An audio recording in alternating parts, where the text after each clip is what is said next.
เ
How goes, everyone? Good morning, evening, afternoon, or night, wherever it is that you are, depending on the time zone.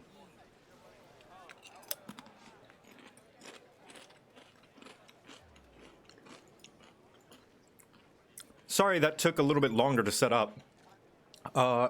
Thank you. I wanna quack squeak for the 2 months. USMCNCO for the bits and the sub. Zoe Thea for the host. Walker Hoolan, thank you for the bits. Just finished watching the rest of the VOD from last night's stream, only for you to start tonight. Perfect timing. Oh, thanks. And Irish Mallard, hey! I remain 25 months. And Sam X12, thank you for the bits. Hi Joe, hope this helps and know that we all love and support you. Aw, thanks. Don't worry, just watching is already help enough. And Maz and Cody, thank you.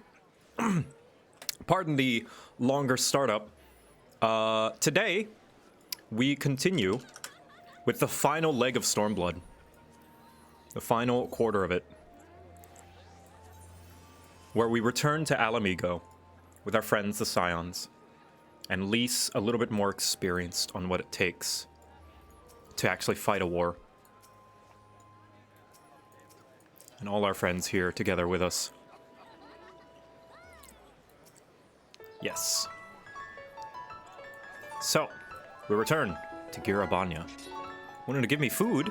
I'll take food.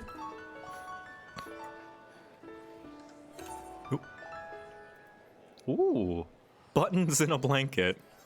Thank you. Nom.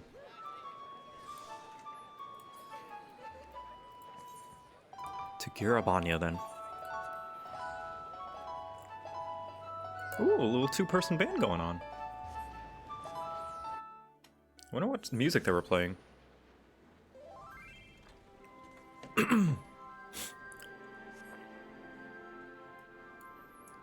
Ah, Girabanya.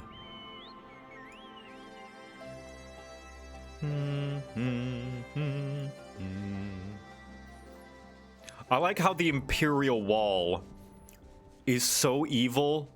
I know it's because of the weather right now, but it's so evil that there's lightning happening behind it and just thunderstorms. Because it's just that evil.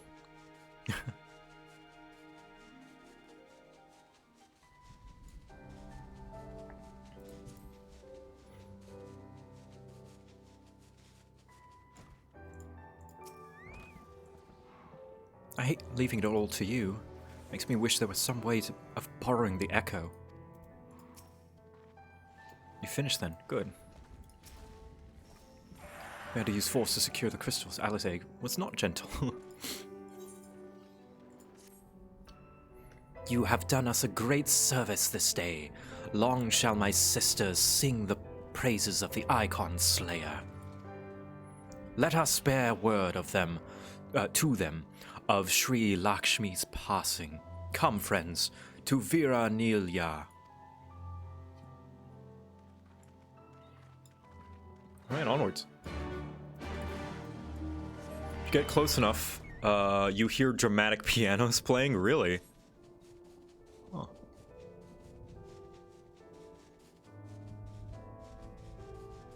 So, like, what is that? Is that an Imperial castrum? I guess that is Castrum Oriens, right? It's the wall that was built around all Alamigo. Yeah, it goes all the way around, doesn't it? I mean, aside from the mountains, I guess. Baelsar's wall, right.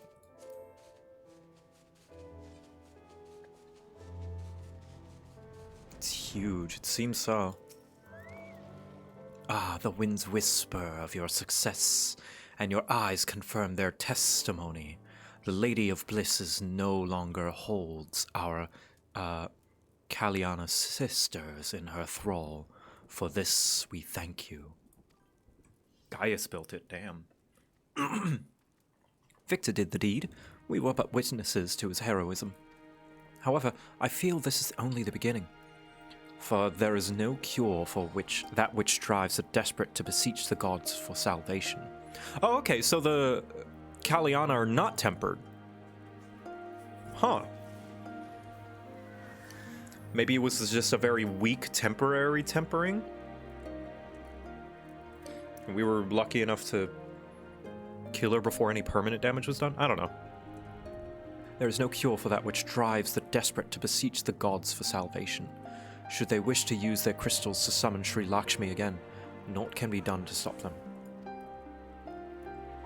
We ignore our sister's plight at our peril.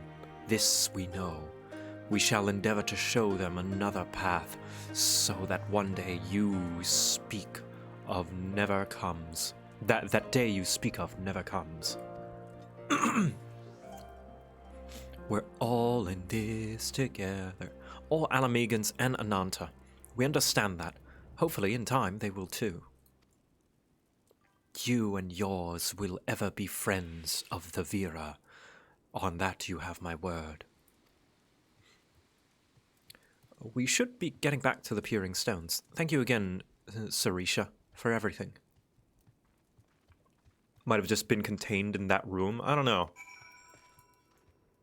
Rules of tempering are starting to get a little... I think they're bending the rules of tempering a little bit for the sake of, like... It's like, well, we gotta have a primal. Gotta throw one in.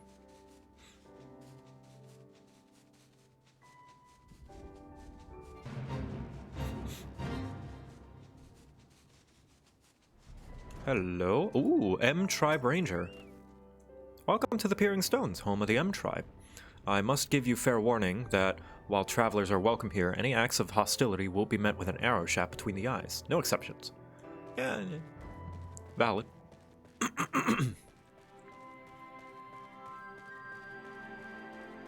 Damn, I've never actually been inside the proper, like, entrance.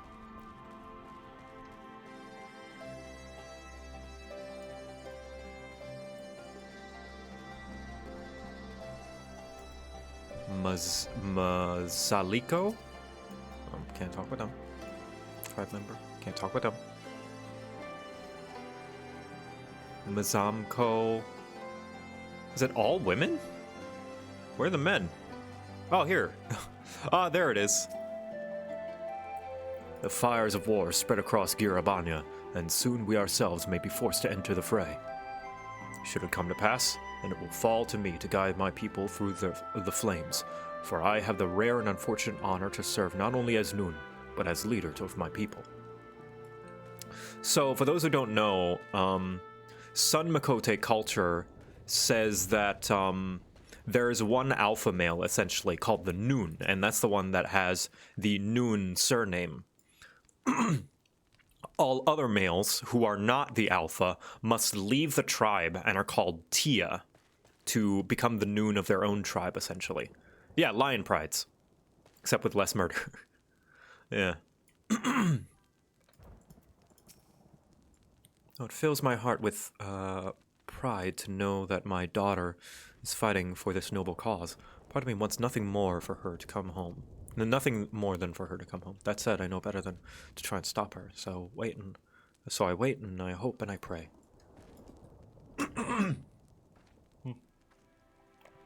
Sorry, it just got some in my throat. Just a random chocobo keep. Yeah, so it's just all women here. Good for him.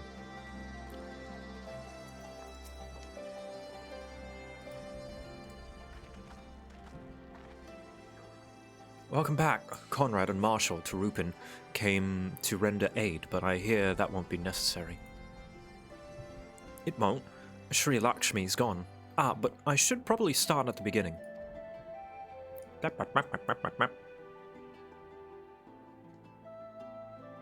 Victor Noon. Victor was not raised in traditional Makote culture. Also, he's a mooncat. Incredible. I don't know what to say. If you hadn't been there to stop her, who knows where it would have ended. You saved a lot of lives, Victor. Take pride in that. I mean, his name just goes to show that he's not following tradition at all. He's got a fucking, like, it sounds like a hero name, of all things. It must be said that this is something of an unprecedented situation. Previous summonings were, to my knowledge, planned well in advance by a tribe as a whole. Indeed, there are several aspects of this incident which bear further investigation. In any event, the Kaliana supply of crystals must remain limited for the foreseeable future, and ambient ether levels closely observed. Understood. The Alliance will consult with the Resistance and the Vera on how best to enforce said restrictions. Thank you, Vice Marshal. To the other matters, then. What news of the Imperials? None, which itself is troubling. Backslash! It seems as though the Skulls and the remainder of the garrison have fully withdrawn into the peaks. We've seen neither hide nor hair of them since Veladina. Regardless of their reasons, our path is clear. Father has decided that it is time to advance east, and I'm really feeling it. Finally! He was also most emphatic that you would spared further duties for the present. You are to rest. It would not do for the Warrior of Light to collapse from exhaustion during the march. We may not be as strong as and as quick as him, but we are soldiers nonetheless. We can deal with the Imperials. Aye, you've earned this respite, so enjoy it. And same goes for you, Monago. You've been away from your family too long. Don't deny it. As you say, sir. Thank you. We'll make the most of our time here. So they spend most of their days having sex? I don't think so. They're just the one male. I don't know that they are they breed every day. Looks like it's up to me and mine to give you a proper welcome. My mother prepared a special meal for this occasion, and I have on good authority that hers is the finest cooking in this side of Veladina.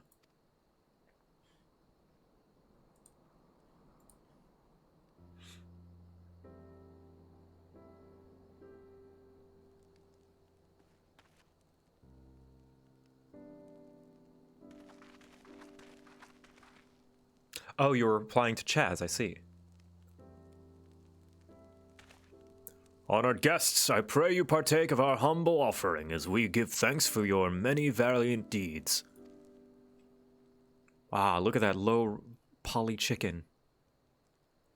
Thank you, sir, for this warm welcome. We are honored to break bread with you and your family.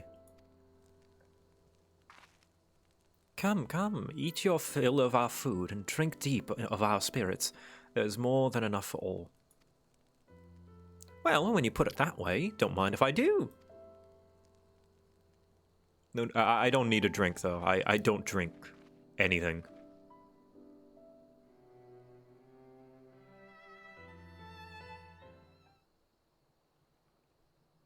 Any Sunboy trying to be lore accurate can't be a Noon since they left the tribe grounds. True. She wasn't kidding when she said her mother could cook.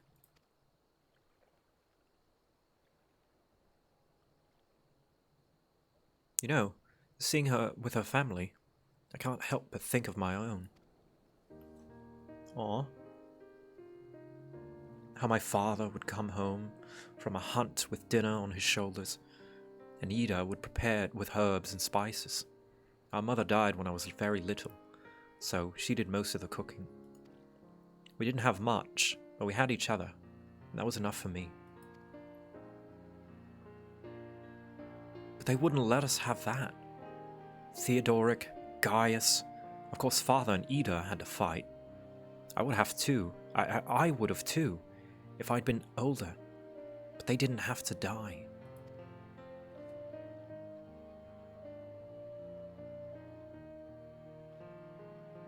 It never ends, does it?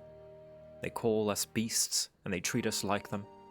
They push us, and they push us, and they... until someone pushes back. Until someone takes up arms, or summons a god. A false god. If the 12 are watching us, what are they thinking? What are they thinking when they see the strong hurt the weak? When people fight and die, and nothing gets better? And it just goes on and on and on.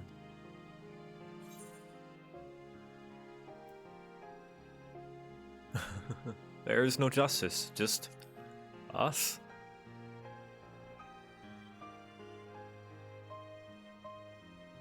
I know. That's why we're here, isn't it?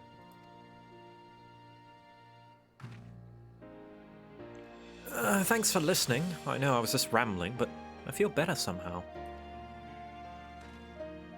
Who knows what the answers are, or if even there are any. Either way, life goes on, and we've got to go with it. Sorry, that sounded better in my head. I must be getting tired. Time to turn in, I think.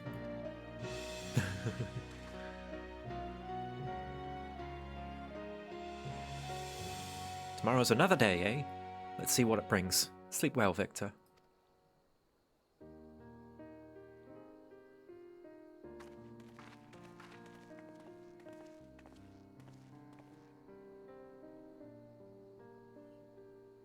Yeah, Mooncat's how their naming convention goes is they're the numbered child of mother name.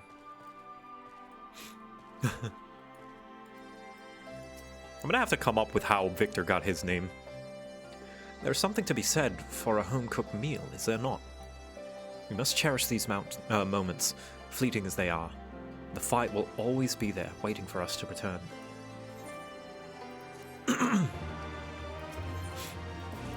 Yeah, isn't it the moon? It's really funny. The sun cats are kind of like, you know, like a lion pride, kind of like a patriarchy. And then the moon cats are kind of like a matriarchy. It's kind of similar, if you think about it. Clee the Templar, thank you for the raid. Welcome. It's kind of, in a way, similar to the Zayla tribes, if you think about it. Like, you know, the Nama and the Azim. How the Azim is like the male, and the Nama is the female. And Nama is moon, Azim is sun. Huh. I trust we are well rested and refreshed, yes? Then let us return to the front. The greater part of the Alliance forces should be advanced to the peaks by now, and I expect we will pass many of our comrades on the road east. There is a checkpoint along the way, as I recall, but they will need only to identify ourselves to the soldiers in order to pass. Apparently Monago happens, yeah, because Monago's mom is a mooncat, pretty sure. Let's look at her eyes. Yeah, she's a mooncat. You can tell by her eyes she doesn't have the slits. But I guess, I don't know then. I don't know if Suncat tradition follows if you are born a moon Makote.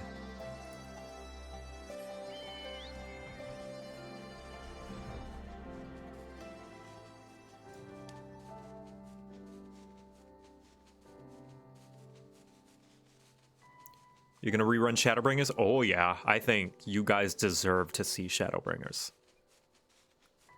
Actually, I'm interested. I'm gonna do a little bit of a poll real quick.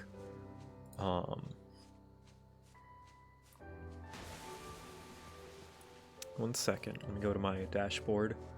I'm interested. I know this is not my entire audience right now, but new poll. How many of you are experiencing this game through my streams? So this question is, how many of you guys are purely like experiencing this playthrough just through the streams and are not playing, i.e. you don't have a subscription so you're not able to play and you're purely watching. So watching, playing, watching and playing. There we go. So I'm interested in gathering some data.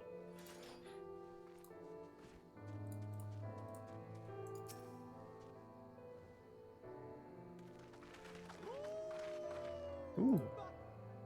Thank you, Askance. Silence, a pleasure to have you with us again. You'll be happy to hear we've taken Ala Giri, and we've already begun fortifying it as our new base of operations in the peaks. Give a shout to the lads as you pass, eh?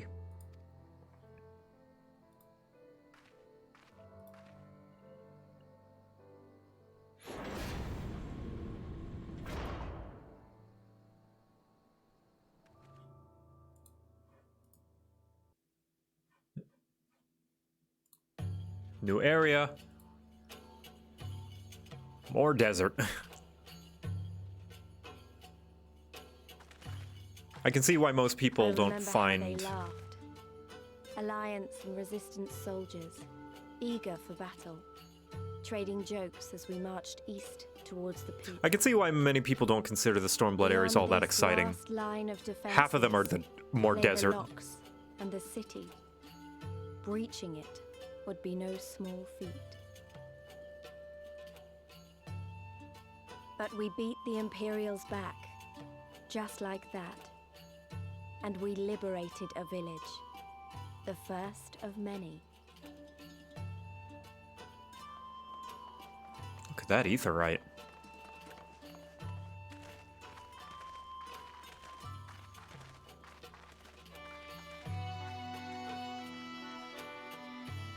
The Azim Steppe is gorgeous. Yeah, so far, kind of like the two areas I like are the Azim Steppe and the Ruby Sea. As you can see, this part of the peaks is much higher than the northern reaches, hence why the Imperials built Specula Imperatoris, where they did. See those three towers to the east? That's her. Sits right to the edge of the cliff. So attacking from the north is a fool's errand. From the south, on the other hand, she's no different from any other Imperial installation. You see why Veladino was so important, eh? Right then. Come along. They're waiting for us in Allegheny.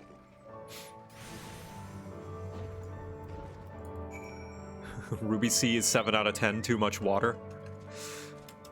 People meme on that bullet point for Omega Ruby and Alpha Sapphire, but like, they're not wrong. There's a lot of water. Okay, so a majority of the people in the stream are watching and playing with. That's fun. Yeah, I was just kind of curious. Because there are some people who purely watch, you know, playthroughs of games rather than play them. Maybe because they would prefer to do other things, or they don't have the money or time.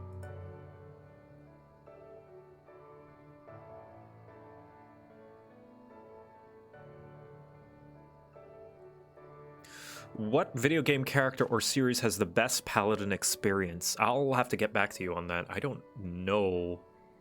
I guess, geez, I don't know. I mean, Dark Souls is pretty good at it. Like, having like a tanky faith build. I don't know. Here we are, the base of operations of the Alliance and the Resistance. Diablo, yeah, Neverwinter Nights. Ah, there you are. Greetings, General. I see you have been quite busy in our absence. Less than you may imagine. The Imperials fled at our coming, and we took the village without a fight. Your timing is impeccable. We were able to discuss our strategy to seize Specula Imperatoris. Though we are fresh from the road, we should be glad to attend. Good. Take a moment to gather yourselves, and join us when you're ready. Oh, I'm excited for everything in Baldur's Gate 3. I cannot wait for Bard. I've had it uninstalled from my computer for like a long time, but if, just like how they introduced Druid and stuff, if they introduced Bard in one of the updates, that would get me to reinstall it for early access again one more time before I wait again.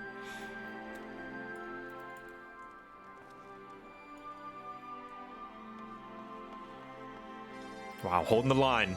Yeah. Make sure no Imperials come in.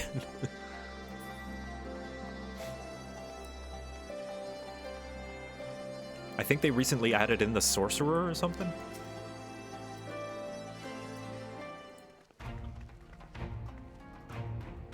Is that everyone? Then let us begin. Allegheny is ours, and for a mercy we took it without losing a single man. But we dare not grow complacent. Specula Imperatoris will not be so easily won. If I may, General, should we not pause to consider the Imperial's motivations? For Xenos to surely surrender a fortified settlement of strategic importance without so much as firing a shot is inexplicable. We searched the village and found no traps or other signs of sabotage. Suspicious though it may be, I cannot refute this gift from our enemy. The path to Alamigo is through the east, through Specula Imperatoris and Castrum Abania. It bears repeating, however, that the latter is home to a massive cannon with unparalleled range and destructive power. Which means that we will need to backslash Specula Imperatoris quickly, both to limit its abilities to locate our forces in the field and to utilize the installation as a shield against attack. And they would doubtless not risk damaging the towers. I see, then we have no choice but to accept what we've been given. Aye, that's the way of it. I've no doubt that Xenos has got something planned, but we'll just have to deal with it when the time comes. To assault then. The main host will commence a direct assault on Specula Imperatoris. During this time, I should hold the Scions in reserve at Aligiri to deal with any Imperial forces that may be dispatched in response. Understood. Wait a minute. We should be fighting with you and the Resistance. I understand you don't want to rely too much on Victor after what he's been through, but at least let us do the rest. Let the rest of us do our part.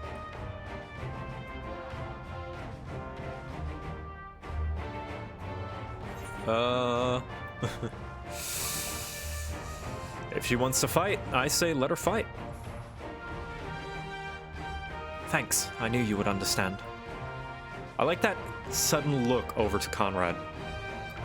Mayhap it would be best if I accompanied you. Alize can stay with Victor. No, go if you must. The two of us can take care of ourselves.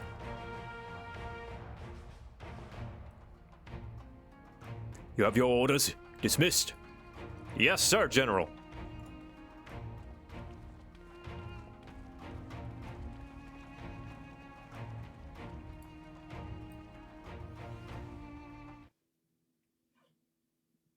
Uh-oh.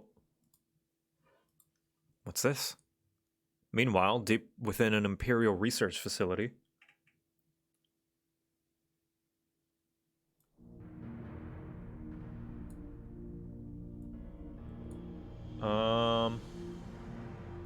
Oh, wait, that's right! Kryl! They captured Kryl!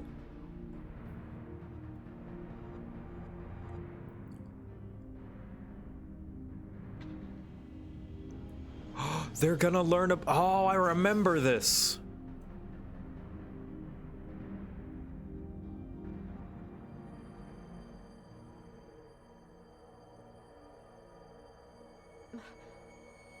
Oh, my head.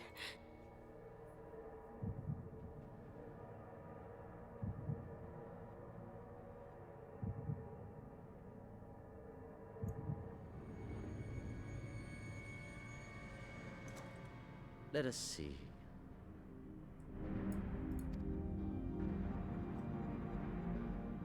So, she lives. Impressive. Or merely lucky, though that too may prove a useful trait. My lord, what have you done to me?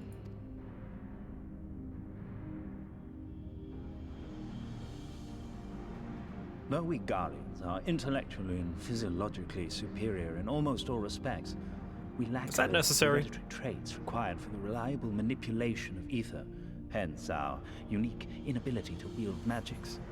Though we are the master race, we actually are magically impotent.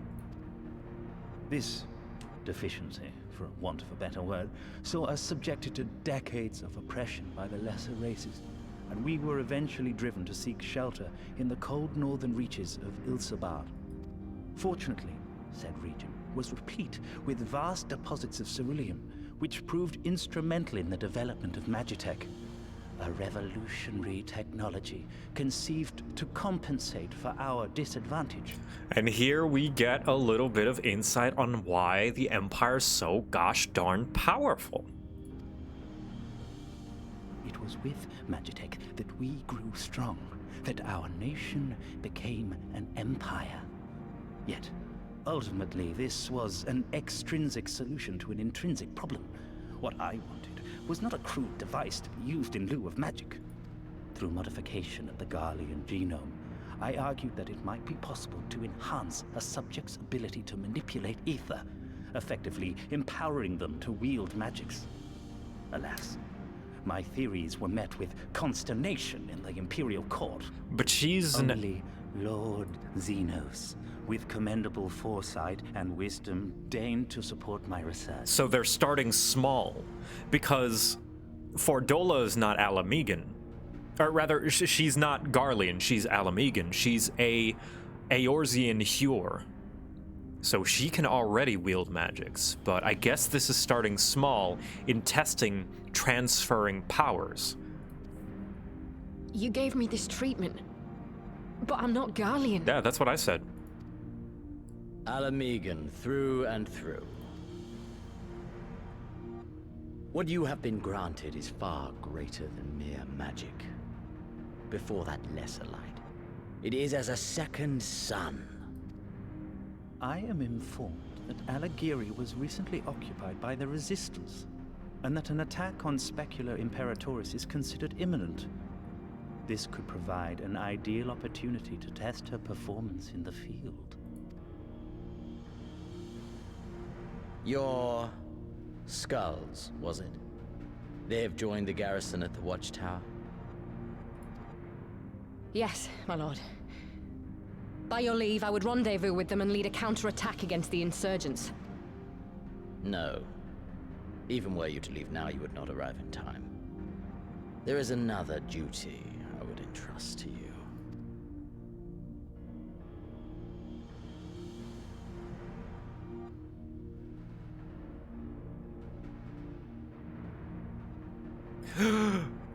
It's the boy Thancred!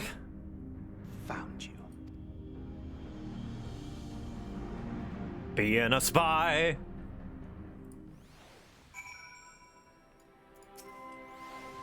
The body bags? Oh yeah, there was a lot of failed experiments, we'll say. So full of fire and ego, aren't we? Well, I wouldn't worry too much. You spare me having to speak up. Chores! Fair bit of ground to cover, so we should split up. Alright. Side quests. Alright, so here's what we gotta do, right? First, we're gonna send our troops here, as the shuffleboard has shown. Then, we're gonna take a small platoon, place them here. That's where I will bring a small kind of scouting team over here.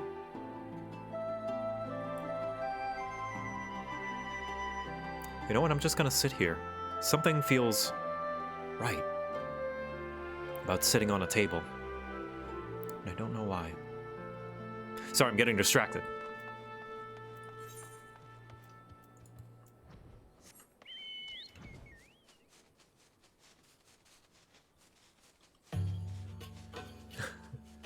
Kilt Lifter, thank you for the bits. Love all your content. You got me into D&D. I'm a DM and I love your crap guides. Have a great stream. Thank you. I hope you enjoy being a DM. It's real fun.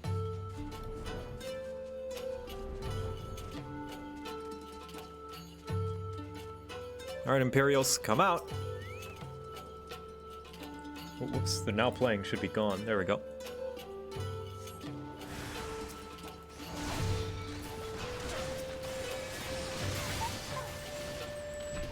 Right, that's one.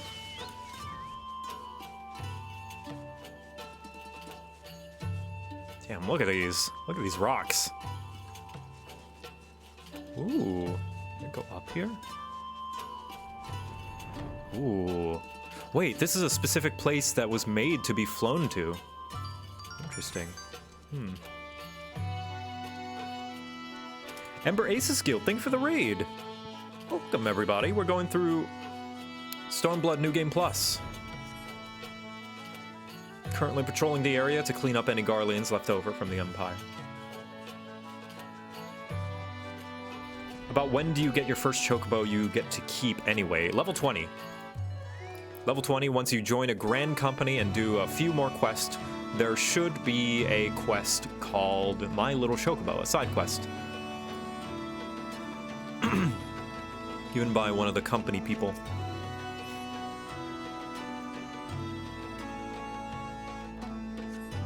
You get to have your own chocobo, you name it, it's great.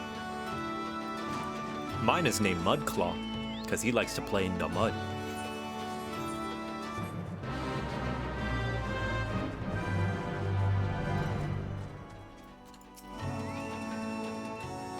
Give me a moment, Victor. Say that again, if you would. No maintenance. No, maintain your distance for now. Understood. Keep me appraised of any developments. That was, Arenvold. The pair that was spying on us in the fringes has followed us here. What about you, Victor? Any trouble? A few Magitech. And there I was thinking we might be due for some peace and quiet. Glad to hear you dealt with them. I hear the assault on Specula Imperatoris is going well. I like that there's other things going on. It makes it feel like a proper war. Oh, hey, look at that.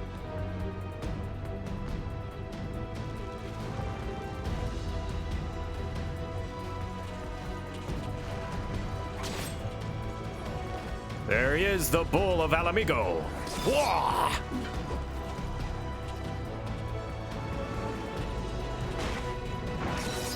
Oh, a single swipe. Backslash! Whoa, you've improved, lad. Come now, father. You lured the fool onto my blade, and do not try to deny it.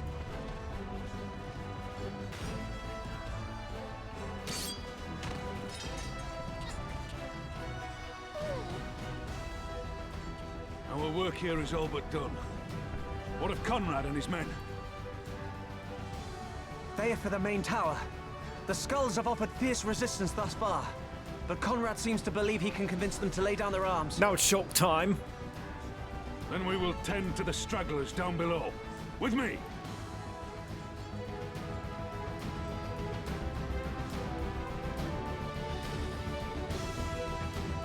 Well, there's the cannon. Right?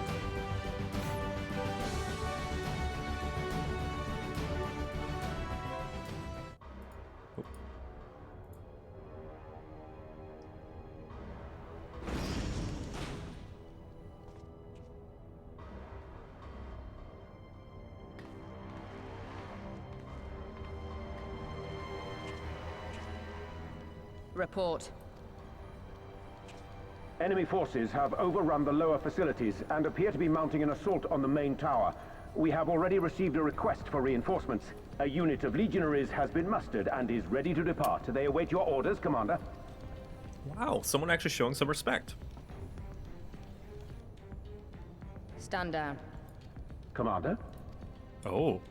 Tell them to stand down. Commander, if I may, our people, your people are still in there. They will be slaughtered. You think I don't know that? I want nothing more than to help them. To lead the bloody charge. But I have my orders. Lord Xenos said no reinforcements. He would have us use the main cannon to destroy the installation. Jeez, what the fuck, Xenos? What? Kill our own soldiers? You must be mistaken.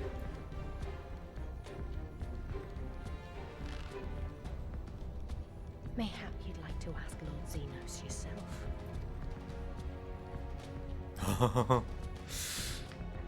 I thought not.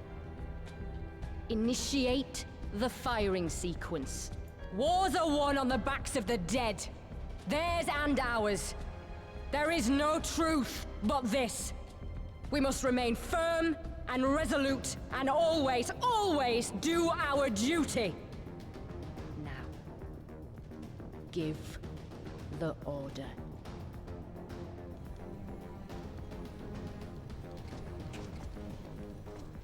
Initiate firing sequence.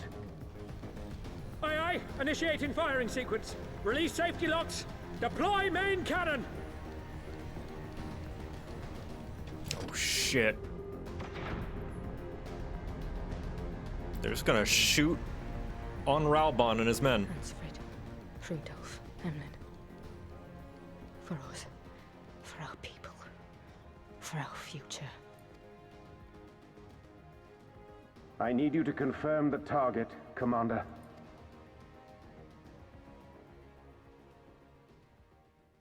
Specula Imperatoris, main tower. Fire when ready. Getting Death Star vibes. It is very Star Wars Evil Empire. Oh, that's the sound of the echo. They gave her the echo. They somehow were able to copy the echo from Kryl and put it in someone else. Now, I already knew that, but that's the proper reveal. Or at least, even if that's not the reveal, there's enough pieces that you can put it together. Also, what a design. Look at that. It's moving on its axis with like a wheel.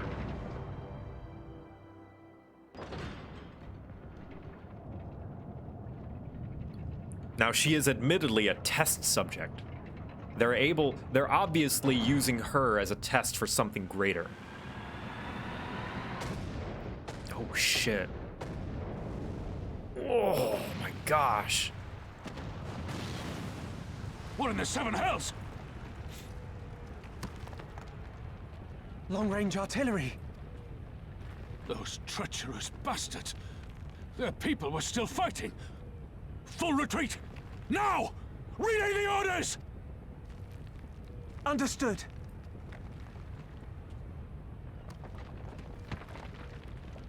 All forces retreat! I repeat, all forces retreat! Let's get the hell out of here. Oh my god, that's a piece of debris. Oh! Okay, it missed him a little bit. It's fine. He didn't get squished. Jesus.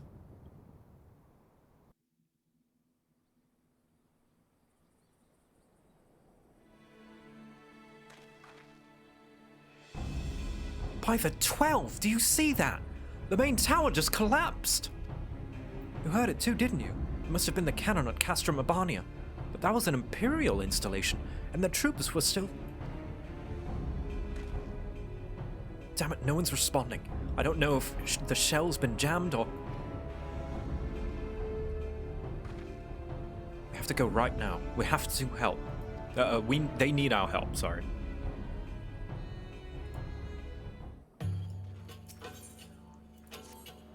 This way, there's no time to lose. Okay. Yeah, ours activates conveniently. We don't really know how Fordola's works right now just yet. Oh, geez, Danny. Danny, run! Move your feet. Oh, it's closed. It's worse than it looks. He probably wasn't even... Pull yourself together. The gate. This is our way inside. I need to find my brother right now.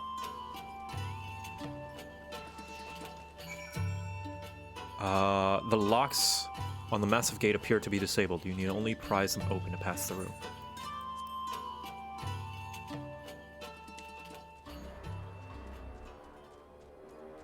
Oh, shit. Damn. Oh, jeez.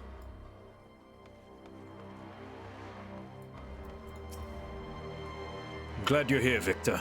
In case it isn't obvious, the Imperials fired on us, on Specula Imperatoris. I didn't think they had it in them. To kill their own men just to kill us. God damn them all. Where's my brother? Tell me where he is. I want to see him. He was in the tower when it was struck, but that need not mean anything. Our forces are still evacuating and many remain unaccounted for. Alizé, listen. There are soldiers, wounded and dying all around us. Soldiers with families, just like you and me. They need our help. Do you understand? He's right. I'll take the north, you take the east. Oh, jeez. Danny, you're on gurney duty. You're big and strong. I need you to carry some people out.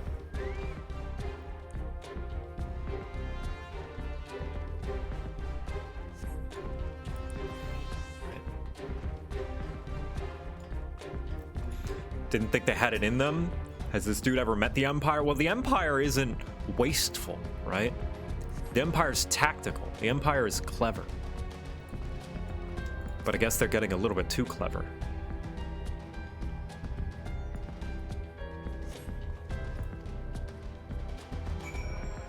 Yeah, Baelsar was pretty tame.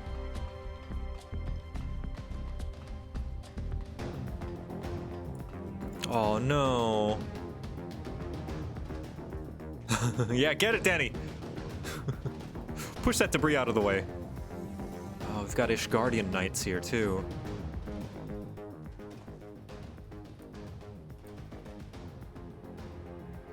Oh, he's fine. Okay, good. Everything hurts. I think I was struck by debris from the tower. Wait, I know you. Victor Quibbles, Ward of House Forton. We fought together on the Steps of Faith. You saved my life back then, and now... Oh, I can walk. Thank you. 1,000 times, thank you. Isn't that Voxer's hair? Yeah. Look, it's, alternate universe Voxer. Conrad! Conrad, can you hear me? Nago, put him down over there. Oh no, Conrad!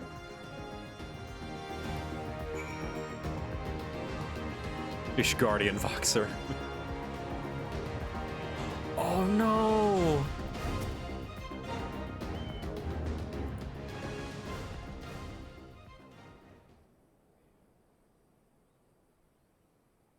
Conrad!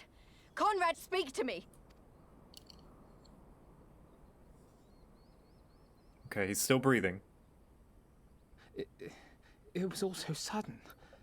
Conrad had just convinced the last few skulls to surrender when, when we heard the bang and everything started to shake. We carried the survivors to safety, but Conrad's...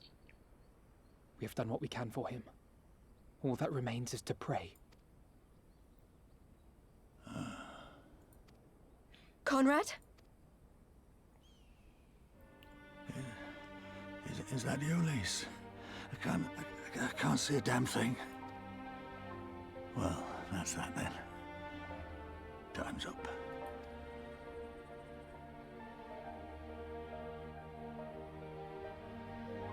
What are you talking about? You'll be on your feet before you know it. It's all right, Lise. I've lived long enough. But listen, I want you to lead the resistance in my stead. Don't say another word. You'll recover. We'll recover. We'll bring freedom to Alamigo together. We're not going to stop here. No, you won't.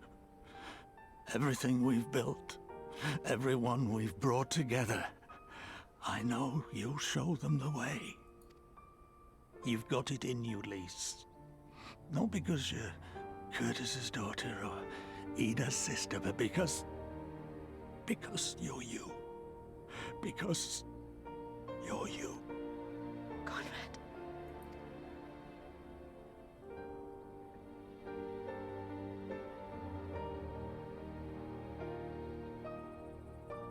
Lead them to victory.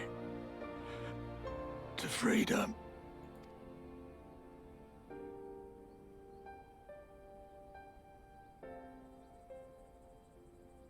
I will, Conrad. I will. I promise.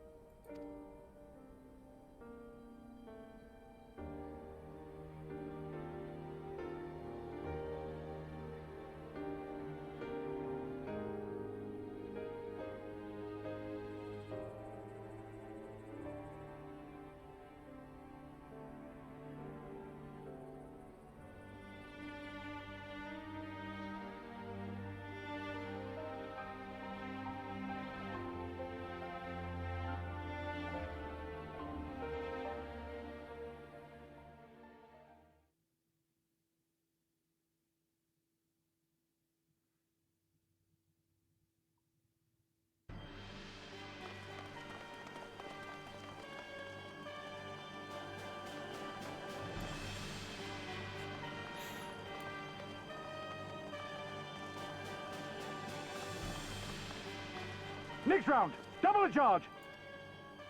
Again? Another one?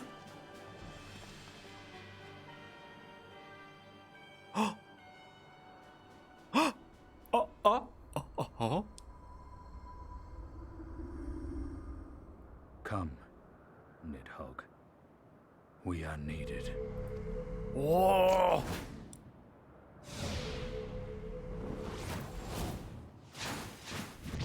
Oh! Oh! Who needs a tactical That's nuke? the cerulean I pipeline. am a tactical nuke!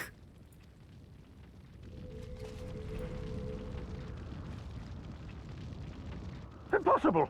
How can one man... Shoot the bastard! Shoot him!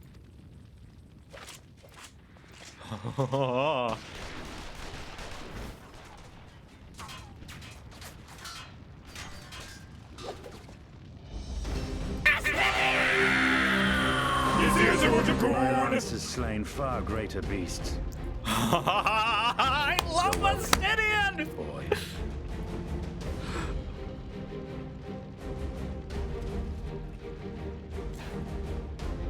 Notify all units! I want that intruder found! And get the engineers to fix my bloody cannon! Comes in, blows up the entire cannon single-handedly by himself, and leaves. The savages are coming! I don't know how Estinian can jump that high with how massive his balls are.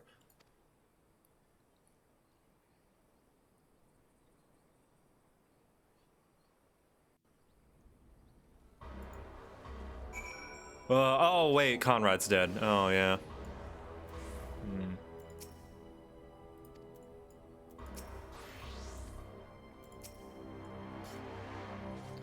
We could have killed them.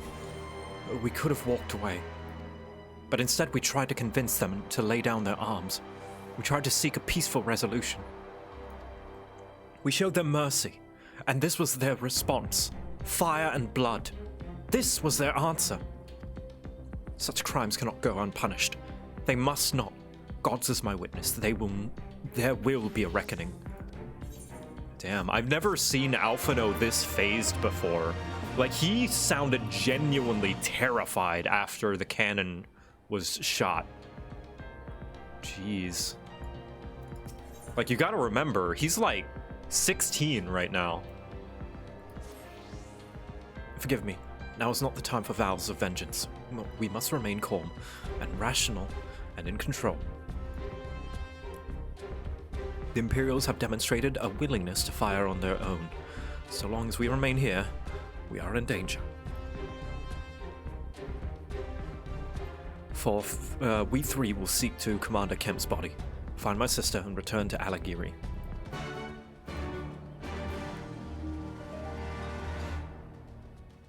He's been 16 for years. Well, in-game time, you know.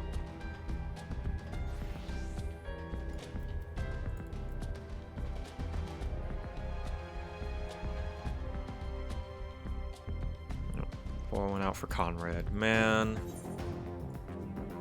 He was a good guy. Very cool character.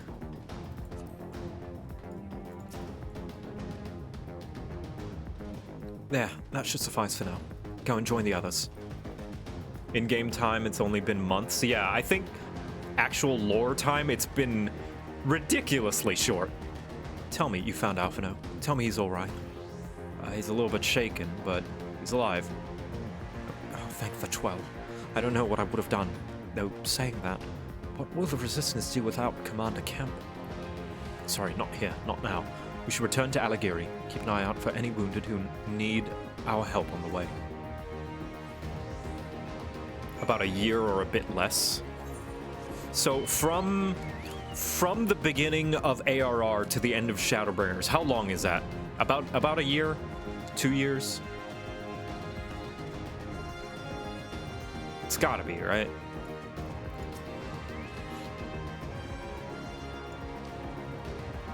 Time passing between patches is undefined, yeah. Because there's... Oh, we're helping Imperials. Put me in a jail or wherever. I'm through with it. Do you hear me? I surrender.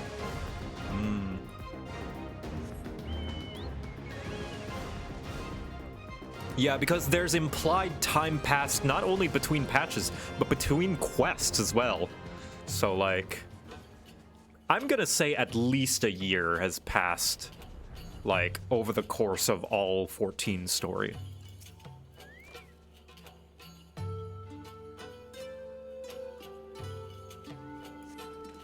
Bless you. Wait, is that you, Victor? I didn't recognize you at first. Been feeling busy. Dizzy. So lost a lot of blood. Oh, people know who I am. On a first name basis. Just found something from Koji. I'm sure he probably knows. Confusing spoiler stuff involved, yeah. Well, I mean, spoiler doesn't matter, right? Because, like, in real time, I'm talking about just our time, you know? Thanks, friend. Blah, blah, blah, blah.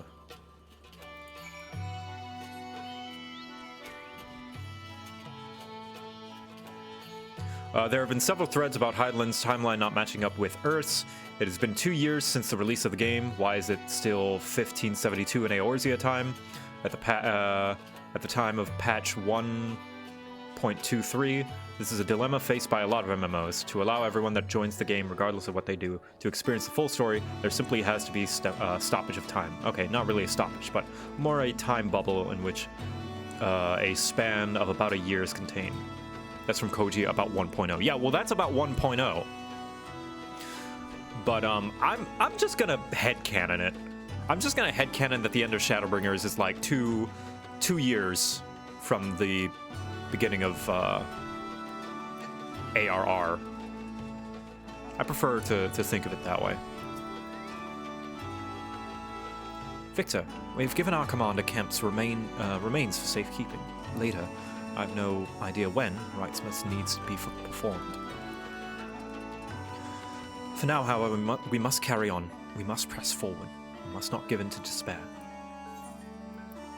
Does a livestream ether age people up? If that's the case, then Y'shtola has changed ages. No, but Y'shtola is slowly dying of ether poisoning. All alliances and resistance units have now withdrawn from Specula Imperatoris. It is time we spoke with General Aldine.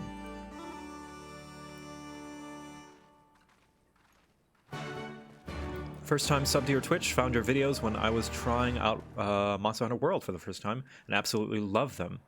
Have watched everything ever since. Absolutely love all your content, and just wanted to say thanks. Oh, thanks. Thanks for the sub. Welcome. I hope you enjoyed the stream.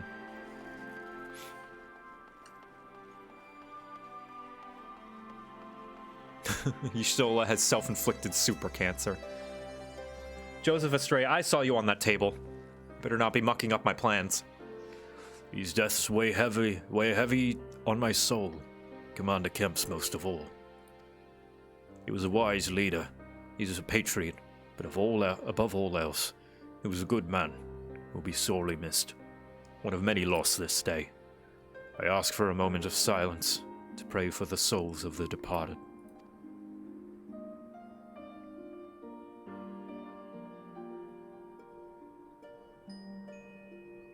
We have suffered a grievous defeat, but we cannot and will not renounce this cause.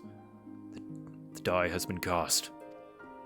Hold tight to this grief, this anger, and let it drive you forward. Let it be your strength and your shield when you next face the enemy. It will carry us, General. Of that I have no doubt. Ere we take another step towards Alamigo, however, we must first address the question of how to deal with Castrum Abanius cannon. If the Imperials are willing to employ the weapon without thought of their own soldiers' safety, we may struggle to approach them. A frontal assault is out of the question. We lose countless men before we even reach the walls. Would we? Recall that the Imperials could have obliterated our forces had they kept firing, but neglected to do so. They had no strategic reason to cease fire, which begs the question, why did they? You suspect they were unable to fire the cannon again, mayhap due to a malfunction. Or one of their officers found his conscience after the first barrage, Or a heretofore unknown resistance faction chose the moment to disable it. There are many possibilities, but the fact remains that they stopped when logic dictated they continue. Then I'll just have to go and see for myself if the cannon is still operational. Are you mad? Conrad just put you in charge of the resistance. You can't risk losing another commander so soon. I know how you feel, Nargo, I do, but I need you to understand. It wasn't long after Papalimo and I arrived at Rolga's Reach that Conrad first asked me to join the resistance, and then he kept on asking. Every time I said no, I told myself it was because of the Scions, but even then I knew deep down that it was an excuse, that I was still afraid of following my heart, because I couldn't be sure if it was me or for Ida. But then I met someone on the other side of the world who had struggled with the same worries, and as we traveled and fought together, I saw him grow and become the leader his people needed him to be.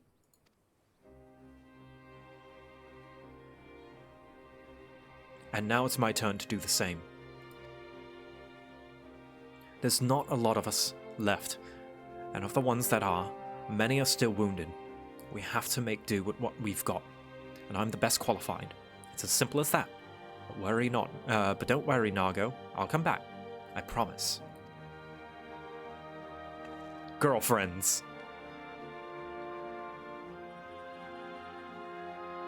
Now, Keith. While I acknowledge Commander Hext's right to carry out this mission, I see no reason why she should do so alone. Victor, would you go with her?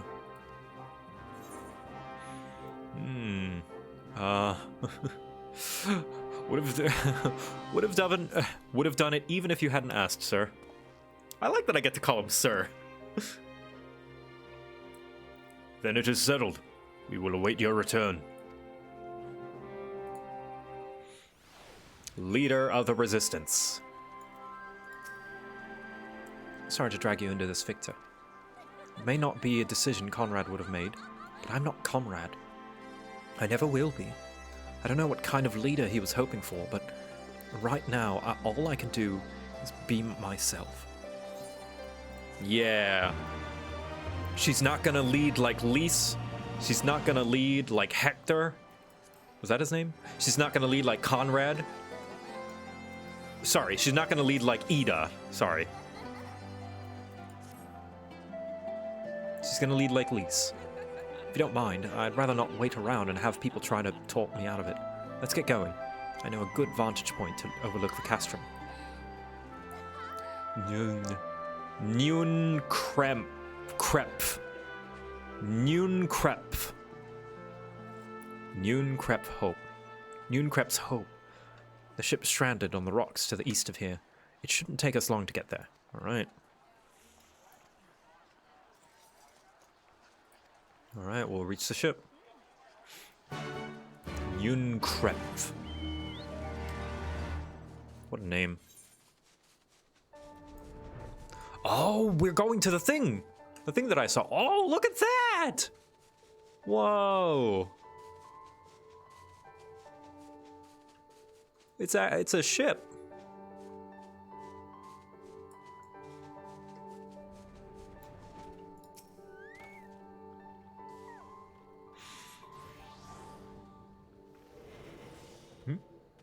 Sense a hostile presence. Oh, hello.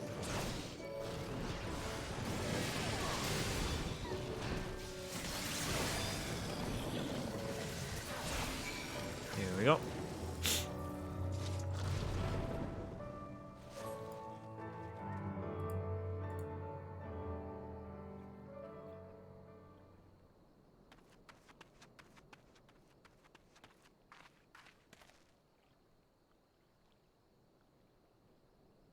Sorry to keep you waiting.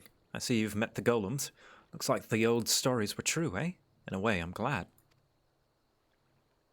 Right then, time to climb. Jay the Bard! Oh, Jay! Hey, man!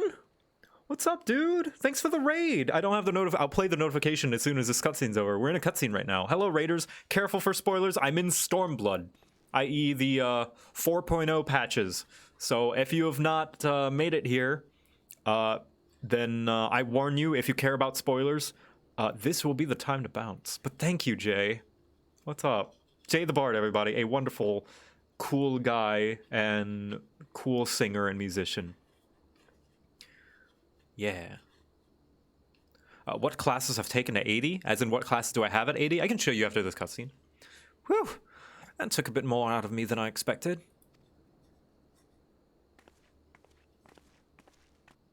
It's getting ready to try some real Texas barbecue. Oh my god, Texas barbecue is so good. It's like people meme about Texas and they meme about barbecue, the two most American things in the world, but like Texas barbecue, there's nothing like it, dude. Oh my gosh. If you're gonna get the meme food, might as well get it from the home of where it comes from. Oh my gosh, like fucking, you get some ribs and like just like a skewer of sausage.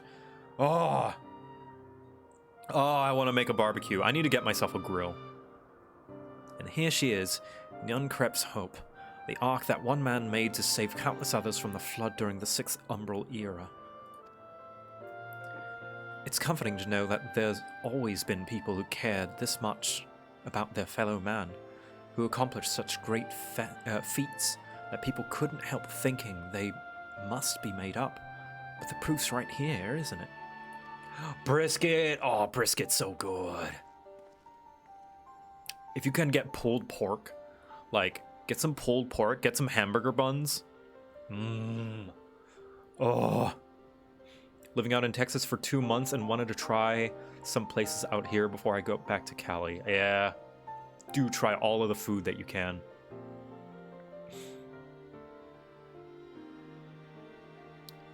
I don't just mean the ship, you know. I mean you. Long before anyone started calling you a hero, you were there for those in need. You did things for people when you didn't have to. Sometimes even when they didn't want you to. It can't have been easy, staying true to yourself. But we're all better for it. Me included.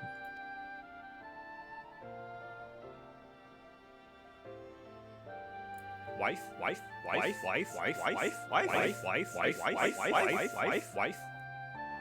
Listen, I like Lise, okay? She's very pretty. I'll never be a leader like Conrad, or Hien, or my father.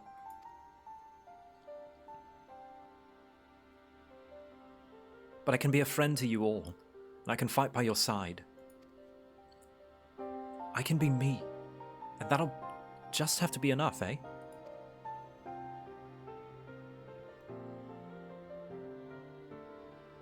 Oh, that's such a nice face! And the cheeky smile. She's so cheeky. I like her.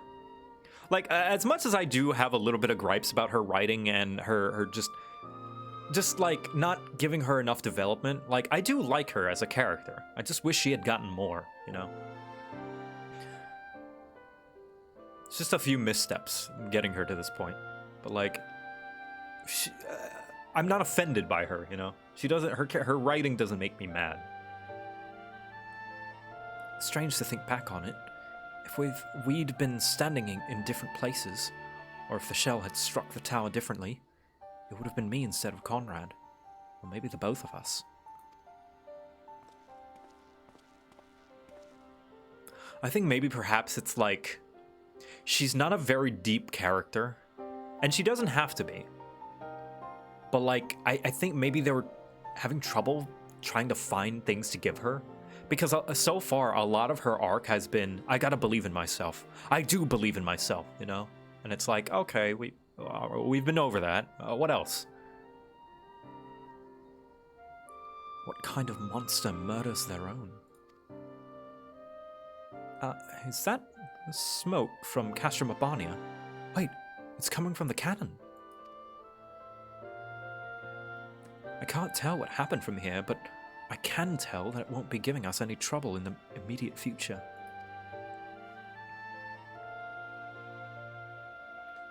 This is our chance, Victor, to avenge Conrad and all the others who died in the tower, friend or foe. take Castrum Urbania and bring the bastards who gave the order to fire to justice. Just you and me? It won't be easy after the losses we took, but I know everyone's champing at the bit to strike back. With the right plan, I'm certain we can do it.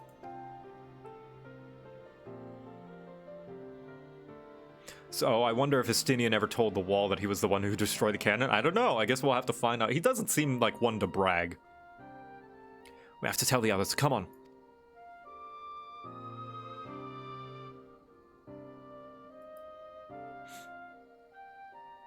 Curious about the particular calamity that required this arc. Jesse Cox has a video explaining the history. Yeah. So if you want to see about all the different calamities, Jesse Cox has a wonderful video about the lore. So the 6th Umbral calamity was a, I think it was a flood of water, hence why there was an ark, a ship. Easier down than up, eh? Though not necessarily safer. Anyway, no time to rest. We need to convince the others to strike now. General Aldine, let's go!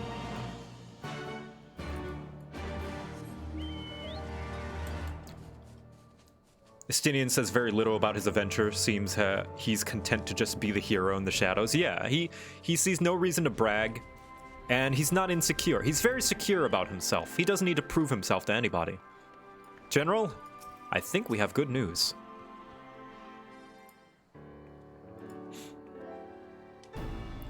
Your return. I hope you bring good news.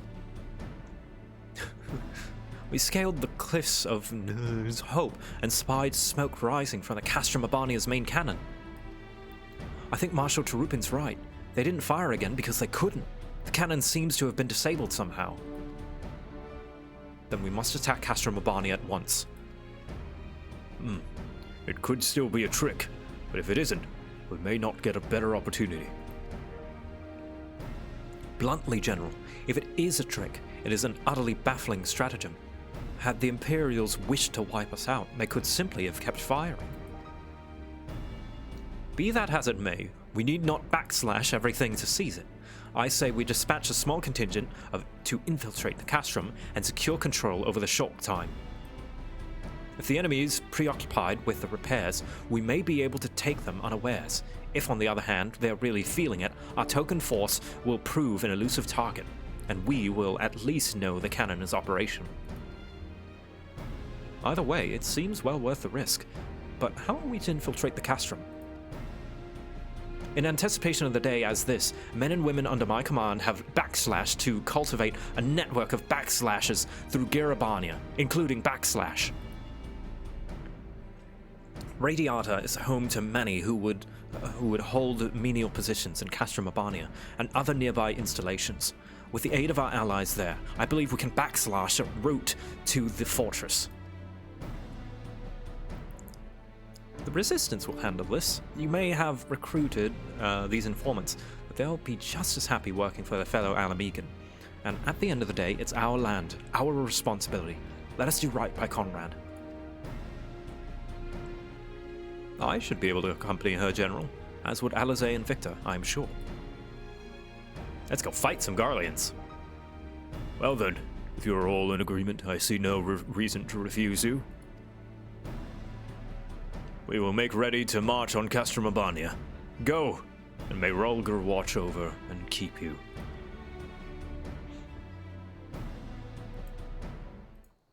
He's really feeling it. My apologies for speaking on your behalf. It would seem that my sister's forthright manner is rubbing off on me. I confess my decision to volunteer was not wholly motivated by concern for Lys, nor less Alamigo. Castrum Urbania is the largest Imperial facility in the Peaks, you see, and so the likelihood that Kryl is being held captive— Kryl! Save Kryl, save Kryl, save Kryl! To review, alright? Yes. You have the right of it. They have a better deal than most Alamegans, feeding off what scraps the Imperials gave them. Damned if I know how Marshal Terupin's agents got one of them to turn his coat. Understand your disdain, I do, but I also understand their desire to look after their families by any means necessary. Our contact is a Rogadin woman. She will ask us a question. After we answer with courage, she will know us as friends. Courage, right. Put together a squadron, Nago. We will need them soon. With me, my friends. I'm ready. Oh, and be ready for anything. All right. Why all the Xenoblade jokes? Because Pippin's voice actor is the same voice actor as Shulk. So, yeah.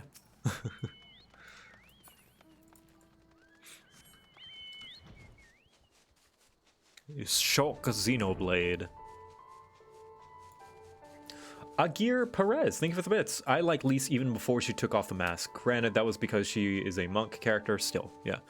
Well, I mean, if you like Lise before she took off the mask, it makes sense because that at least was a different character back then.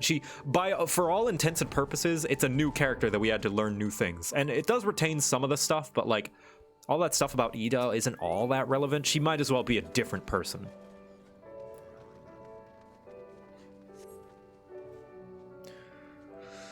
See? What did I tell you? Let us continue to Specula Imperatoris.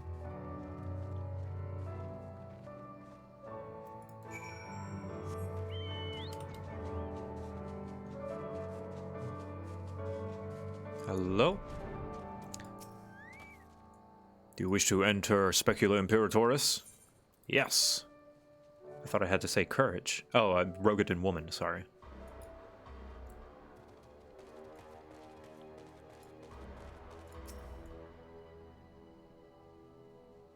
Just behemoths flying through the sky, no big deal.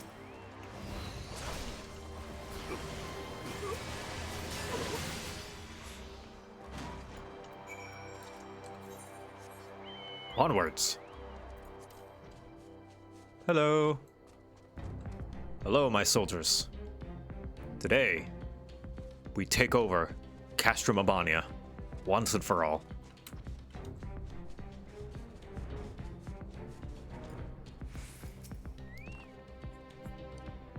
Of course, there will still be soldiers lurking about. Unfortunately, there will no match for Lise. Come, Radiata is not much further.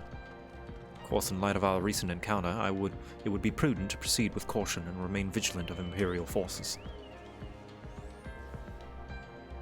Emmerich is the same VA as Alvis. He's also the same VA as what's his name? Ooh, Hexadrone. Oh, do I need to? Okay.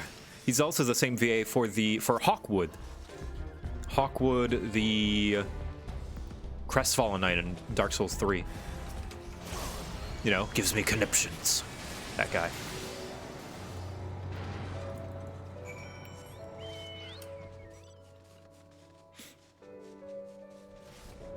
Slaying things on the way.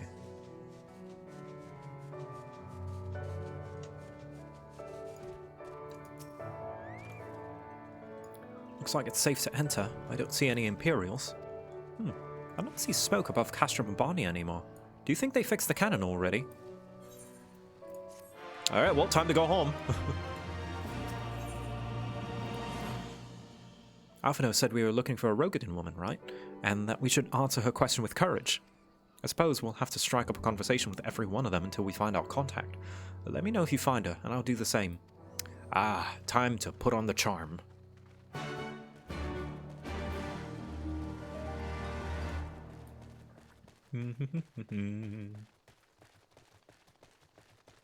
Hello. You are a man. Hello. Oh, not the right one. Okay. Not you, not you. Hey, Lise, how goes the search? Any luck? No? Me neither.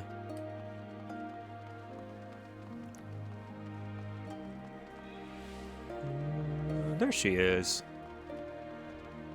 Young Hellsguard. Hello, ma'am.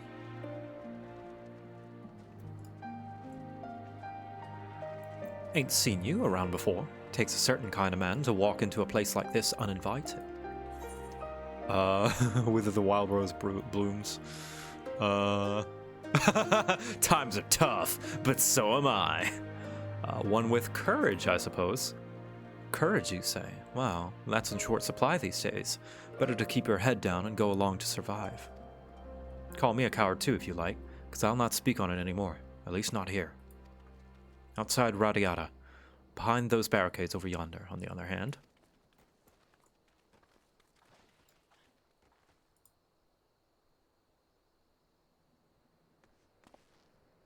Hey, was that who I think it was? That's the right one. Well, that's a relief, or a trap. Either way, I'll find Alphino and Alize. We'll meet you here. There.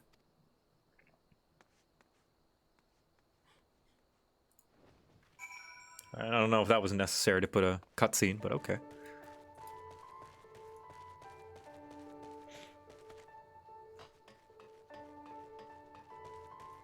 Hello.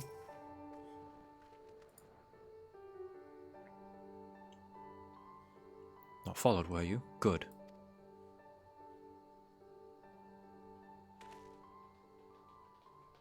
Well, followed by friends. That's all of you, is it? Let's get to it then. Name yourselves. We are the Signs of the Seventh Dawn, friends of Marshal Tarubin. Name's Stark. Stark Woad. The rest of you know, or you wouldn't be here. This is about Specula Imperatoris and the cannon, is it? Just so, can you tell us what happened? Aye, I overheard soldiers talking while working in the mess. The cerulean pipeline fueling the cannon was destroyed by an unidentified male insurgent, they said.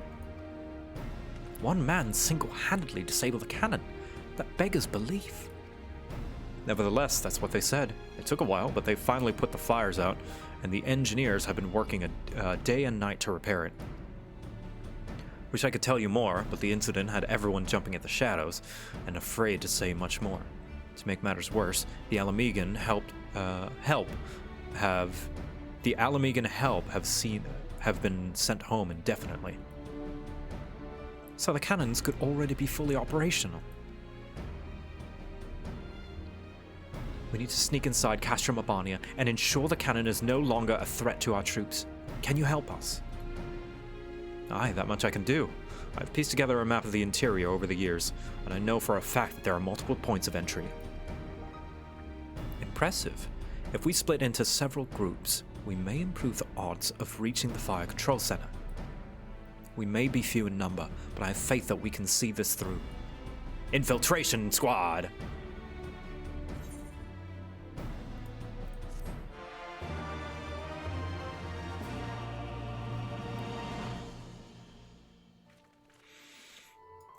Hello. I tell you, some of these resistant folk can't see the forest for the trees. Ambushing occasional Imperial patrols won't change a damn thing. Infiltrating their castrums and learning their secrets, on the other hand. Yukino says, do you think the 20 of us following you will blow your stealth operation? I don't know. If you guys are really sneaky and wear some padded, shoes.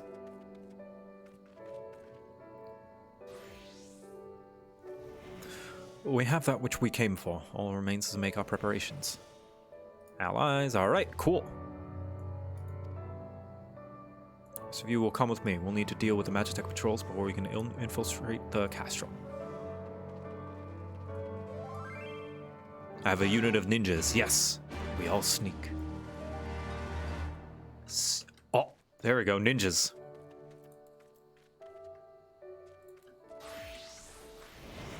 Infiltrate.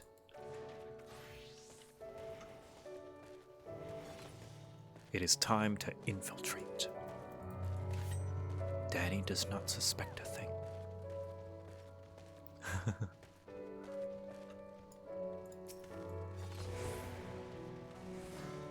Stealth mode.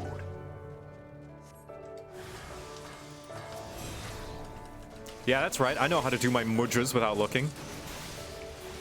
Watch, I'm gonna do right on. Let me find a target. I'm gonna do right on. There they are. Right on! Goosh! Look at that.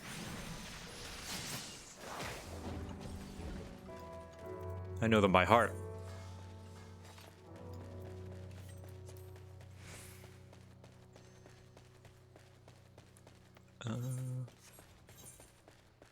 This way? Oh, I gotta fucking do that. I find it really funny that ninjas have a very, very slight boost in movement speed over other. It's like the tiniest boost. Watch, I'm gonna do Sweet On now. Sweet On! There we go.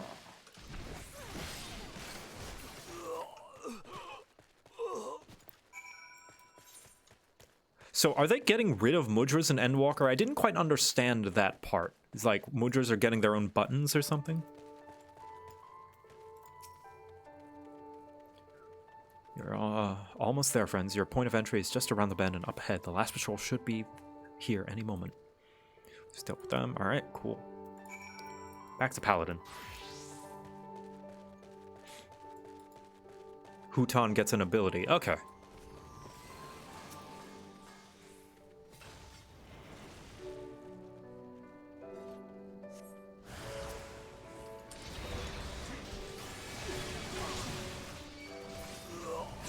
Huton's getting an attack to help maintain the easier Raiton and Huton are getting combos. Gotcha. Watch for any more.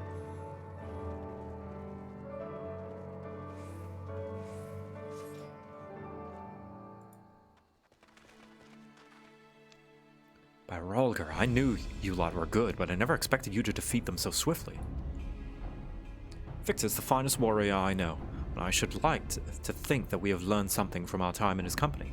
Now, where's the entrance to the ducks? Quack, quack, quack, behind you. I mapped the branches, so you should be able to have no trouble reaching the hangars or any number of other places. Understood. Thank you again for your invaluable assistance.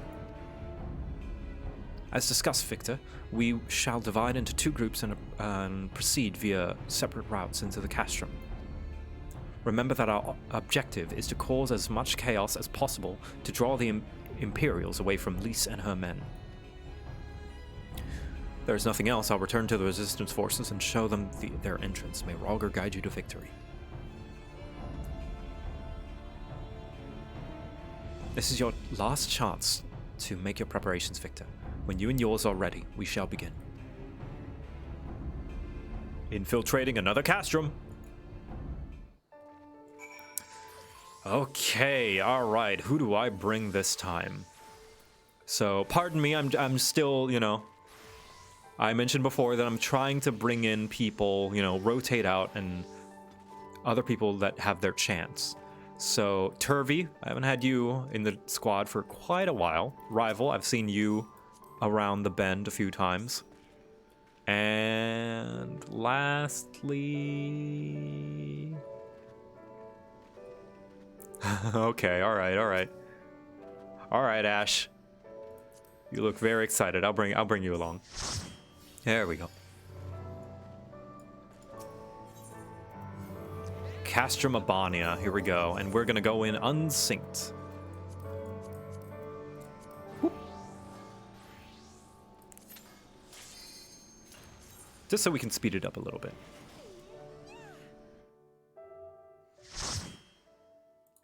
Help you with your clear if your student need. Oh, okay, they're going through as well. Wall to wall.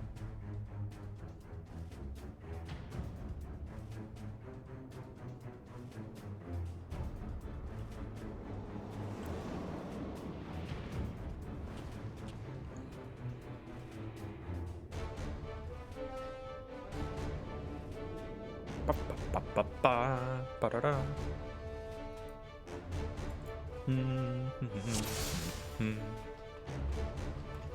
Balls to the wall. Falls to the balls.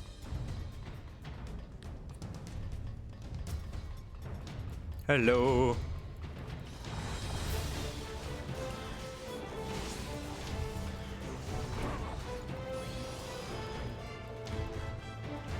I like the... Annie, are you okay? Are you okay? Are you okay? Are you okay? Are you okay? Are you okay? Are you okay, Annie?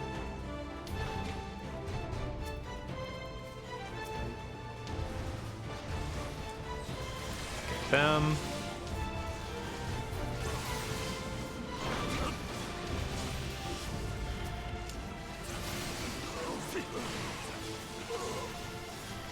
Look at these Magitech gorillas.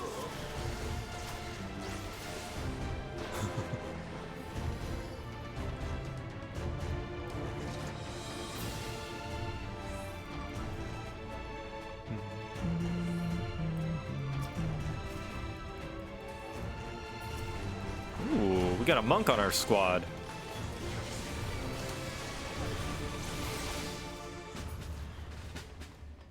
Magitech Winston. Hi there. I learned how to use Magitech.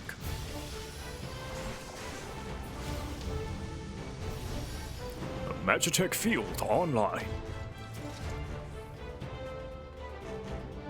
All right. Rotor.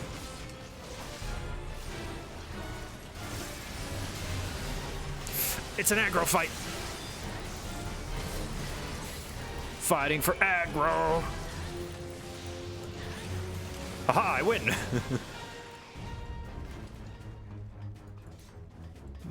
Monkey. All right, and now that we're on sync, we can probably just like kill all of these before they pop out. Oh yeah, easy. Yep, done. Yeah, all done. All right, skipped.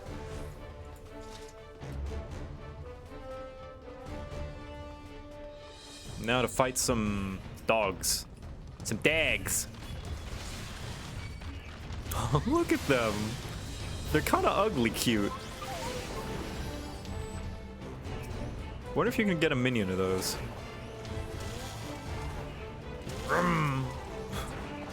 Look at these guys. What the heck?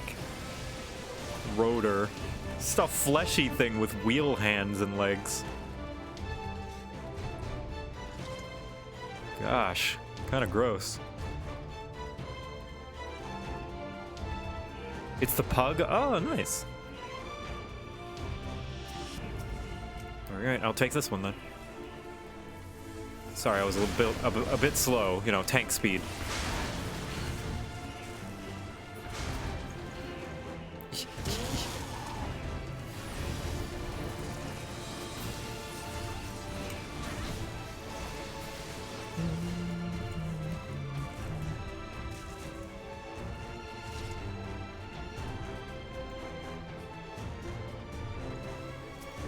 Number 24. Okay. I don't know what you are. Something. God, what are they doing in here? Just like random experiments? The heck are you? Jeez. Science, yeah, I guess. I guess science. Yeah, sure.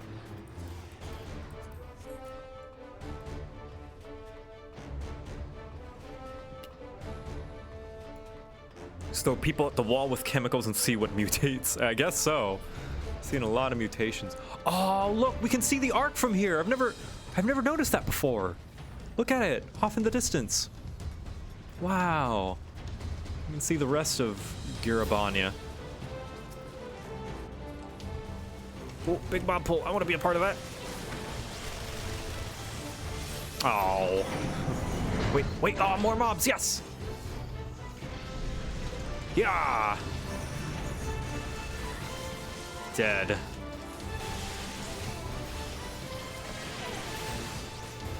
What arc? An ancient arc that was made for the 6th Umbral Calamity. I saw that light for a minute. That actually startled me. I thought that was Dalamud. I thought there was another Dalamud in the sky for a second there. I've been like, oh god, no, not again.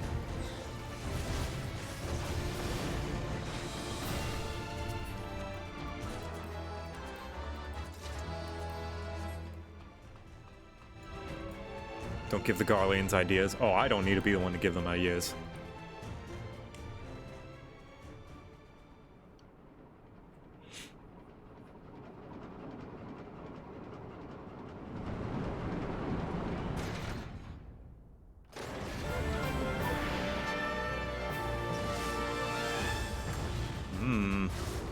This thing is juiced up. Hello, Bane. Yeah, Bane.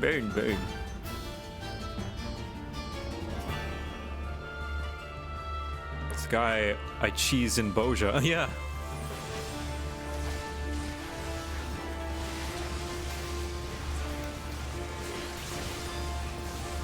Yeah, Bosha has a lot of these, like... No, you don't. He's mine. Of a lot of these, like, Garlean experiment monsters.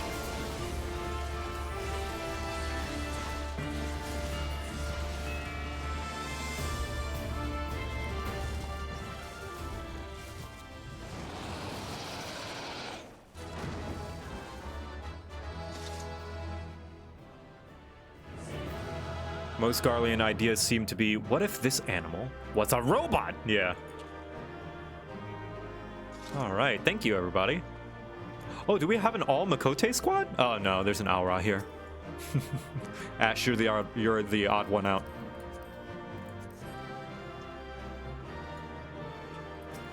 Oh wait, is this a Makote? No, okay, never mind. Sorry, I saw the horns and I thought they were cat ears. Never mind. My bad. My mistake. Actually, yeah, here, in case you want to take a little picture.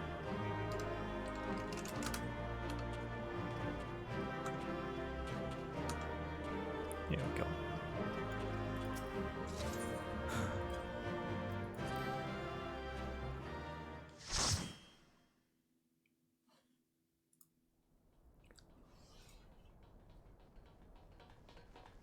Are you all right?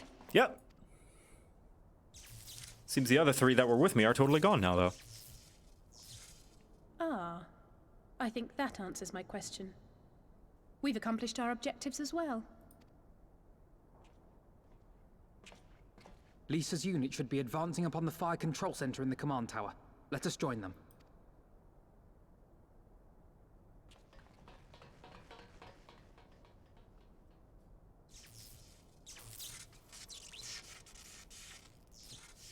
Oh, I don't like the camera looking at him. It makes me think it's gonna come back.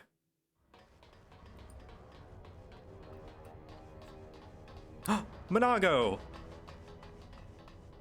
2 wives in 1 room. Lise, thank the 12 you're all right. And you. There's the control center. Let's hit them hard and fast. Ready? You can hit me hard and fast anytime, Lise.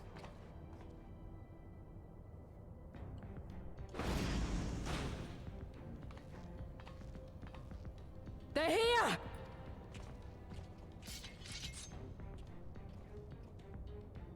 It was you, wasn't it?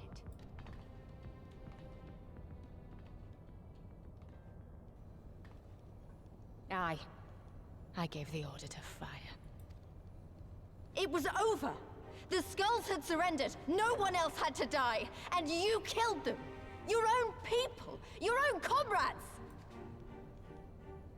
You're right! I killed them.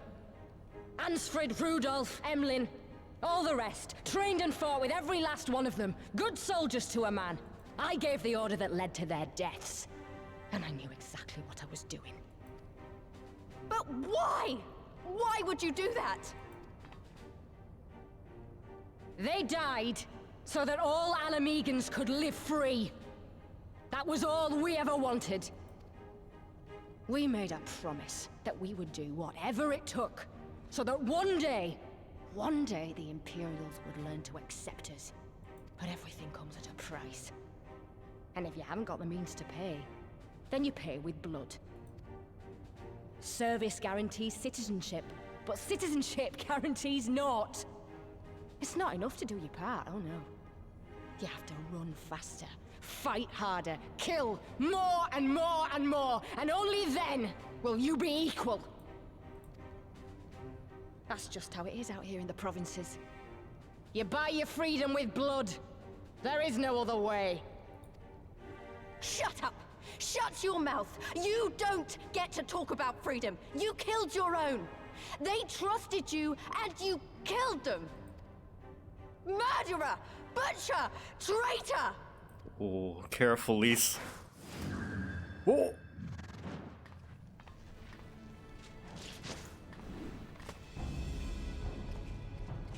And now we see the unique power that Fordola's echo gives her, because we don't have that.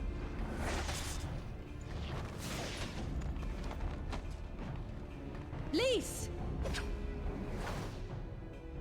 Gotcha! Holy shit.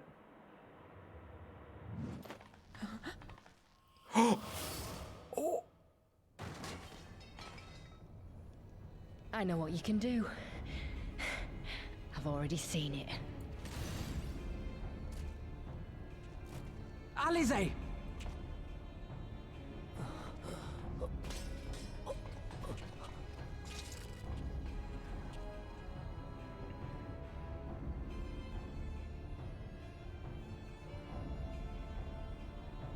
Even so, the odds are against me. We do have that, all the danger marker. No, I've heard this. I've heard this before, but this has been deconfirmed. It has, like, I can't remember where I saw it, but it was, like, actually deconfirmed by the developers that, like, no, that's not, the markers that we see is not the Echo. It's a cool theory, though, and there's nothing wrong with headcanoning that, but no, the markers we see are not the Echo.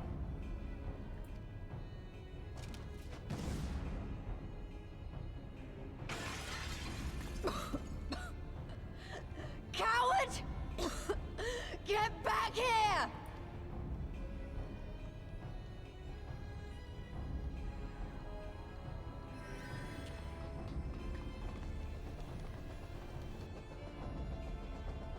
Damn. Hero! Lord Xenos invites you to join him for the royal hunt, to be hosted at the palace. You may bring your horde, if you like. All are welcome. Because, like, our Echo, all our Echo does, aside from prevent us from being tempered by primals, is see the past experiences of people. That is the only 100% confirmed thing that our Echo has been able to do. She'll be all right, but we'll need to carry her. Will you help me? Thank you. Lise, I leave matters here in your hands. Just like Kryle's Echo shows the future, I think? Or something else? I know Kryle's Echo works different than ours, but apparently the Echo works different for everybody. Right.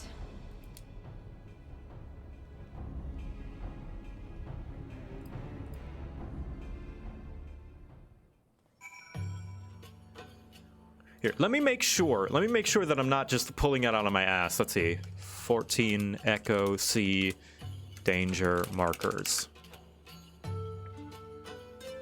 How to explain all the danger markers? Da, da, da, da. Mechanics are Echoes, not a rare theory, and it holds water, except if you do duties with NPC who don't have Echo, and they're able to do mechanics as well. Sacking, avoiding AoEs, etc., or in case of Tataru, they are unable to do mechanics, but that's because it's Tataru. If markers were because of the Echo, all other NPCs would act like her, too. Unfortunately, a far more mundane answer is that mechanic markers are gamey representations of information your character gets in-universe, plus their combat experience. They're right there, so they can see where the boss aims with an AoE spell. You, as a player, can't. Also, after many fights, you learn to recognize what attacks can be shared between several people to lessen their impact, etc. Okay, so maybe it's not deconfirmed by the devs, but it's deconfirmed by just thinking, okay, well then how do the other characters see it?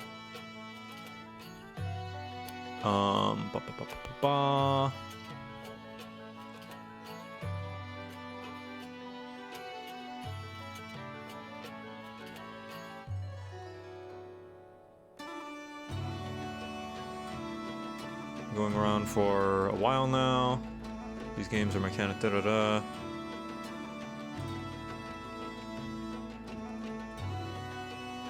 Video game.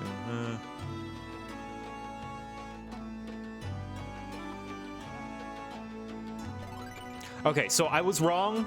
I think I'm wrong in that the developers deconfirmed it. But the fact that other characters are able to see the quote-unquote markers as well is kind of breaks that water. But yeah, it's just theory. Whether I was right or wrong, the Echo allowing us to see mechanics is just theory. It's not confirmed. It's an ambiguous thing, yeah. Which is a cool headcanon. Sure. But, yeah, it's not official. But, be sure to let people know that that's not in lore. Oh, we did it. Castra Mabania belongs to us now. Nago and her people took Alizé to Radiata to receive treatment. Alphino tells me she'll make a full recovery. I know I should be happy. We won, and with minimal casualties, but somehow it feels empty. We should report to General Aldin. Cryle wasn't here, but who knows? Maybe one of Rauban's men found something which could lead us to her. Can't hurt to ask, anyway.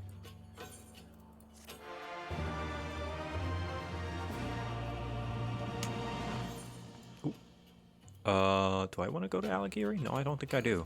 Ooh, hello. I love this colorful cast of characters. Just like everyone lined up. Whoa, Danny! What is that outfit? Holy shit! Is that the Odin set? Hercule. I think that is Odin. Yeah, very nice. You look great in black. Hell yeah.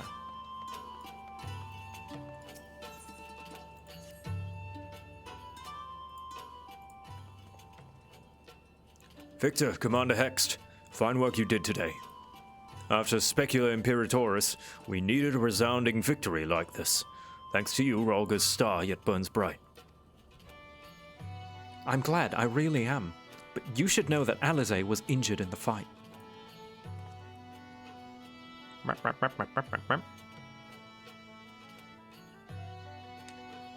Regrettable, but I am pleased to hear that she will make a full recovery. Fordola's parting words, on the other hand, ring less favorably in my ears. But if Xenos wishes to invite us to a so-called royal hunt, then this bull would fain accept. What troubles you, Lise? It's nothing, really. Just that we're almost to the end, but we've still got to save Cryle and do so much more. We'll find her soon enough. And plus, there's still the patch quests afterwards. Listen, Lise. It will take us some time to fully occupy the castrum and prepare to advance into the lock. While we wait, there is something I would like to show you, both of you. After all, this may be the last chance we have to catch our breath before the final push. I don't see why not. Then come with me to Radiata. From there, we need to follow another road south.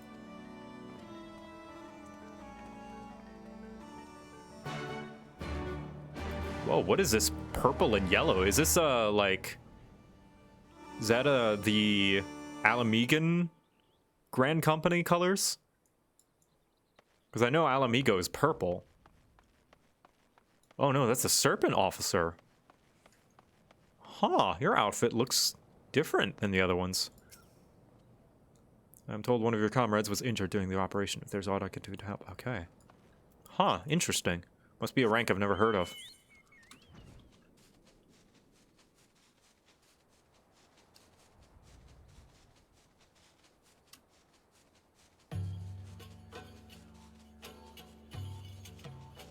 It's brown, just odd lighting? No, that's purple. That's like some kind of... Oh.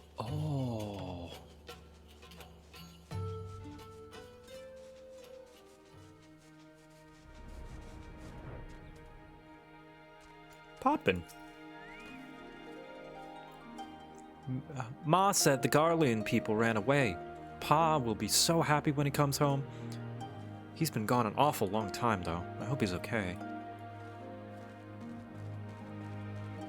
Sagar? What are you doing? I'm afraid we've nothing to offer you, sir. Barely anything grows here, and most of our able-bodied men and women either fled or were conscripted. I reckon this place only has a few years left. Oh. Even after all these years, it's still the same. Ah, but I'm getting ahead of myself. You deserve a proper welcome. Oh? I can't tell if that's Eorzean or not.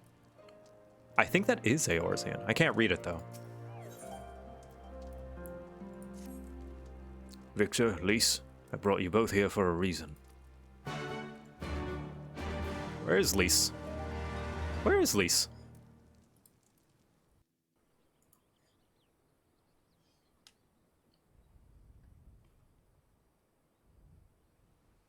I wanted to show you this house. My house. Oh. You mean this is where you grew up? Aye. Not much to look at, is it? What are you talking? That's a hell of a house. What are you talking about? Same could be said of the village. It was damn near impossible to live off the land, barren as it was, which is why so many of us traded our plowshares for swords. Swords and uniforms, mind. We became military men. Tensions were rising between Alamigo and the Empire, and there was always a need for more soldiers to watch the border. It was only a matter of time before the first skirmishes broke out. It's a frightening thing to face Magitech armor for the first time. But after a lot of trial and error, I found ways to bring them down. After a few victories, people even said I had a knack for it. And then one day they hit us. Hard. I was wounded and sent home to recover. Back here. Oh.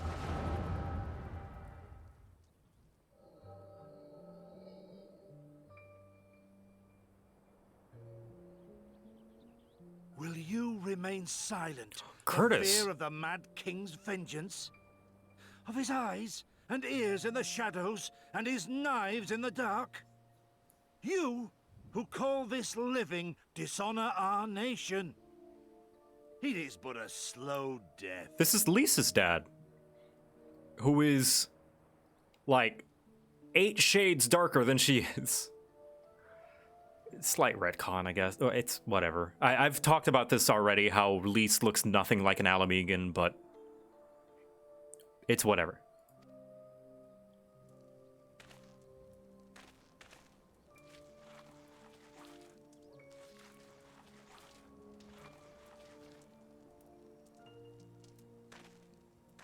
Liberty or death? Liberty or death? If this be your creed, then raise up your hands, raise up your voices! Together we will tear Theodoric from the throne! Together we will reclaim our freedom!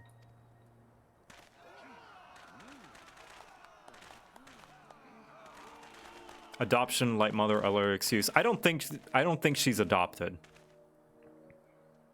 But so it's just a slight retcon, I guess. The tiniest of retcons. Oh, that was Ilberd. Oh.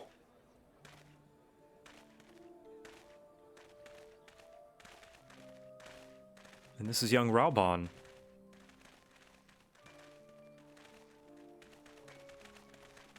Send you home to men, did they?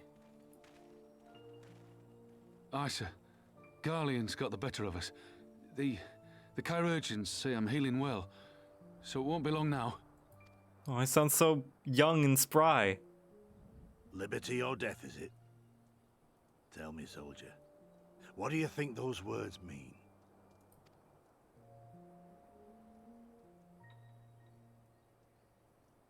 We must needs be willing to die for liberty. Spoken like a true patriot. But liberty should not be the end in of itself. Liberty is a chance to build something better. A stronger, more prosperous home for our people. It's not quick or easy work. And it is never truly finished. But if you neglect it, then sooner or later, you look up to find you've traded one tyrant for another. Well, sir, I've never asked for much. Never wanted to live like a king, just wish it were a little bit easier is all. For me and everyone else. And I'm willing to die for that. If that's what it takes. Oh, Raubon was a good boy. He is a good boy. Now he's a good man. He was such a soft, kind boy. Dying is easy, soldier. Living is harder. Damn, what a quote. Rest, mend. Regain your strength. You'll need it in the days to come. And mayhap one day we will need it too.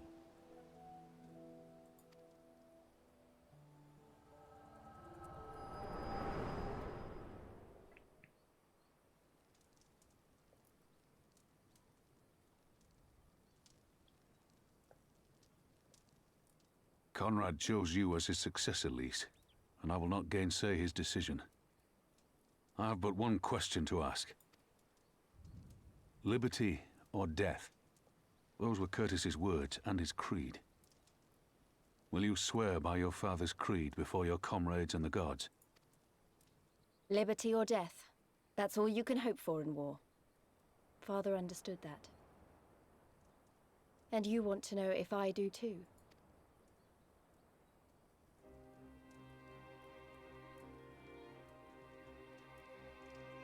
I swear to you, here and now, I will fight until the end. Be it liberty or be it death. But the freedom we win must be for every Alamegan, even ones like Fordola, though they may hate us, and the Ananta, though they may fear us. We'll fight, and we'll talk, and we'll find a way to make it work for all of us. Compared to all that, retaking our home will seem like the easy part. A good oath. And there is naught else to say. You are indeed your father's daughter. I like this moment with Ralbon. I wish we got this with all of the city-state rulers. We only get a little bit of, like, the Admiral and the Seedseer.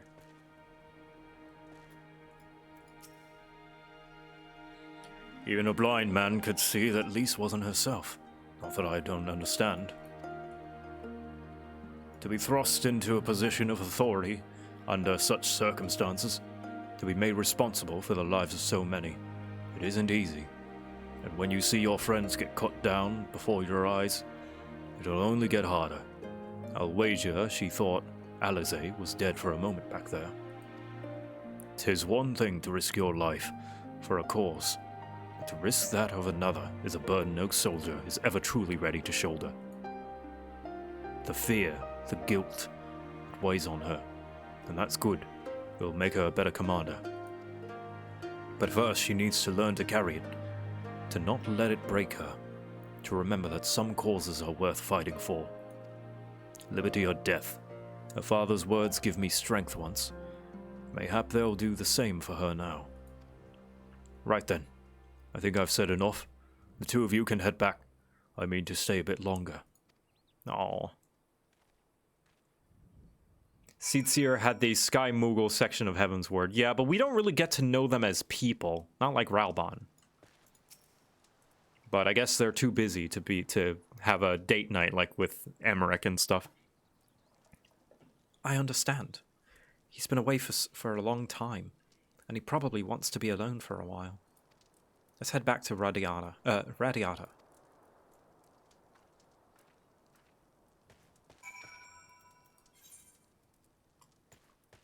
Kane had a short story. I'm talking about in the game.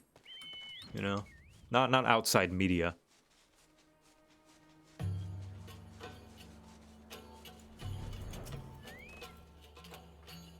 Wait, am I the one who feels like I'm being watched?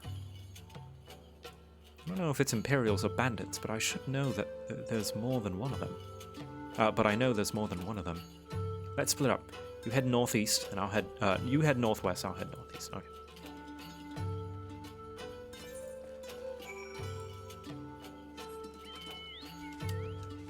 There's the Merlewood bit a bit later. Yeah, but it's not an intimate moment like with Ralbon, you know? No, none of them get to the level of, this was my childhood, and you get to see in my memories of how I was when I was young, and I get to tell you my beliefs and stuff like that. 7 hells, he's seen us. Sod it. Dead's as good as alive to the Imperials. Oh, okay, well, I guess we're just gonna fight.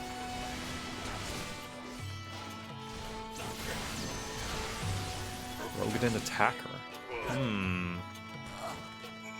Undercover spies for the Empire, I see.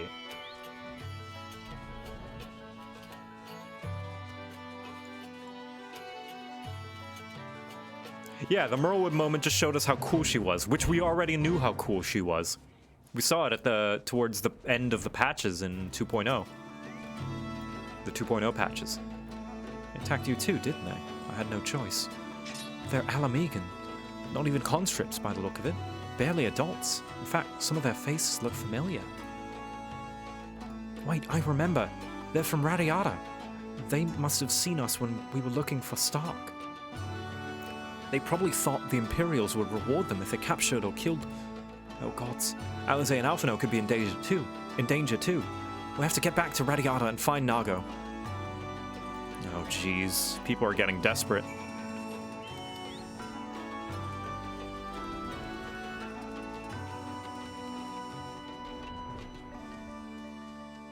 Hey, Nago.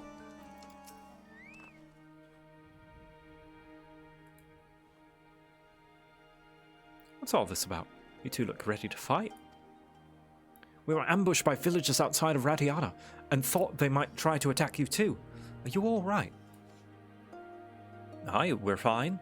The twins are at Stark's. Alizé was asleep last I checked. I'm sorry, did you say you were ambushed by villagers, not soldiers? Did they not see what we just did to the Castrum Urbania? Goddamn fools.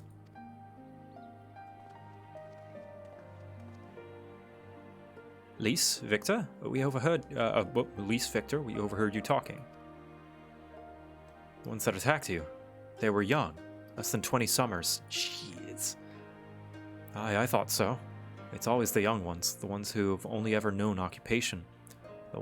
They're the ones you've got to look out for. See, the only decent work to be found in Radiata is for the Imperials, and everyone knows it. Children grow up knowing it. They have it pounded into their skulls that the best they can hope for is to serve an Imperial officer.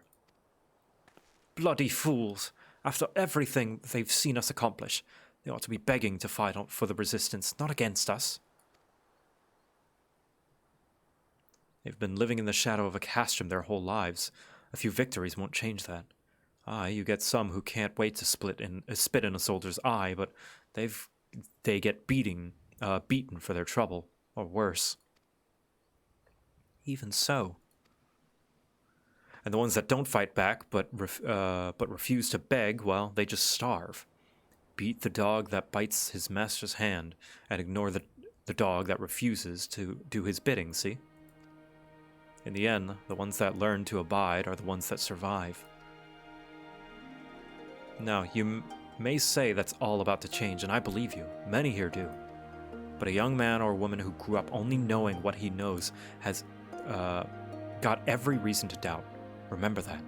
Do what you have to if it comes to it, but remember that. Yeah, they don't know what they don't know. It's like they don't know how to think outside the box of how things could be different. They only know what they've experienced, and only know how to improve things within the context of what they've experienced, you know? The sooner we liberate Alamigo and bring an end to the occupation, the better. Only then can we show these youths that things do not have to be this way. Only then will they know what it means to live free. We're going to build a new home for ourselves, together, a better home than they've ever known.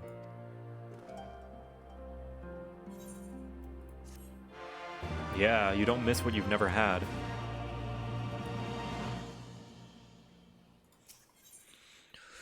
The Lady in Red. I've been thinking, if Alizé needs more time to heal, maybe we should move to Rolga's Reach. She can receive much better care after all. Our infirmary is probably the best place for her, short of sending her to Gridania. Indeed, and given what Mistress Woad has told us, I would rather she did not remain here. Then it's settled. Nago, go and see about getting us a carriage and an escort. Alphinaud, you should get your sister ready for the journey. Victor, would you mind going on ahead and telling Aurella that we'll be on our way? I want a bed for Alizé when she arrives. Thanks. I did ask on Twitter about this quest, and the reason being is because now it's time for a little bit of glamour. It's been a while since the last time we glammed. We glammed, like, at the beginning of Stormblood into this outfit, and I'll be returning to this outfit eventually, because this is Victor's main outfit, as it were. But seeing as we are fighting for Alamigo, and we've had our time in Dolma, I think it'd be fitting for us to dress the part. And I say we dress for Alamigo. Victor has met with people around and gotten to know them, gotten to know the culture, and decided in order to fight like them, he will fight amongst them as an Alamigan.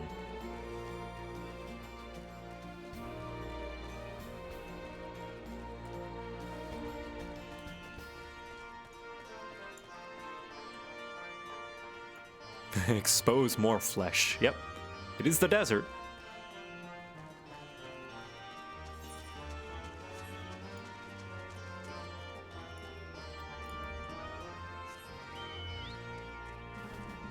What sword and shield do I have? I have the, I think it's called the Ruby Tide Blade. This is one of the Stormblood Dolma dungeons, I think. And Mitsuba Kai. Very Dolman. I'm gonna headcanon that guy that made the armor for the people when we siege the royal palace, that they gave us this, that he forged this for us as a parting gift for when we go home back to Alamigo.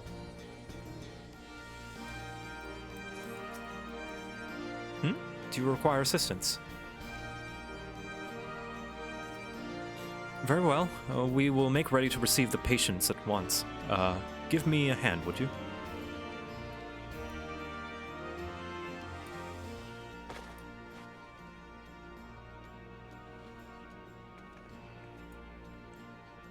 There, all crisp and freshly laundered. We're here. Is everything in order? Did you change your hairstyle, Victor? Yes, I did. Right, we'll bring her in.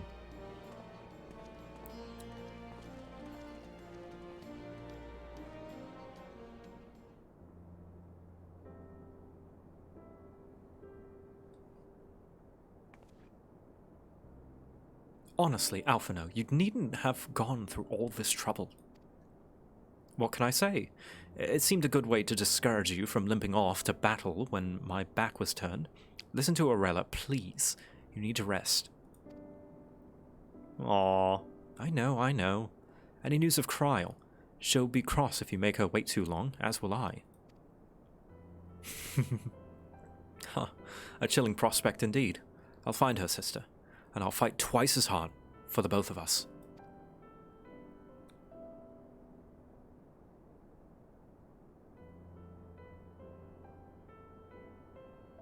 They're good together, when they're not at each other's throats.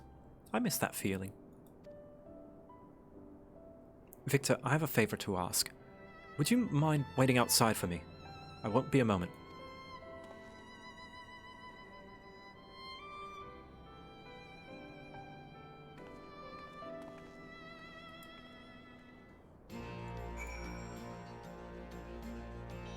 Alright, here we go.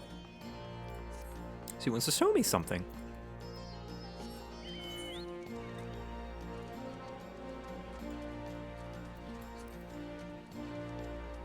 Let's wait here, shall we?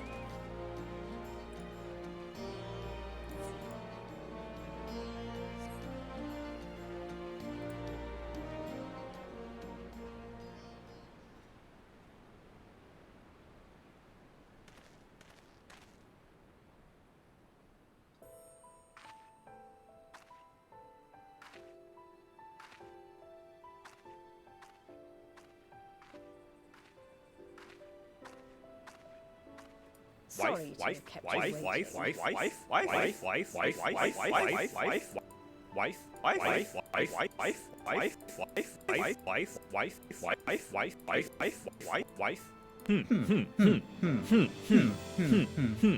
Women.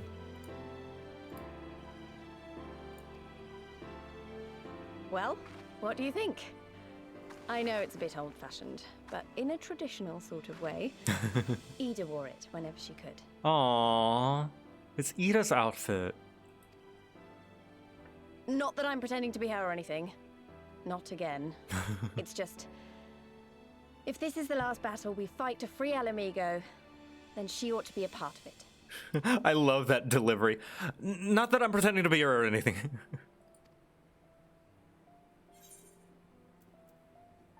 It suits you.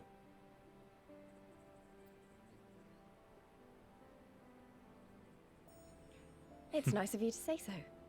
And a bit embarrassing. But mostly nice. Oh, I fucking love Lise.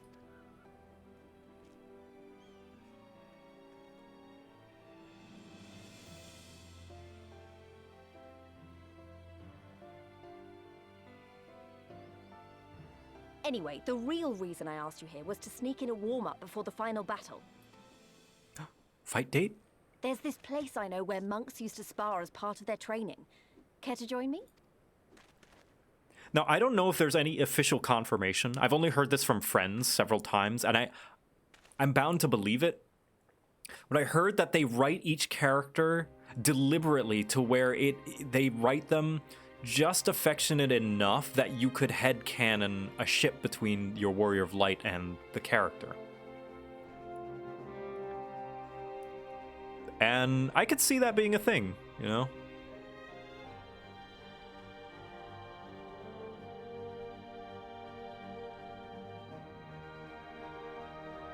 I've never heard an official source on that, but...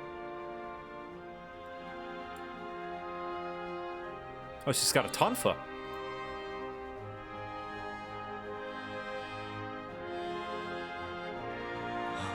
Trailer fight time.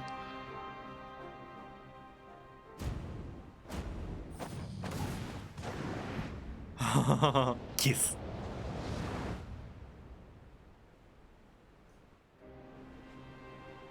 Oh, that's cool. Very anime, very ridiculous, but also very cool. Maybe we got a little bit carried away, but you have to admit, that was fun. Thank you, Victor. You're the best kind of friend. Ow! Friend zone. Ah. Round 2, cuddle! The kind that's not afraid to knock some sense into you.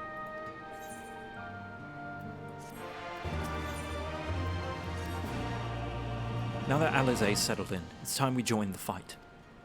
Though, actually, maybe you and Alphino should go on ahead without me. I need to talk strategy with the officers. And that might take a while. They'll probably never do it because there's way too many jobs. But I do hope that one day we get some kind of fight scene or like a single attack that we do that is like tuned to the job that we're playing. They'll never do that because they only did that once back in A Realm Reborn when there were only, what is it? 1, 2, 3, 4, 5. Wait, hold on.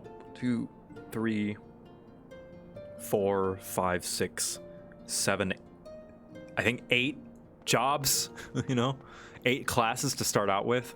So they only had to animate it 8 different times. But that'd be cool if we got just like one scene of us fighting using our proper weapon and stuff. Because you notice we never are shown in cutscenes fighting with our weapon because that would mean they would have to animate each one. Ah, there you are. What was it Lise wanted of you? 9, there we go. Yeah, we only had 9.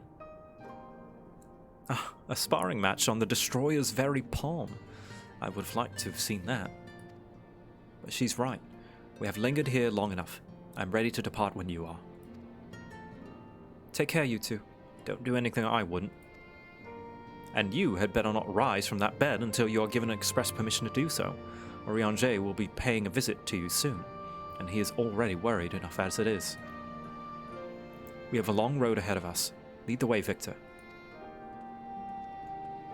You're leading the way there. All right, cool. Back to Castrum Abania. Is there an Aetheryte? There is not.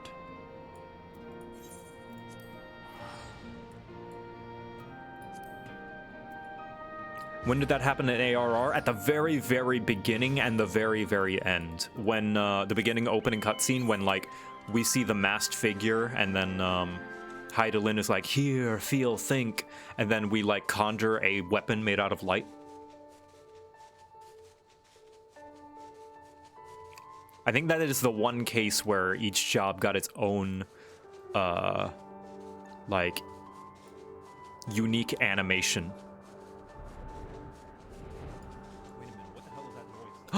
Dan! Thanks for the raid of 60 nice. Sorry, 69. I was gonna say nice, but then I said 60 nice. That is nice. Nice. Hi, Dan. Welcome. We're reaching towards the end of base Stormblood. I got a cool new outfit. We saw Lise get her hottie McHot, gorgeous, pretty, gorgeous outfit. And we're gonna get ready to storm Alamigo.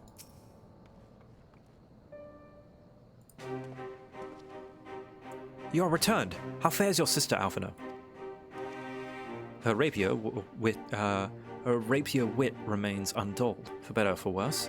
Have there been any developments in our absence? I'm proud to say that Castrum Abania is now wholly under our control. At present, we are taking stock of enemy backslashes and redistributing them among our men. Also, while backslashing through the officer's documents, we learned that a unit of the Skulls under Fordola's command passed through the castrum en route to the capital, where a single prisoner is backslashing. Cryle! It has to be her! In all likelihood, yes. You will be glad to hear that the tunnel leading to the locks has been secured by our soldiers and is now safe to backslash. And one final piece of good news. Reinforcements from all 4 Alliance nations have arrived and joined the backslash, which has established a new base of operations within the locks. Commander Hex should be arriving soon, yes? When she does, we will call a meeting to discuss the final stages of Rolga's beacon. There she is. Look at her. Sorry to keep you all waiting. Look at her. An Alamigan folk dress. How very fitting. And well-fitting, I might add. I wanted to do something for Ida and myself.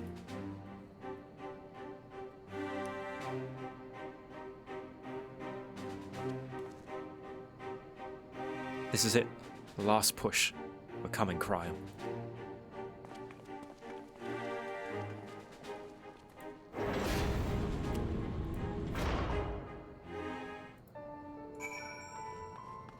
Here we go.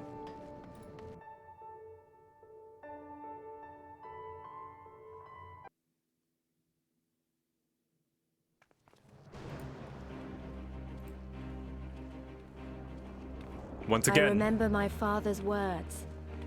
How they rang in my ears as we left Castrum Abania behind and looked out over the locks before us. Once again, the evil Imperial Fortitude has a thunderstorm above it. They had come from all across Eorzea to stand with us. To stand against oppression and tyranny. Emmerich! 20 years the Empire had ruled us, but no longer. Liberty or death. Liberty or death.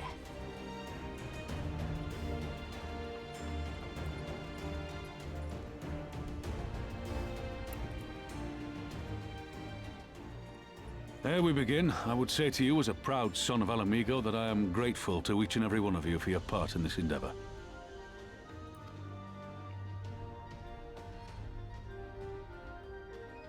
Wife.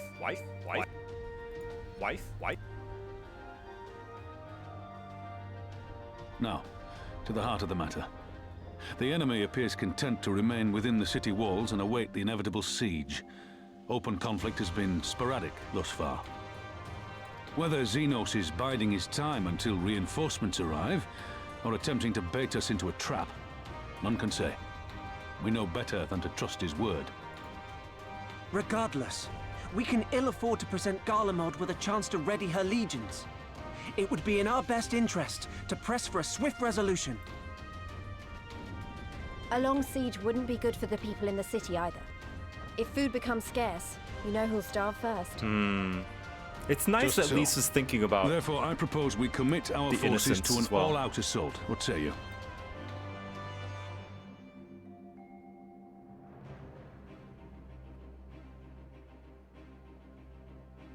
I Would love seem that we they. are of one mind. And let us proceed to I the how love that of they it. include all the other city-state leaders to come help as well. The Immortal Flames will form the vanguard, supported by the archers and the conjurers of the Order of the Twin Adder, under the Elder Seedseer's command. Once the main host has cleared a path to the walls, we will bring forward the artillery of the Maelstrom and the Temple Knights. I would have your cannons pound the gates and punch a hole right through the middle of their defenses. Yes. Wife. What about the resistance? Sorry, there's too many attractive leaders in one place. Your part will be to occupy the residential district and keep civilians out of harm's way. The people are more like to trust their own. Of course. Oh, whoops. Remember that there is a second entrance to the city proper there. If all goes to plan, we will have secured 2 points of entry. Once both objectives are complete, we press on into the city, surround the palace, and hunt down Xenos.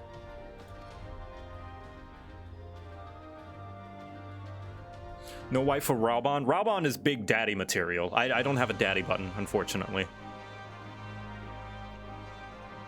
Now, Emmerich is as well, but he's also wife held material. in reserve as an irregular unit until we have So more this will have to intelligence on suffice. your captured comrade. Kryle's rescue will be your primary concern, but I dare say we'll find a use for you once her freedom has been secured. A daddy button. Thank you, General. I pray we find her quickly. Never hurts to make one, that's true. Ralga's beacon nears its end. Soon, my friends, Alamigo will be ours once more. Yes.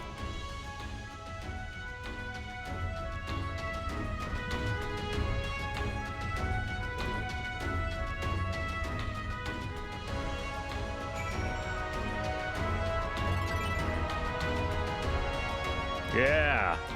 All right. So I have a thing. Oh.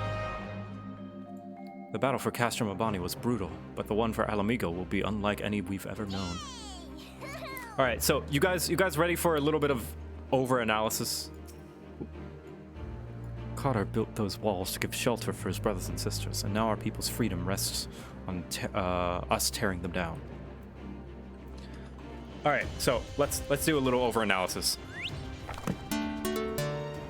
So, Lisa's arc is something that is not in the forefront as much as other character arcs.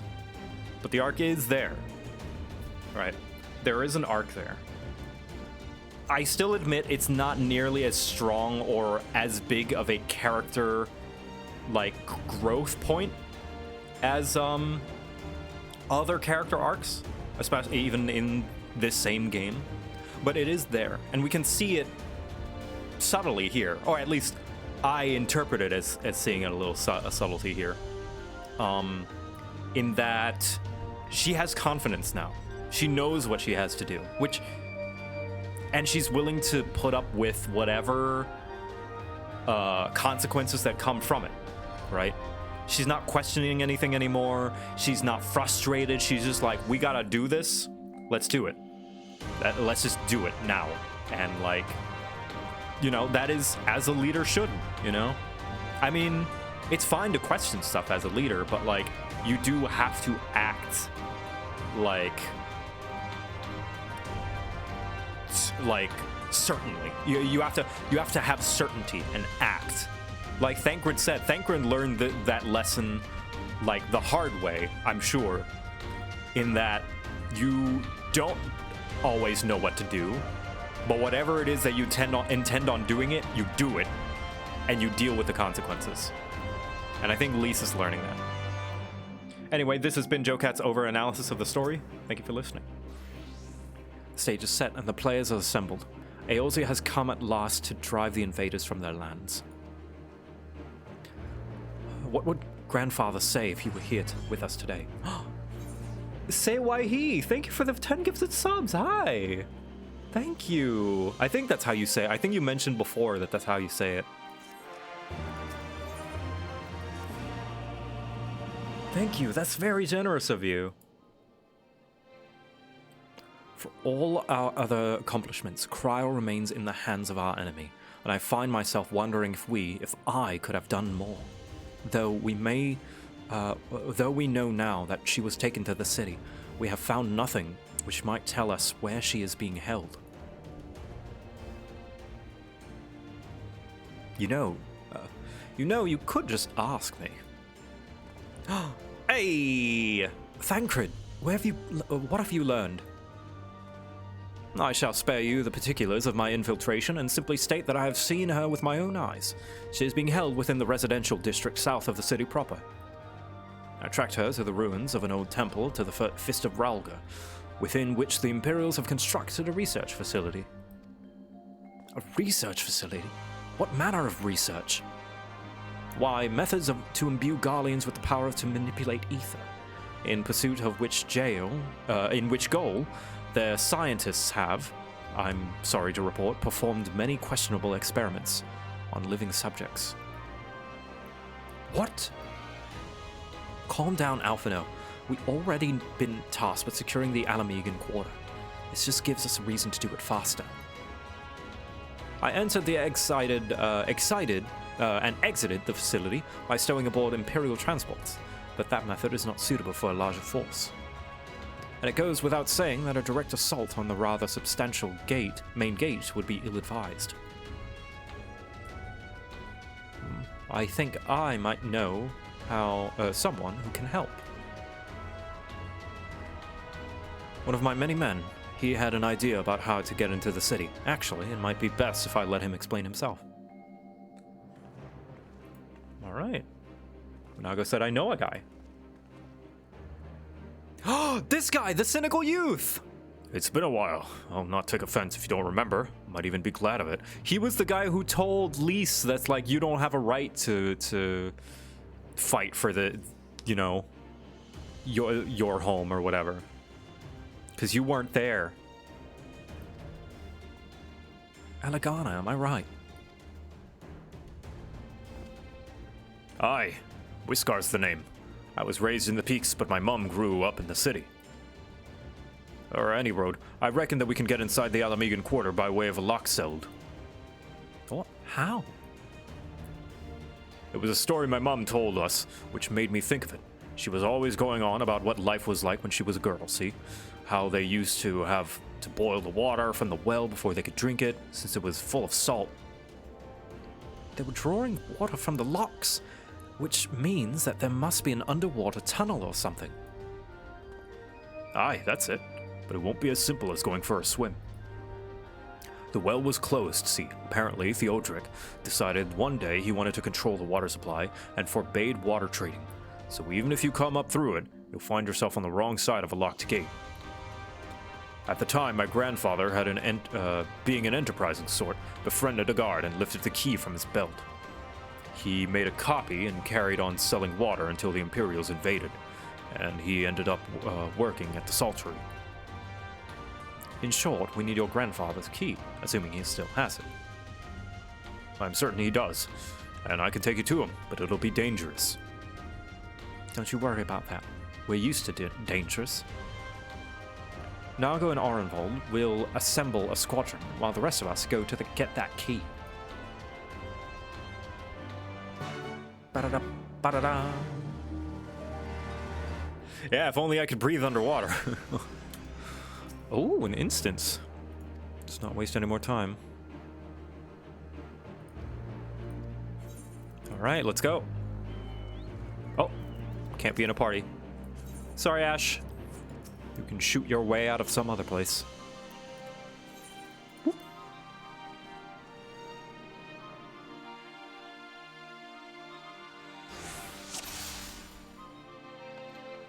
Sultry's not far.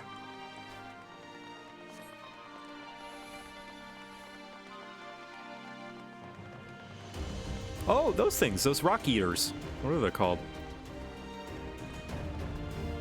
Soblins, I guess. Or Coblins in the other one.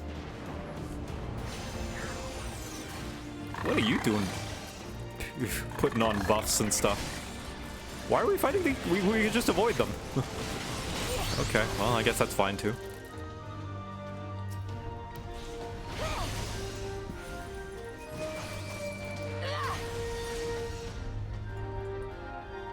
Thancred? Thancred, you're all alone.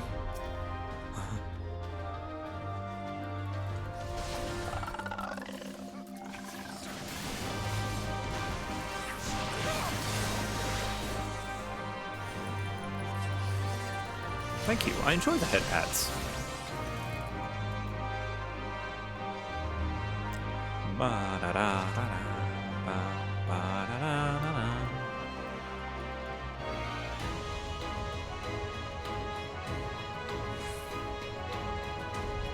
Here, but this isn't right. Where is everyone? It's over there. Word of the Alliance's advance has surely reached their ears. We should search. In the pot. In the pot.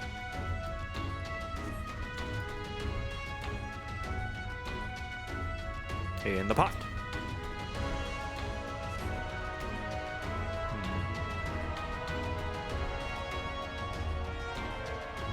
Fallen masonry. Huh. In the broken pot.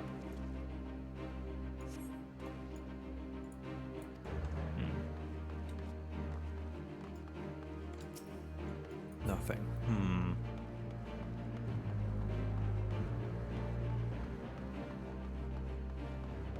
Where could it be? Whiskar, where does your grandpa work?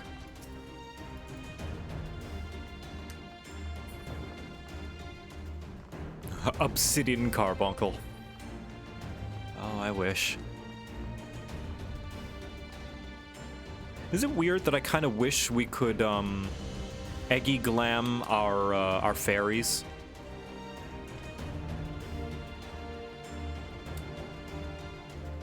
So I wish we could. I kind of like the carbuncles.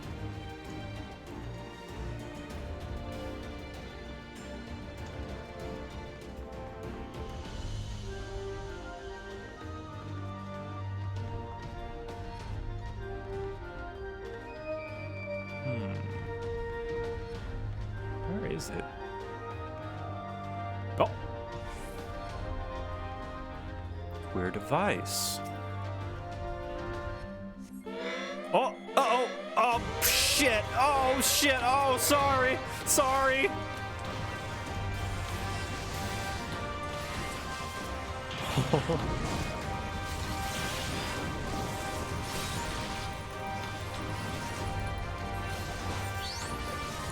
Oh, that's totally on me.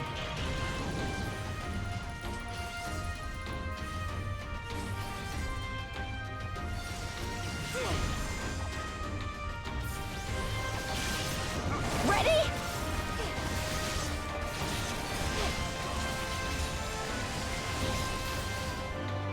Oh, jeez.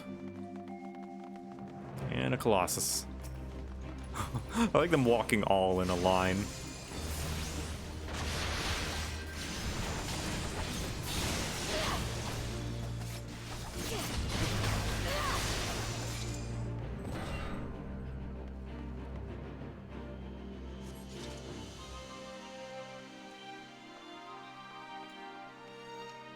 Tattered diary. In the wake of the ambush, you find a diary belonging to a laborer. The last entry makes mention of a plan to take shelter in a Sally monastery. A Sally monastery. It's south. I'll lead the way. Where you at, Whiskar?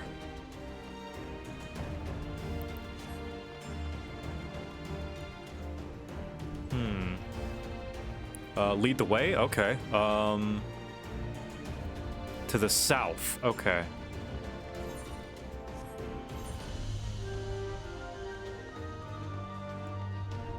Valley Monastery.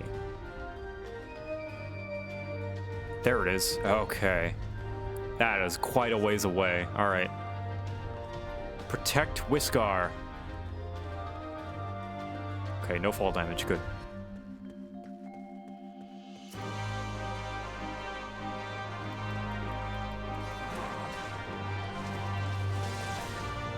Oh, should have tank stance on. There we go.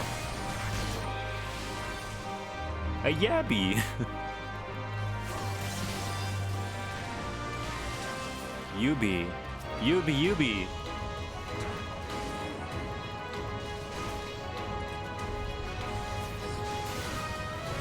Ow.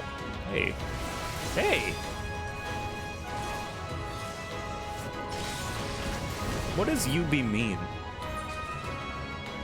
Like, I know that's a Corone thing. But is it just an onomatopoeia? Is it a finger?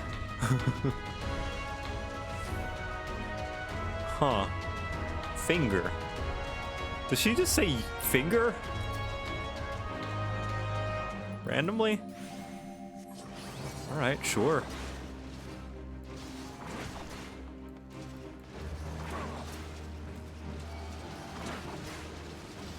Oh, she threatens her viewers' fingers, I see.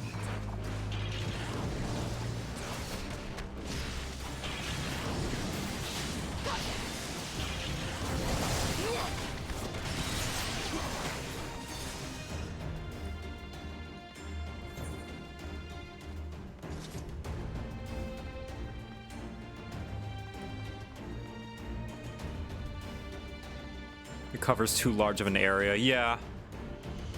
I also think it's a bit of a trek. I think it could be... At the very least, it tells us where to go compared to Heaven's Word. Like, this feels like a better version of the Heaven's Word instance. Because it's lined with enemies, they tell you where to go. You know. Whereas the Heaven's Word one, it was just kind of like, look for footprints, and then get lost. Ooh, Mecha Gorilla. Something tall, dark, and imperial looking.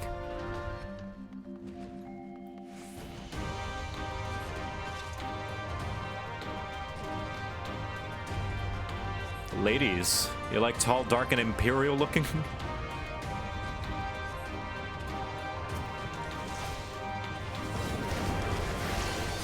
What if we just kill him?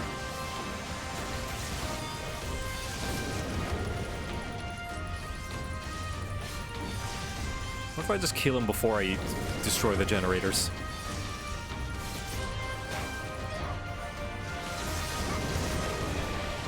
Oh, he's giving me Vuln stacks, I see. And he's regenning. Okay. Well, what if I just kill him before he regen? There we go. Return to monkey.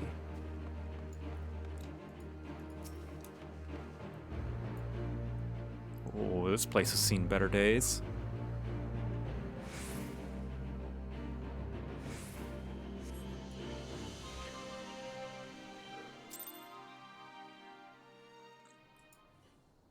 Hildebrand is confirmed to return for Endwalker, don't worry. This is it. This is the monastery. They have been around here somewhere.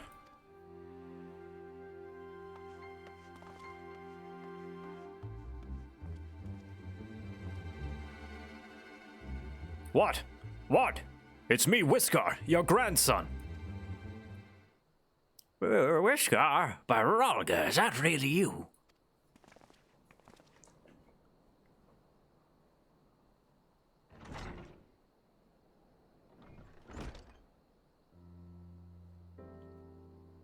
Oh, it's good to see you alive, well, lad. But who are these others? The Resistance, Granddad. My, comrades in arms.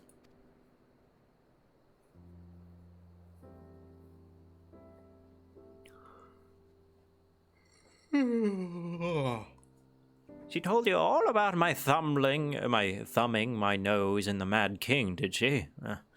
Daft sots never caught me, neither. It wasn't much, but it was my way of rebelling against his rule. Glad to see you've got higher aspirations. Here, make our family proud. Wow, he's just been hiding out here the entire time? I will, I swear. Ralgar is my witness.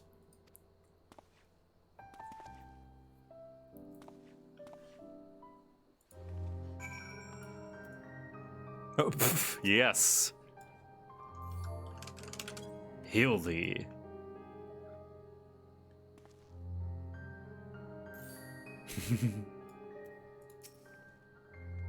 I was worried that he wasn't at the salt tree, but we found him in the end.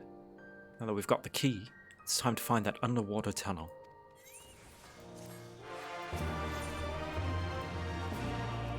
Lise is in the mood for a swim. Oh. We'll need to dive into the locks and look for a tunnel leading beneath the residential district. That should be no problem for Victor and me, thanks to the Korjan's blessing.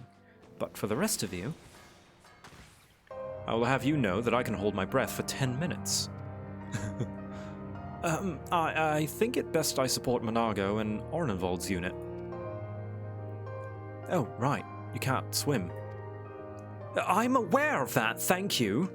But it is neither here nor there, given that I lack both the Korjan's blessing and Thancred's paternal lung capacity. Right, of course. I didn't mean anything by it, nothing at all. Alphino getting defensive. So, Victor, Thancred, and me. Let's head to the water's edge. Alphino and Whiskar can rejoin and the others and wait outside the gates for us to let them in. Why does Thancred need to hold his breath for so long? I don't know. I don't know what he would have done that would have made him practice holding his breath. I'm concerned now. Sex joke? It's gone over my head.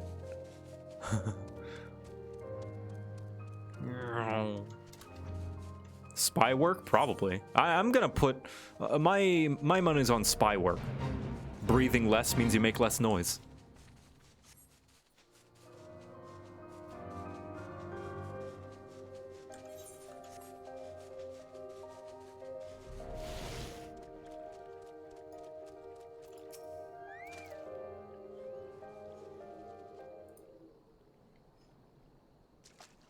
This looks like a good place as any. Ere you dive into the briny deep. Urianger, what are you doing here? Master Alphino informed me of your plan, and thus did I hasten to your side. When Mistress Alizé unfolded to me the tale of her defeat, I was much intrigued by the apparent ease with which Fordola and theretofore unexceptional warrior defied my lady's every attempt to do her harm. After some few days of deliberation, I subsequently contrived what I believe to be a solution to the problem of her preternatural prescience. 'Twas in hopes of furnishing you with the fruits of my labors that I came. Oh god, here comes the difficult to read and understand parts. Wait, isn't that Moonbreeder's? Her etheric siphon formed the basis for my design. Should my hypothesis prove correct, you need but activate it in her presence. To say more would endanger the plan, for ignorance is your shield.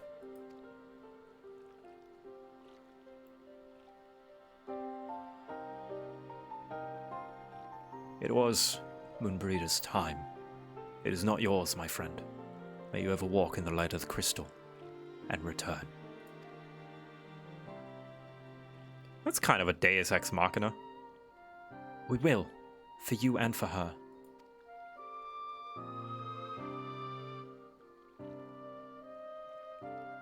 Right, I'm going in. Follow me.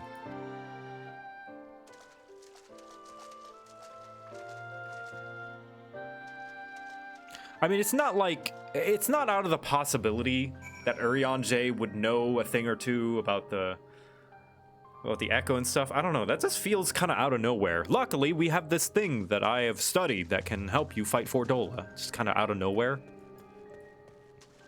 Especially with Urion J, someone we haven't seen in so long since the beginning of this expansion.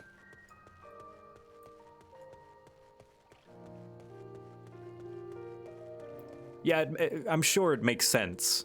And it's, you know, building off of something else that happened, but it, like, I don't know, it just feels like it comes so out of nowhere, you know?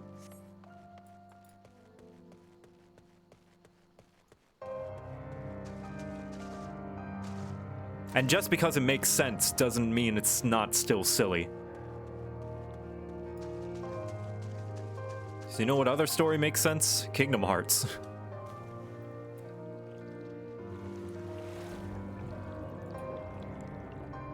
Everything is explained in Kingdom Hearts, but it's still dumb. Wow. Jeez, this place goes... How... Can I go all the way to the bottom? I can. Oh my gosh. Wow, that is... Oh, I don't like that. This shit? This shit is big nopes from me. I hate this. I hate big open ocean stuff like this. Ugh.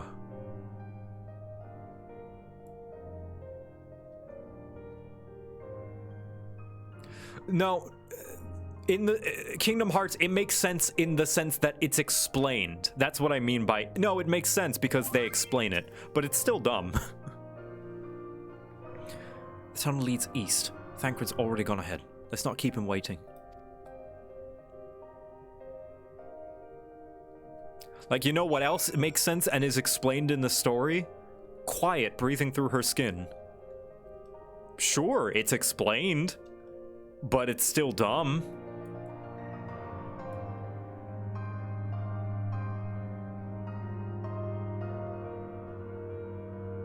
You know, it's explained and it makes sense because they chose to make it make sense. Because they wrote it that way.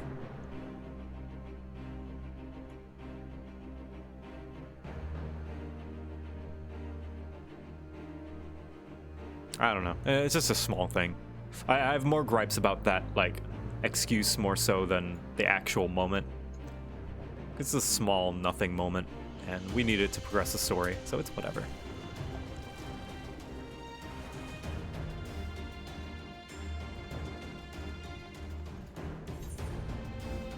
All right, we're inside.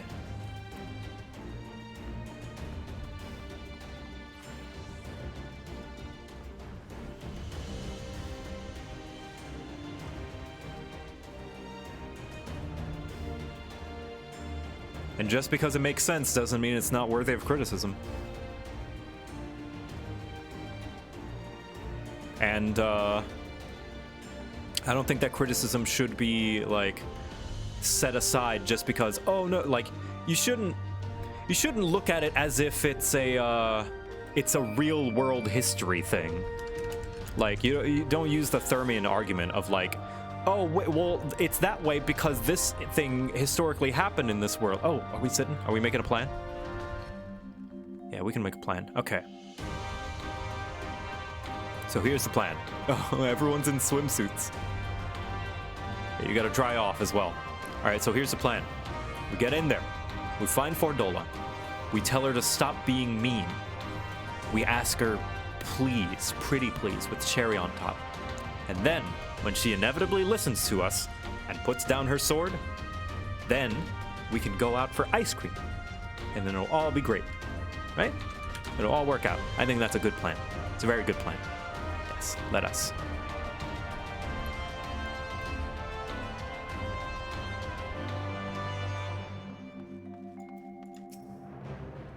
That tunnel was much longer than I anticipated.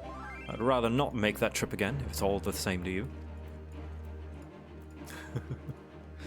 Whew, that was fun. Yes, tremendous fun. Who needs a beastman's blessing anyway? I still can't believe you managed to hold your breath the entire time. It felt like we were down there for hours. Anyway, it's time we let our friends in. Once we head up these stairs, we'll need to make our way to the main gates, which are somewhere to the west of here. Forgive me for stating the obvious, but it bears repeating until we open the gates that we three are on our own. It would be in our best interest to avoid guards and easily startle small folk. Obviously, but once our guests have arrived, we'll be free to head towards the research facility where Kryle's being held as loudly as we like.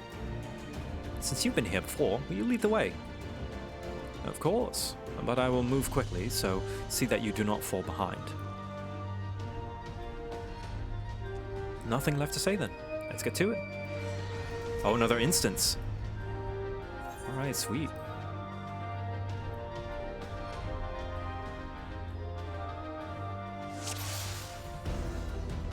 Oh, we gotta sneak around.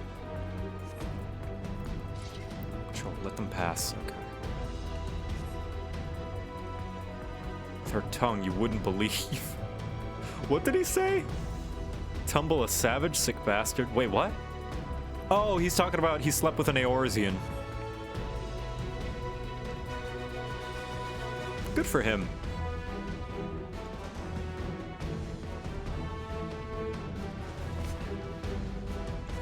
Thancred. Ninja Thancred.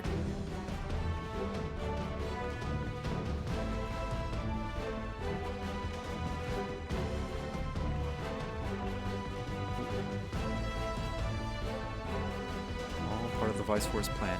Ooh. Wiser, let's press on. Damn, Thancred.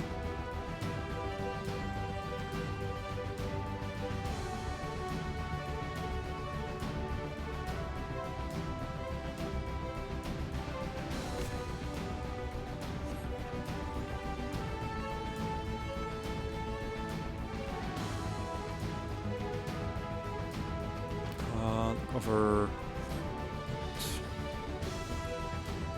Quiet down here. Except for you, maybe. Where do I need to go?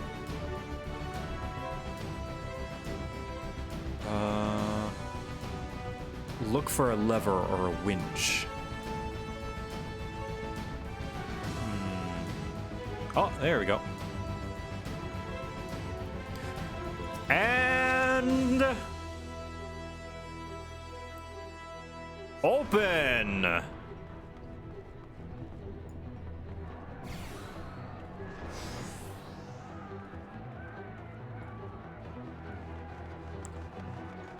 Head on inside. Party's on.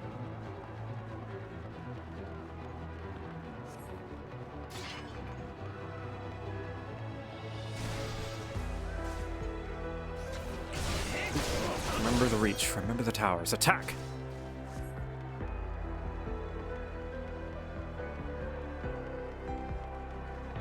Oh, there's the Scion theme. Da da da da da da da da da. But like a remix version. I love leitmotifs. And then the Warrior of Light theme. Da da da da da da da da da da. Except like a darker version.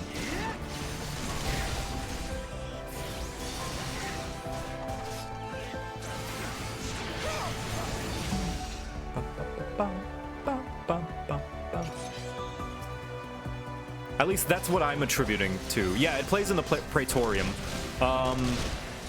The like da da da da da da da da da da. That seems to play a lot of times when things evolve the Scions and stuff. So I'm attributing it to the Scions theme and the da da da da da da da da da da. That one I like to attribute to the Warrior of Light.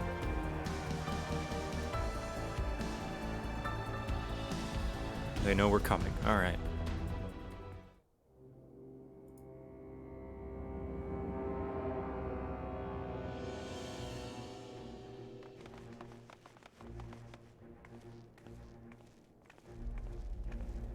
Hello.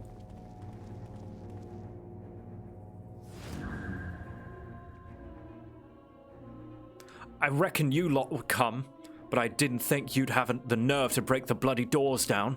Makes no difference to me, though. Time to die.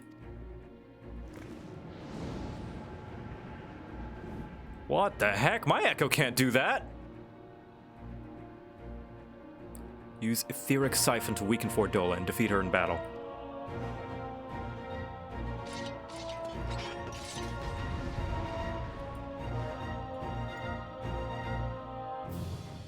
Of the new crap guide, I'm glad. All right. I can read your every move. So do I have to use it? Oh, no, there it is. And go! Hurts, huh? Out of my way! Bit of a migraine. Okay, so I only need to use it when she is invulnerable. How could I lose? Resonating Echo. Here, I'll help. Ah, shit.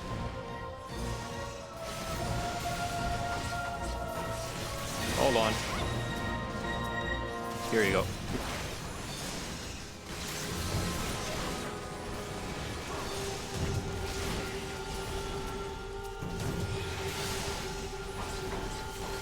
And I'll help this guy.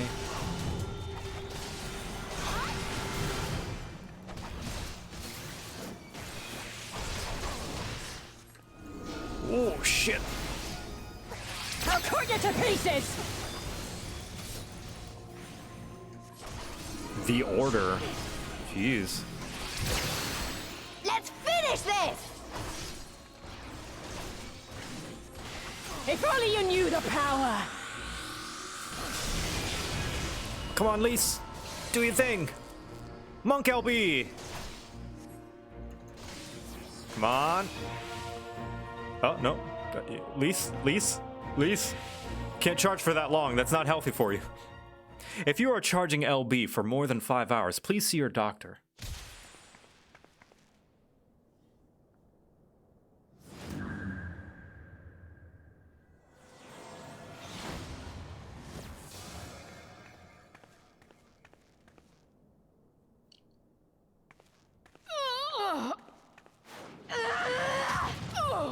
Oh.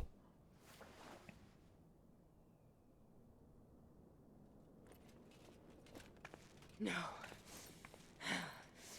Not after everything. I cannot lose. I will not! Oh, but you will! Without your tricks, you're nothing! Conrad, Mefrid, your own comrades! I should kill you here and now for what you did! But there's no place for that kind of justice here. Not in my Alamigo. Yes! Oh, how very bloody noble of you. Why, you'll pardon me my sins, will you? After you and your freedom fighters come and tear down everything we've worked so hard to build? We were fighting for our people's freedom.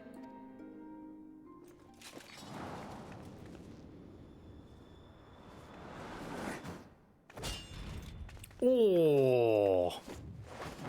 Oh. Oh, sit You're slaves down. to a tyrant. There's no freedom in that.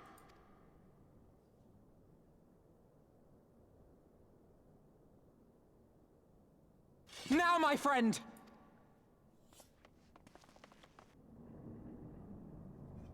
She got annihilated. Ate dirt.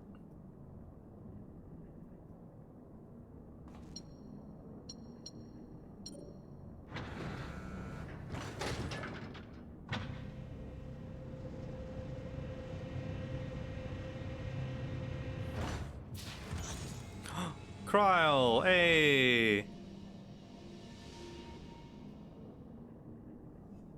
Kryl.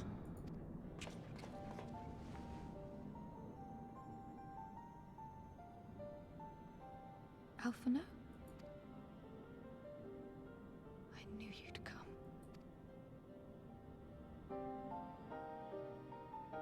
Touching as this moment is, it will have to wait. We should rejoin the main force at once. Lise! I'm taking her back with us, alive. She's going to answer for what she's done. I like also. All right, hold on. Just a little bit of this real quick. I like that another thing that sets Lys apart from both. I like the parallels between not only Lys and Fordola, but Fordola and Yotsuyu, where both Yotsuyu and Fordola are perpetuating the cycle of hate. Lys is trying to break it, right? Sure, she's giving people justice and you know, their just desserts and all that stuff. But she's like, you know, she wants to move past the hatred. She wants to, you know, like, you know what? Whatever the case that has been in the past, we just need to make things better. Rather than be complicit in these oppressors and things like that, and just simply do the same things that they did. She wants to be better than that. And that's pretty nice.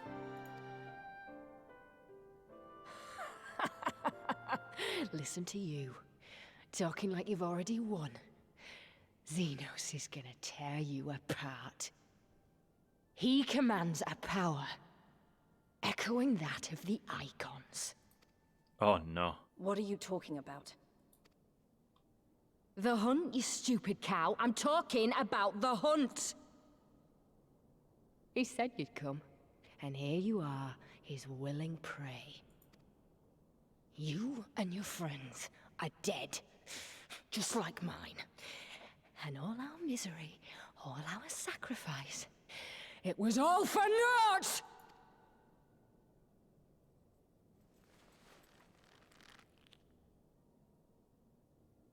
No! You're gonna live long enough to see us win our freedom.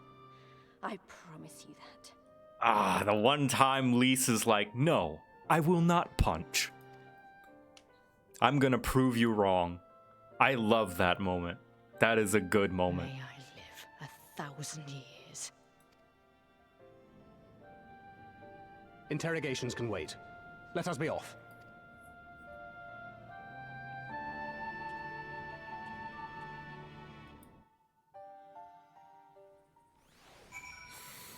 All right, well done.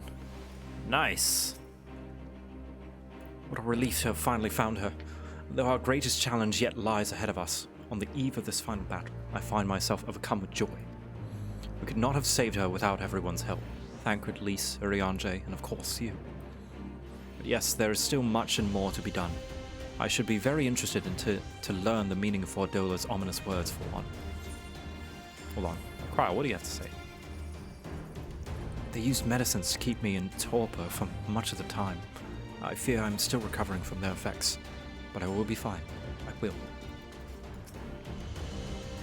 Saved once more by Urianger's ingenuity, I look forward to learning why it was so imperative that we remain ignorant of the device's precise function. The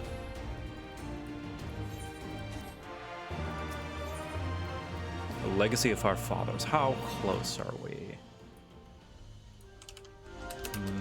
SQ. Gotta be pretty close, right? Stormblood. Legacy.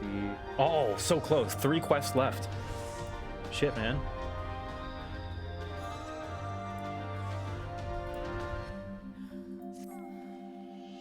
Lys has gone to deliver Fordola into the custody of the Alliance, leaving Monago and her men to hold the residential district and stand ready. Once the Alliance has breached the main gates and commenced their assault, the Resistance forces will push through the entrance here and rejoin the fray. In that case, I will remain here. My search for Kryl took me into the city proper. My familiarities with their defenses may prove useful in the Resistance. Understood. I shall instruct Arnavold and his unit to render support as well. They were tasked with securing the Aetheryte, as I recall. With me, Victor. Aetheryte. Ba-da-da, ba-da-da. Also, this map is so huge, you guys.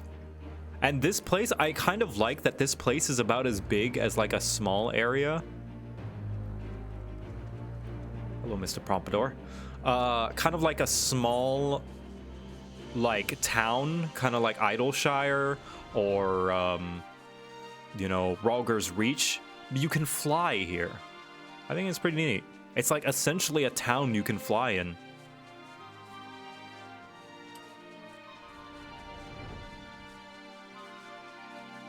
Ooh.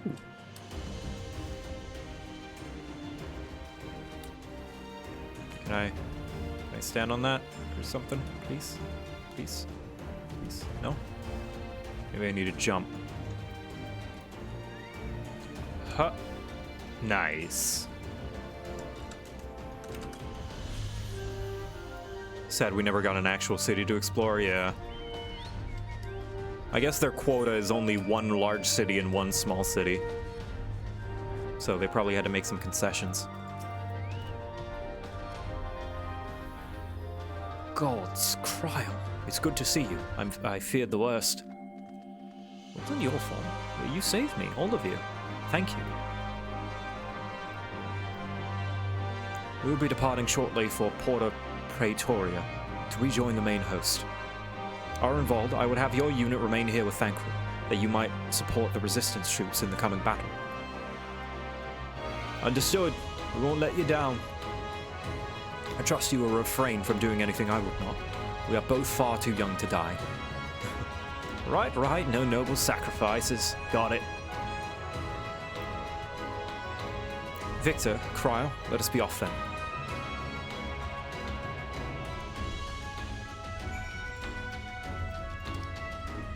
Alright, all the way to the other side of the continent.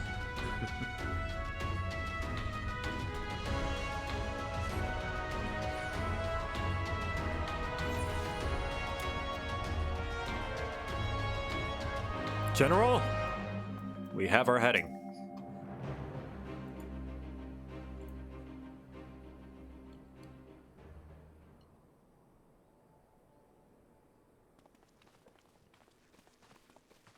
Ah, the heroes of the hour. Not content with securing the residential district, you gifted me an Imperial commander. What are you after, a medal? Do you have one? Is it shiny? Reward, General.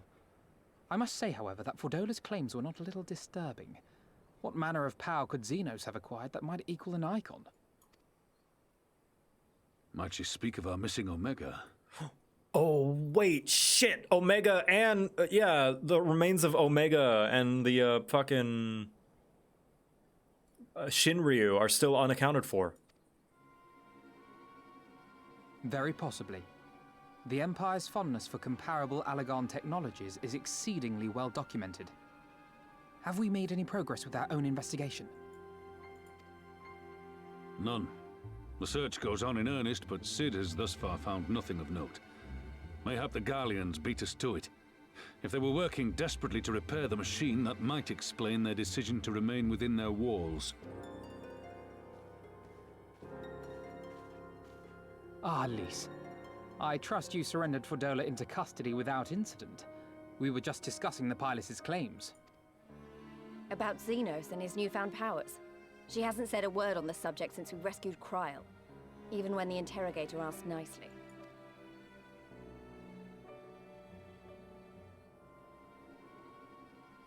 Mayhap I can offer some insight into her claims, or at least into the facility and the experiments they conducted during my time there.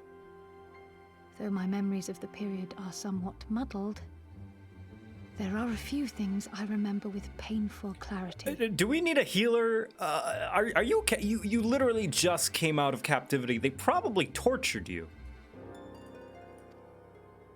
Thancred told us only that Fordola had undergone some manner of treatment. She is the healer. Yes. It is a place wholly dedicated to the creation of enhanced beings, whom they refer to as the Resonant.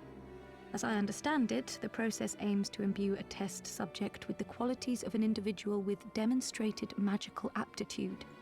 This entails the mechanical extraction and transfusion of some manner of primordial essence. Like the Echo.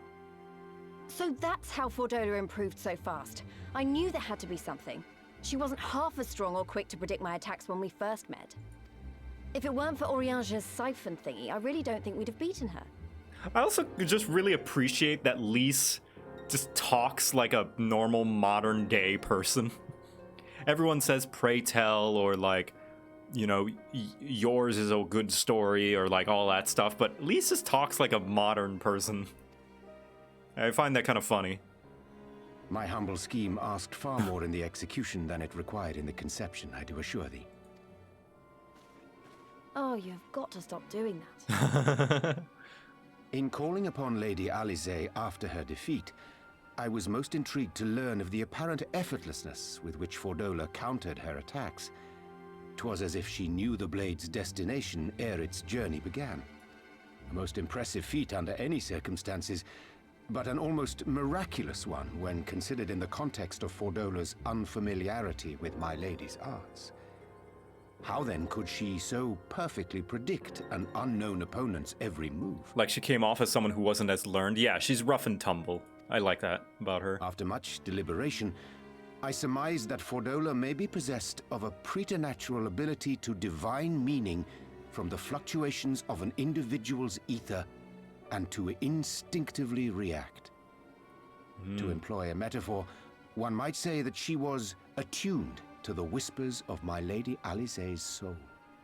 Divine meaning from the fluctuations of an individual's ether and instinctively react. She can read people's intent before they do it.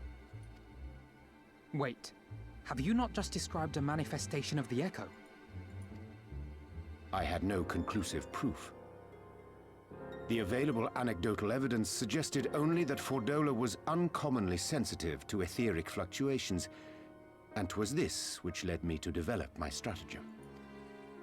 I would fashion a device with the capacity to generate a massive disruption in the surrounding ether. If, as I suspected, Fordola's senses were indeed questing for the most minor of oscillations, the shock of exposure to a more amplitudinous etheric waveform would be akin to a debilitating bout of ether sickness.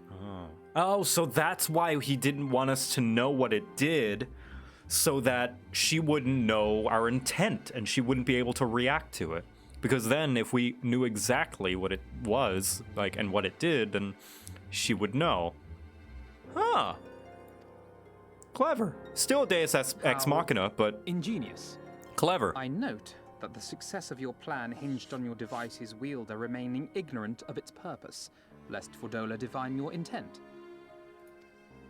It's kind of like a patchwork. So, Master Alphino. All things considered, 'twas a most fortuitous outcome. Like, the explanation is a cool one. The explanation itself is not the Deus Ex Machina. The Deus Ex Machina, in my opinion, is Urianger coming out of nowhere and just knowing how to solve this problem and develop this device out of nowhere. Maybe not out of nowhere totally, but like, it feels out of nowhere. It's kind of an ass pull. That's putting it mildly. In any event, if Urianger is correct, that would mean these Resonant have been granted the power of the Echo via artificial means. A sobering thought, to say the least, and one which makes me wonder what else Xenos has in store.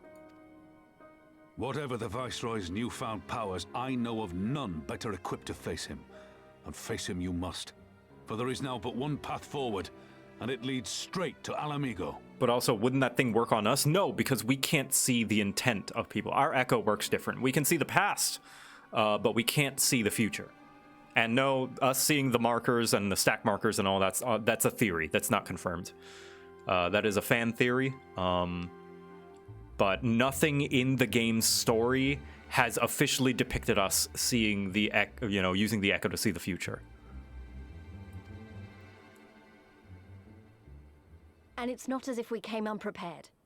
We've got all our friends and allies fighting for the same thing. Honestly, right now, I feel like we could take on anyone and win. And I mean anyone. Yeah, an iceberg theory, yeah. I think it's got some weight to it. It holds water. Then again, there are reasonable counterpoints to it. I'm gonna say dots. Nod. Enough talking. All right, I get the message. Action is what's needed now.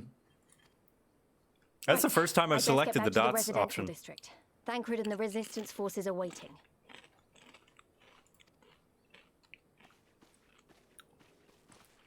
It is time we join the main host. So I felt like that was the most appropriate.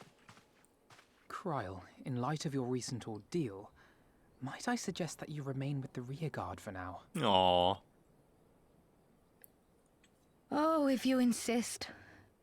Just this once.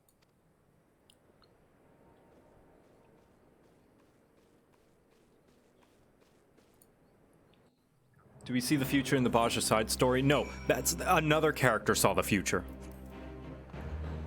And I think it was their echo, like, being near us.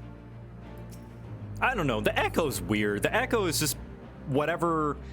The echo is whatever the writers need it to be at the moment. It's plot convenience. That's what it is. The only concrete thing for it right now is that we can see the past through others' eyes and experience. That is the only concrete thing about it. Everything else, and it prevents us from being tempered by primals. That's another concrete thing. Those two things are the only things that are concrete about the Echo that we have. Anything else is theories and whatever the writer needs it to be. I'm glad you asked. Pippin informed me moments ago that all forces are in position, that we are ready to commence the assault. Naught remains but to notify the Alliance commanders. If you've no objections, I should be glad to have you do the honors, Victor. You were instrumental in the success of Operation Archon. You helped bring the end to the Dragonsong War. You are a hero to the people and a symbol of hope.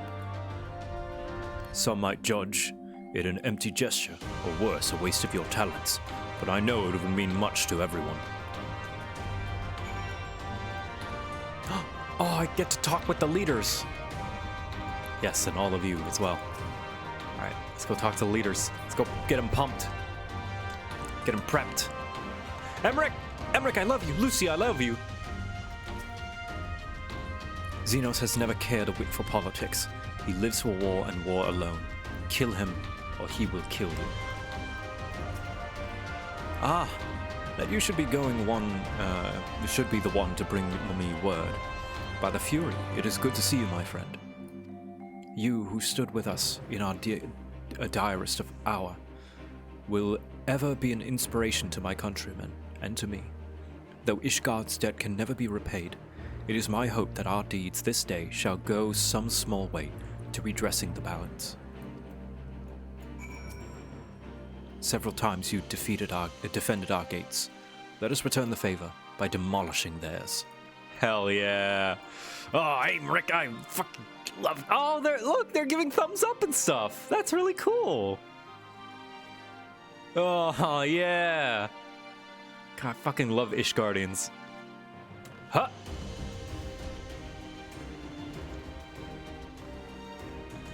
Kane Senna?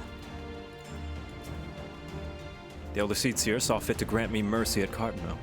Perhaps, if the opportunity allows, we may offer the same to my former comrades. But if not, then so be it. All is ready. Well, very well.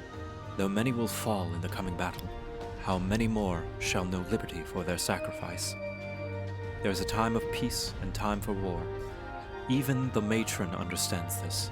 We who have received of hers and the elemental's blessings go now to stand for Eorzea and her children. Wife. It is time then. Though it is not my theater of choice, we will play our part. Our cannons care not either way. The battery has sunk enough ships to fill a fleet. 'Tis not to be bested by a gate. Hell yes.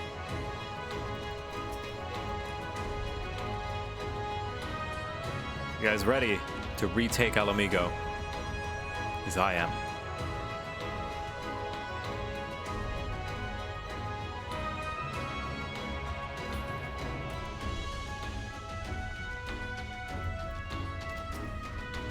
How do they get ships so far inland?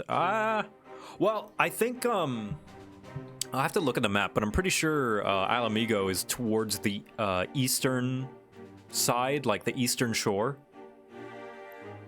So they probably sailed all the way across. It is done then. Thank you, Victor, for humoring an old bull.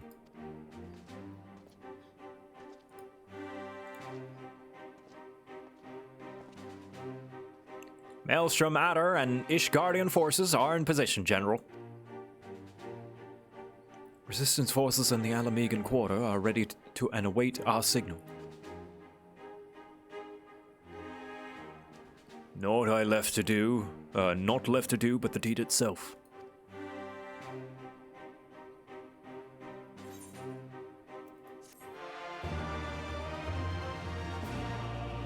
Love your videos? I'm glad. Right then. I must go to my men. I shall be leading the first charge through the breach. Then we shall head to the front. Pippin has commanded our artillery outside the gates. He will not be hard to find. But before you go, I have a final favor to ask. Give this to my son. He will understand. Ooh. Hand me all the way across the table. Also, they must have like a special thing to talk to Raoban from all the way across the table. Because normally when you like take quests from NPCs this far away, you normally can't. Like they're too far away to talk. Like Urianger, too far away, see? But I don't know, maybe it's the max distance. Oh, I can hear shouting. Are people in the fight already?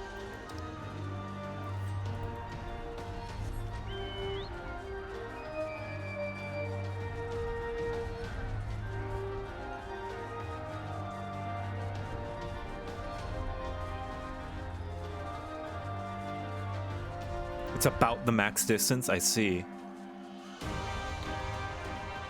Wow.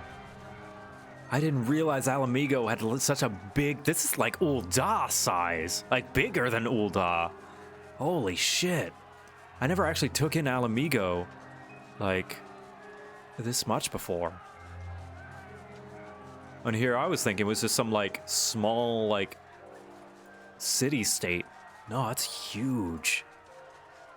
I guess it was the strongest military force in Eorzea for a reason.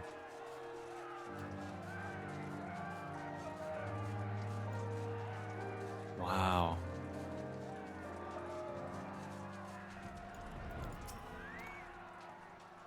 Victor, Alphino, what is it you've got there?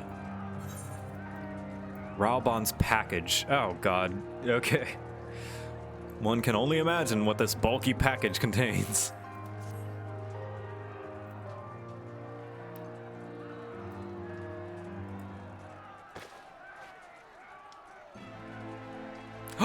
It's a sword! It's a sword!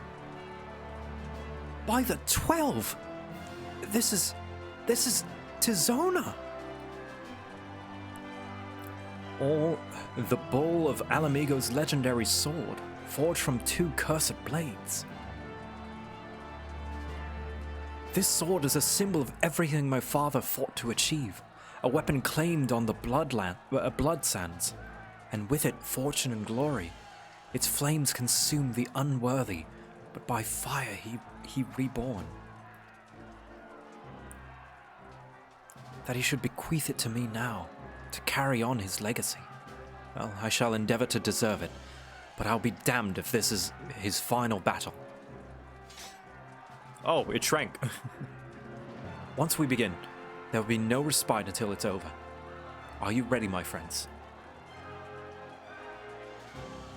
Very well. Brace yourselves.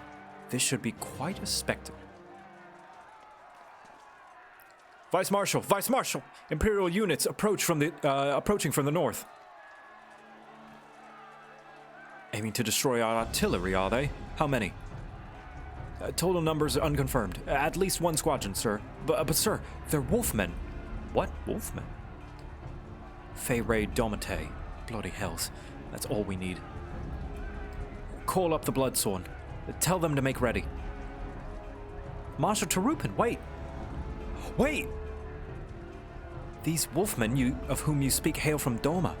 They were coerced into fighting for the Empire, spirited away into foreign lands and told that if they disobeyed, the lives of their kin would be forfeit.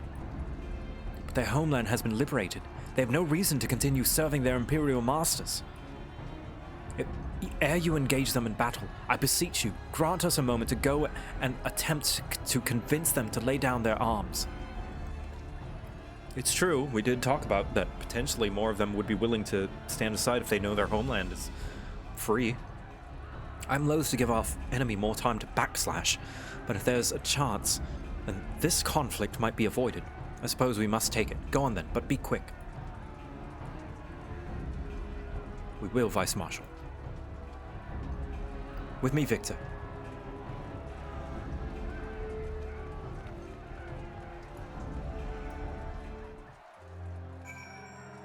Deliver Robon's package to Pippin. All right, nice.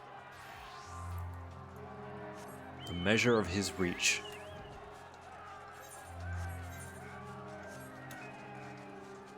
Ooh, trees. Is that creeping echidna? Oh, Adela. Okay. We will wait here for the Lupin to arrive. Steel yourself, my friend. Though I hope to resolve this without resorting to violence, it seemed wise to prepare for the worst.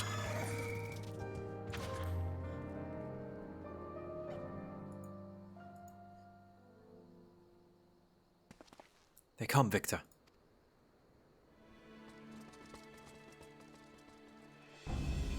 Oh, they're even in Imperial uniforms. You, clear the road.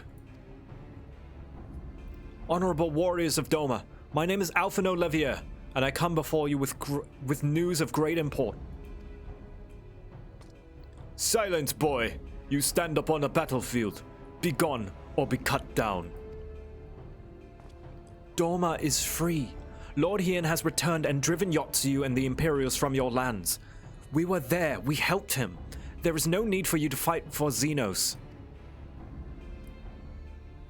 Lord Hien is dead, and you are a liar. What could a boy such as you do against Magitech? Throw stones and spit curses? Invoke my lord's name again at your peril. We will suffer no falsehoods.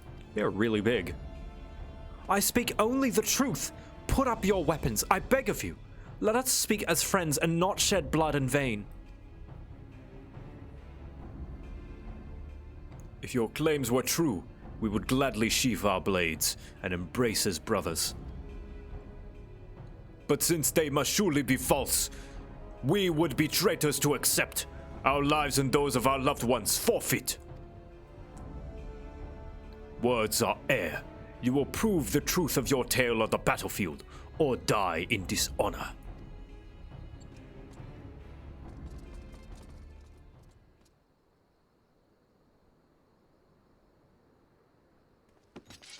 All right, I guess we're fighting. It's kind of a non sequitur.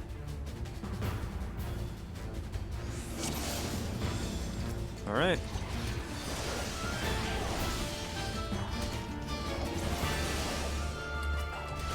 I mean, I guess it's to show how many people are willing to fight for the Empire out of fear. But I feel like we already saw that.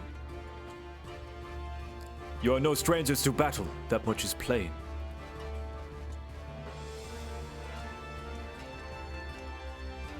I am the White. I am Haruko. Wait! Ah! Haruko! Hey, that's the name of my D&D character. One of my D&D characters, the bunny monk boy. Huh, I didn't know that was a proper name. I just looked up, like, Japanese flower names. I saw Haruka was one, and I was like, add an O, and it's a boy name. Huh, I didn't know Haruko was a proper name. It's just awesome. And I will be your opponent. Have at you. Haruko. Okay. Hakuro. I'm dumb. Hakuro. Whoops. Hakuro. I'm sorry. Whoops. I misread that.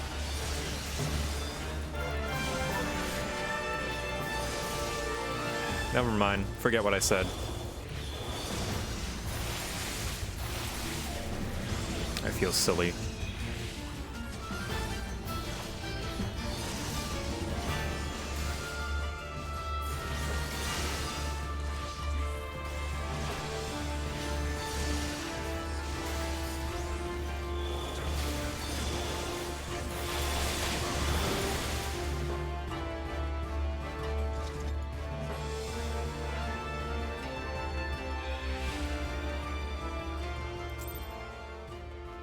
Whoops. I dream of a day when people accept my words as truth without demanding that I prove them through feats of strength. You fought with honor and restraint. You could have killed my men, and perhaps even me, but you did not. For this I thank you. Warriors brave and true, I pray you tell us of the battle for Dorma's liberation. We should be glad to do so. Yeah, this feels like this shouldn't be here right before the final battle. I feel like this should have been placed somewhere else. Like earlier. Lord Hien has returned. Such joy this news brings me. But for Lord Gosetsu to perish in the keep's collapse, to be taken from us by such treachery, there is no justice. We wish for no better death. It was a good death. He's row height? Oh, he's taller than row height. You knew him well.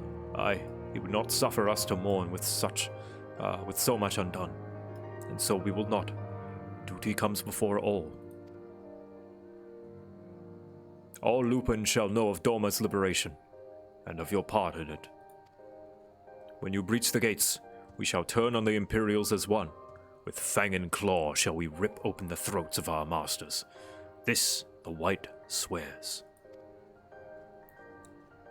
Thank you. When our war is ended, I am certain that your lord will help us to return you all to Doma. Such a curious thing, destiny, to see us meet with friends of Lord Hien in this distant corner of the world. But we shall not keep you. Your day is not done.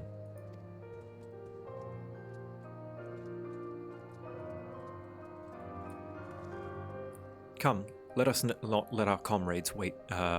Keep our comrades in waiting. We have a nation to liberate. Yeah, that was kind of a weird non sequitur. I'm noticing there's a lot of that. Like, maybe that's why people don't like... I think maybe it adds up for some people. That there's a lot of just, like, random kind of weird stuff in Stormblood that are placed in a weird spot. The thaumaturges! From Ul'dah! Whoa! Ah, there we go. That answers the question. They didn't bring their ships, they brought their cannons. I mean, black mages are essentially siege units, if you think about it. Ah, you are returned. Were your negotiations with the Wolfmen successful? The one they called the White was receptive to our words once we told him of Doma's liberation. They withdrew behind the walls to inform their brethren. If the gods are good, no blood shall be shed between our peoples this day. Here, here. Now, I think it's time we did something about those gates. Thaumaturges, forward!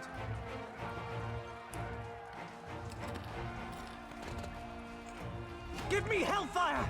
Give me Ifrit's bloody inferno! Oh!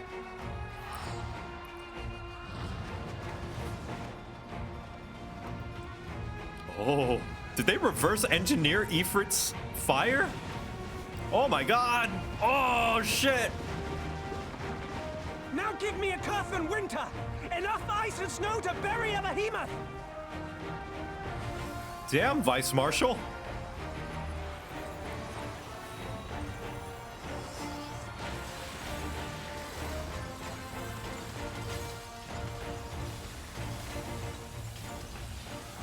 Cannons! Fire at will! Let no man say we neglected to knock!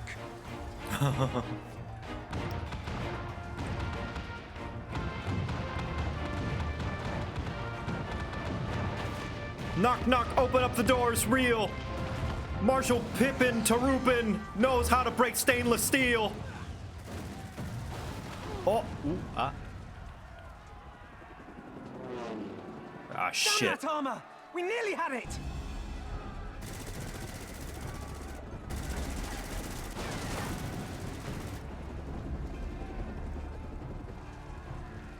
Ishgardians, you know how to fight dragons, right? Oh, the eagles! Yo! I don't remember this at all. Is that...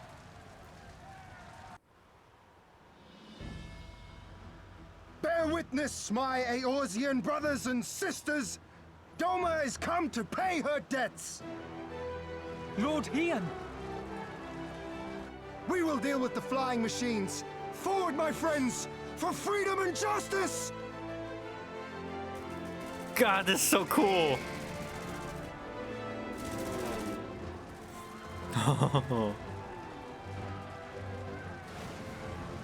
You heard the man! All cannons resume firing!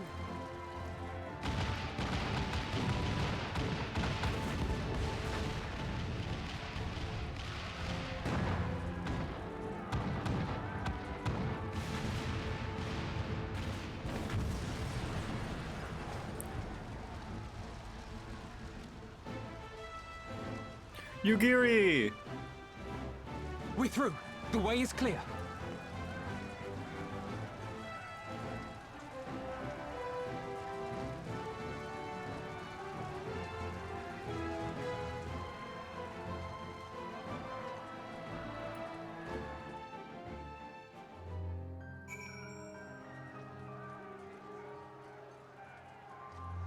All right, Pippin. Impeccable timing, those Domans. Come, comrades. This enemy's gate is down. Forward. Stormblood. At long last, the end is in sight. Okay, so let's see. There's a dungeon followed by a trial. So I'm going to grab a few people for the dungeon and more people for the trial. The battle for Alamigo is at hand. All forces have been ordered to advance into the city proper. I trust your unit of elite adventurers is ready, Victor. Excellent. Your objective is to make haste to the castle and kill Xenos Galvis. Any questions? Of course not. Now, go and get the bastard. Alright, so now I do have a few people that I'm definitely going to be taking into the trial. But before that, who are the 4 people who are willing to forego the trial? Now, I'm definitely bringing Danny. I'm definitely bringing Minori. I'm definitely bringing Graha and Sammy. So that's 4 and only 3 more spots. I'm sorry. Yukino, I gotta come up with a group of regulars. I'm so sorry. Let's see. 1, 2, 3, 4, 5, 6. Wait, 1, 2, 3, 4, 5, 6, 7. And then 1 more. I don't know who will be our 8th. But that is the team that I'm taking into the trial. I'm sorry. But who would like to fight Xenos in the dungeon? You are free to walk up as you so wish. I do urge that the trial people stand aside so that the dungeon people can have their turn first. Okay. Oh, geez. Okay. All right. You know what? Archivos, I've seen you on the sidelines quite a few times. I'll let you join in. And, you know what? Wind Up Michael, I've seen you as well. Turvy, you were with me for the last one. Dark Quibbles, you were with me for the Yol trial.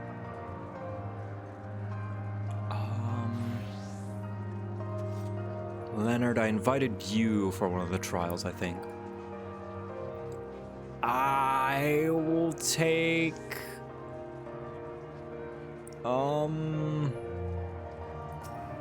Olana. I'm so sorry. I wish I could include everyone, but I can't. I'm trying to include people who I've not had played a part in it just yet. But yeah. This will be the dungeon squad. I'm sorry, Leonard. I'm sorry. Maybe another time. Thanks for being a good sport, everybody who wasn't able to make it. All 4 tanks. Oh, tank squad. We're all 4 tanks. Nice. Awesome. All right, everybody. This has been a long time coming. Some of these people have never known a free Alamigo. Born into an Imperial life. And a lot of them do not have the perspective of what it's like to be free. So I say we show it to them.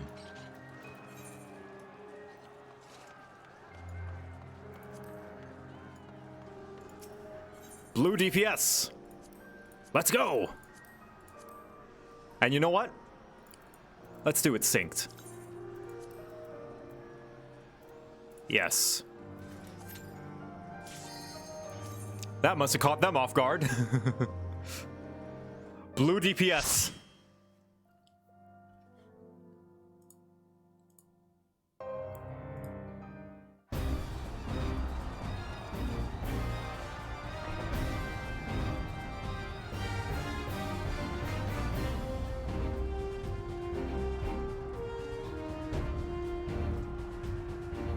They'll never expect 4 tanks. Now that does mean that I'm the de facto healer, so somebody else is gonna have to main tank.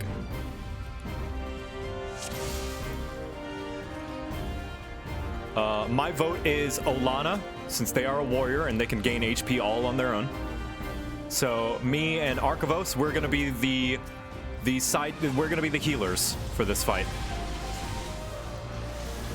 Michael, you're gonna be the one who's gonna have to throw extra mitigation onto Olana whenever they need it with your Darkest Night.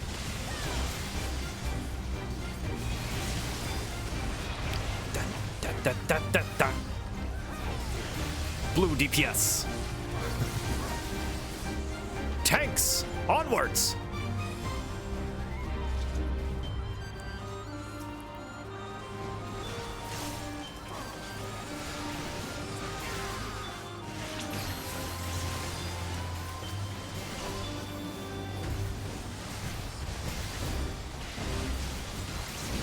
That. Very nice.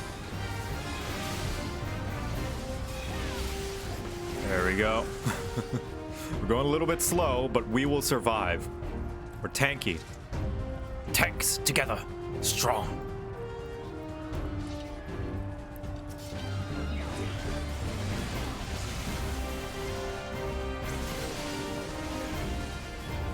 All right, I gotcha. I gotcha.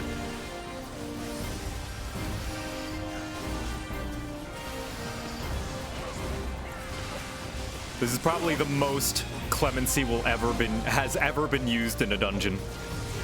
Or ever will be.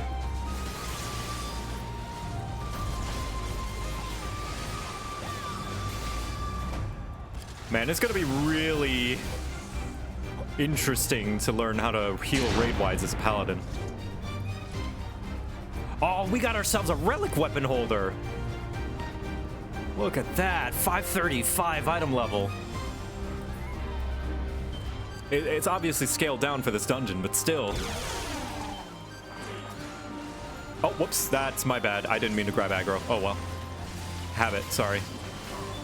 Wait, I can shirk. There we go. I'll just shirk.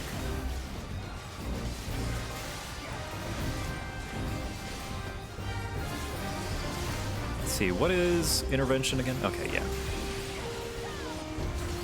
Yeah, I can off-tank as well. I can cover. If things get dicey, I can cover Olana. Paladin's a great off-tank.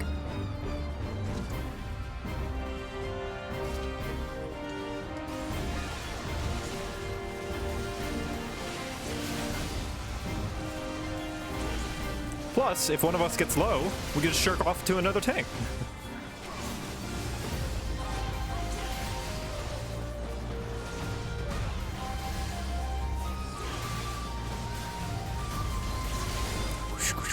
More Imperials. Fight, fight, fight. Win, win, win.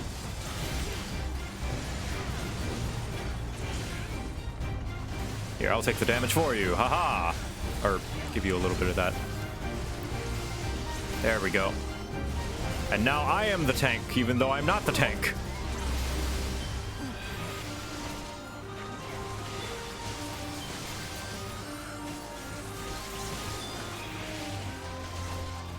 Having fun with a meme group? Oh yeah, meme group rather. Since this is just a dungeon and I'm not going to be with these guys for long, I want to stretch it. Thank you, cannons.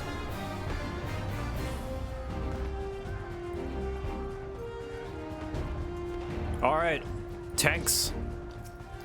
Let's take out the Scorpion.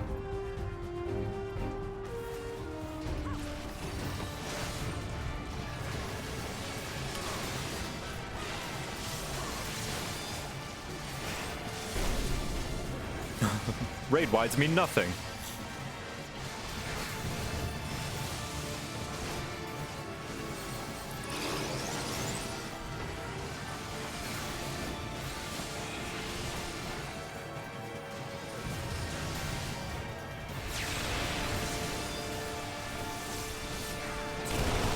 Let's heal you.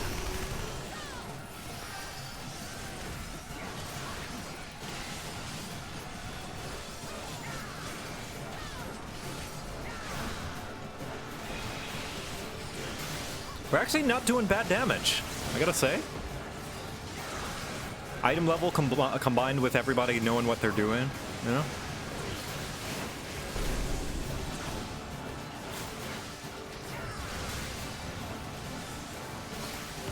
Oh, this is the Final Fantasy VII boss. Yeah, that's right. This is the Shinra whatever robot. Yeah, funny thing. Scorpion, yeah. Magitech Scorpion. Look at that.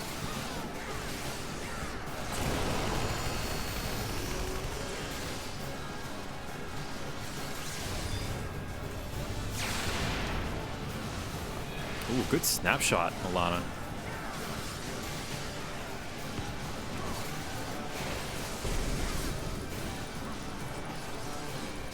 You know what? I don't need to heal anybody. We can just tank through it.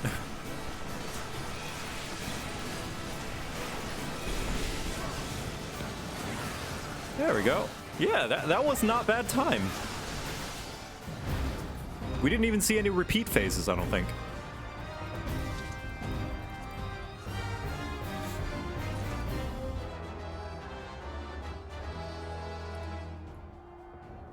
Oh, look at that bird. Look at the bird statue. All right, here comes lots of dudes. Yeah, we're gonna do big pulls. All right, let's do big pulls.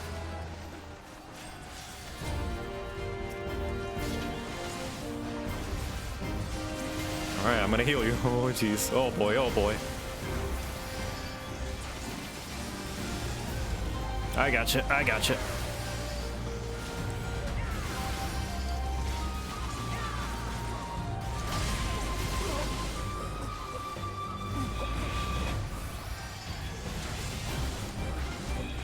Bum, bum, bum, bum, bum, bum.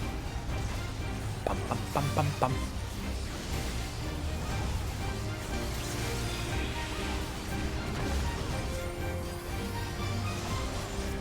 See, he's a warrior, or rather they. I don't know if they're... Yeah, they're a warrior. They can heal themselves.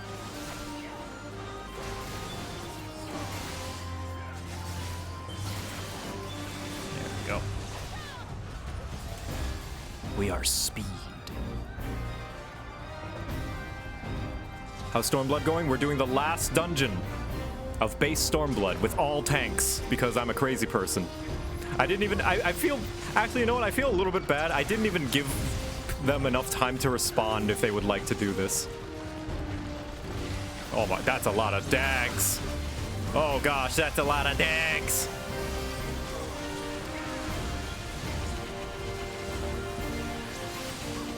But we're fine, we're fine. We're tanks.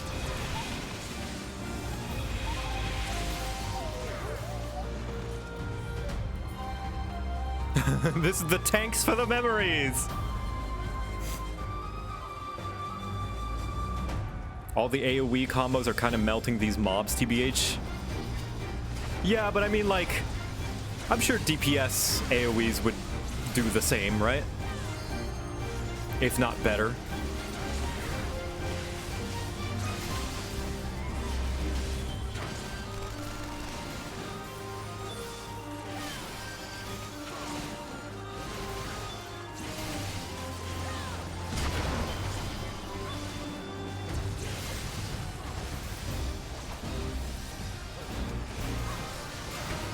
A little faster, but you guys are making good time. Yeah, it seems that way.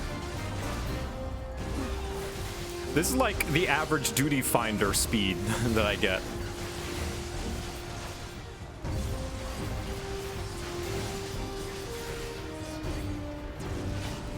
Not gonna lie. Yeah, well done, Ishgardian.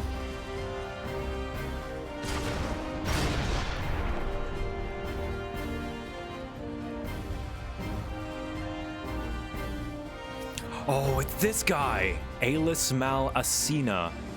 Oh, you experimented on Cryle, you fucking son of a bitch. Kill him. Kill him. Murder him. Murder him. Beat him down. Take him to his grave.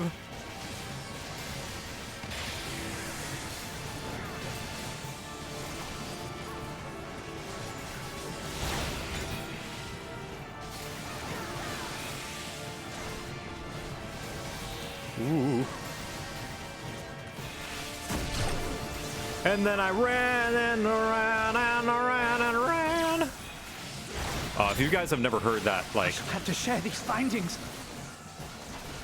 Ooh, jeez. Is he got claws? Excuse me? Initiate soul extraction. Ha! Success. Yeah, so OC Remix made a remix in the style of Queen for the play in Final Fantasy VI, I think it was. And it is amazing. It's very Bohemian Rhapsody-esque. And into my body. All right. Bells. Go. Get that. My word, this data.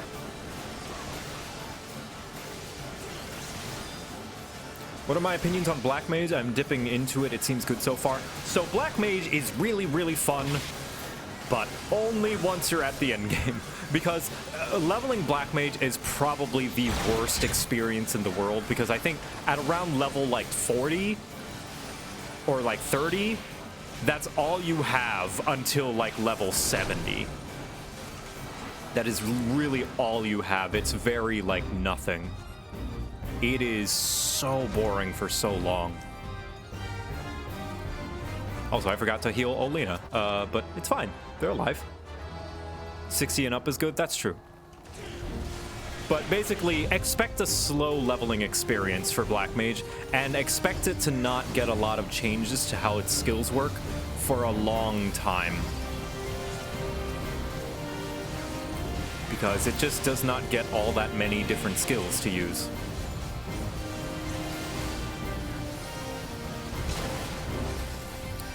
They fixed Black Mage leveling Endwalker? No, I don't think so. I don't know what they could possibly do for it. But I enjoy it. At level 70, 80, it's very fun. It can be pretty cozy as well. It's kind of like easy to learn, hard to master. Because the skill floor is very low, but the skill ceiling is very high. It's one of those jobs where it's like there is a static rotation in a way, but it's like you've got a lot of like on-the-fly decision making that you got to do. And that's the part where like you can tell what a good skilled Black Mage from a okay Black Mage.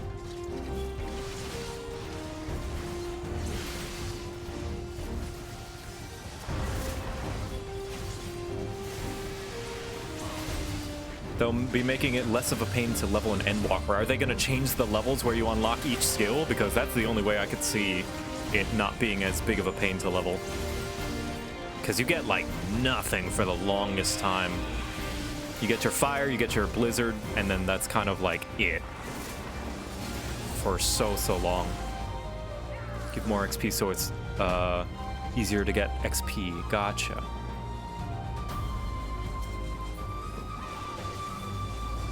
Blizzard 3 and Freeze are swapping levels. Also, yeah, apparently they're giving Blizzard 2 and Fire 2 a reason to exist now. They're giving them uses. High Fire 2 and High Blizzard 2. So they will actually be in your AoE rotation. So that's good. That's nice. I was always sad that Fire 2 and Blizzard 2 didn't get a use.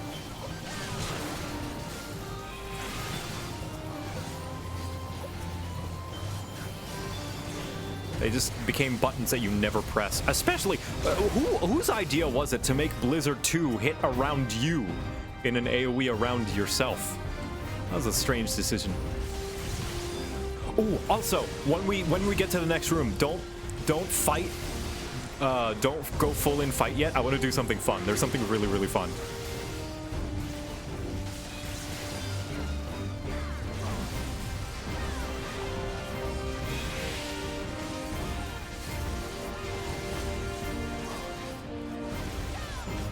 It looks cool, but it doesn't work, yeah.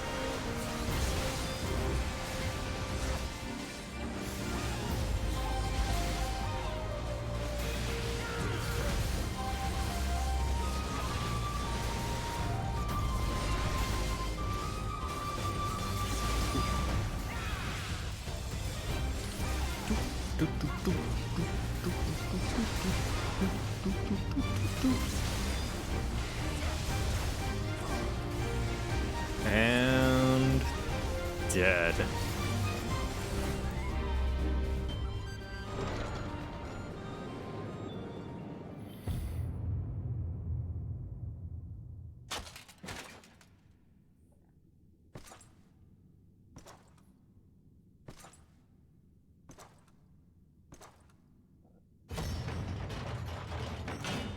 Is that necessary? I guess so. All right, here's a fun thing. If you guys don't know, there's a fun thing that you can do with this boss. So you guys wait right there. I'm gonna do something really fun. I'm gonna take Xenos out for a walk. Hey, Xenos, you've been in here for a long time. You should get some fresh air. Here, come on out. Here, come on, let's go for walkies. You wanna go for walkies? Let's go for walkies. Yeah, we're gonna go for walkies. Whee! Going for walkies. Big walkies. We're gonna go have fun outside the castle. There we go. All right, he's back. Oh, that's great. It's really fun to do. All right, Olena. It's on you, buddy.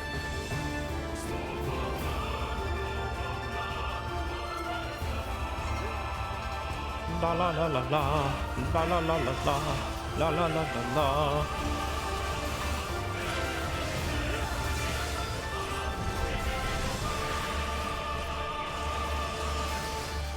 Since when can you do that? Always. He chases after you. All right, he's gonna push you back. I'm gonna arm's length. Yeah. Kill. Xenos holding the monster can. Kill.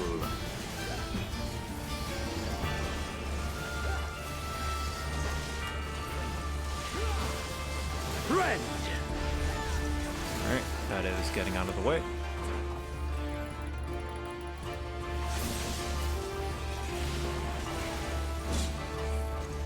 And that is just a raid wide, I think. So I'm gonna... Oh, that's spread. Gotcha.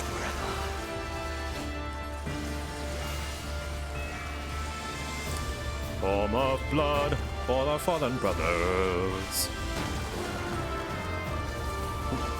I should run away, maybe.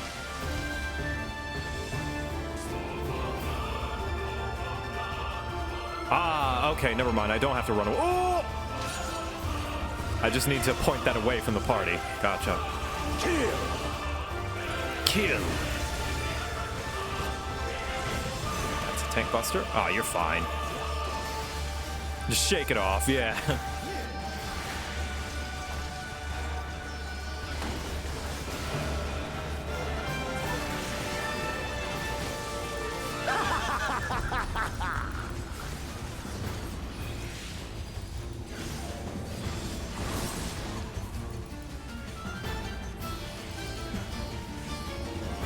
slide casting as a paladin. Imagine.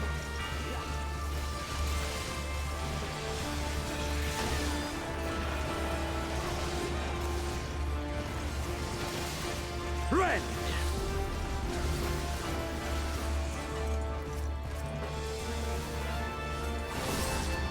Ow. This is the end. I gotcha. Spread. Very nice.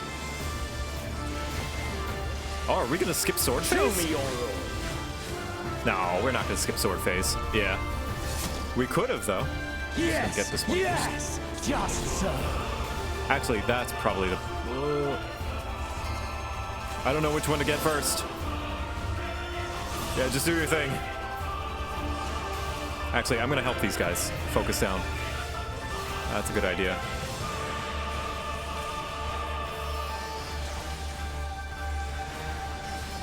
Go. Grab this one. More!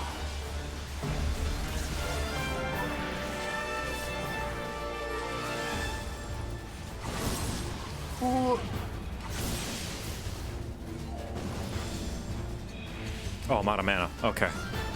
That's bad. Have you the strength? Oh, he's meditating. Ooh. The power to transcend. Yeah, so here's something interesting. He's doing all these powers despite being a Garlean. It's like, how is he doing this? No sword could do this. Magitech? I don't know that Magitech. I don't know, maybe. Maybe it could.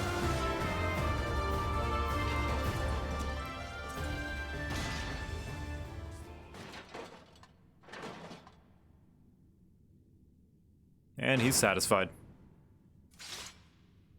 All right, full tank squad. Way to go, everybody. Oh, no victory music.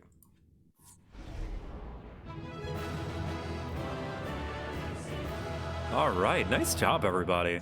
Hell yeah. I would like to get a group shot of the... Oh, Xenos. Xenos, what are you doing back there? All right, I want a group shot of the full tank squad. Here, let's come over here where the lighting's nice. Yeah, right over here. Full tank squad. So I think this deserves to have a shot. Yeah, oh, I love your glowy weapons. Hell yeah.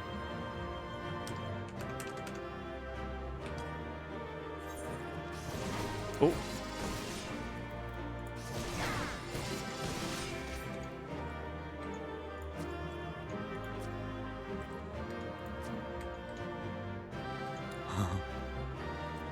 Yeah, that's good. Maybe I should reset. Hold on. I'll just take a picture like this. There we go. I'll do that.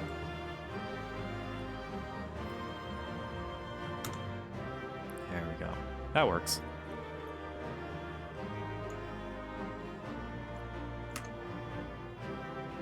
Yeah, that's good.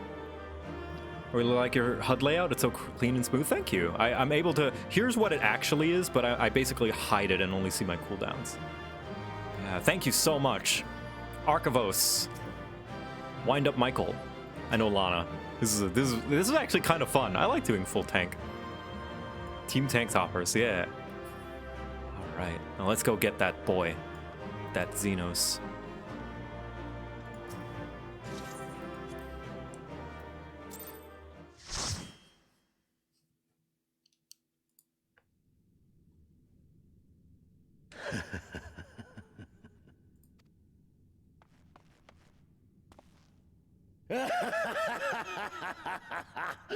Yes!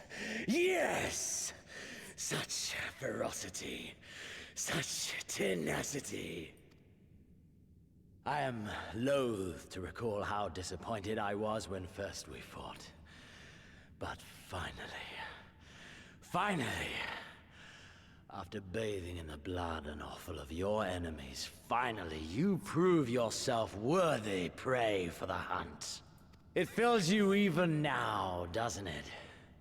The hunger to bite down on my jugular, to feel the warmth fill your mouth and run over even as you drink deep. Good. Good. I feel uncomfortable. This is the beast I have longed to face.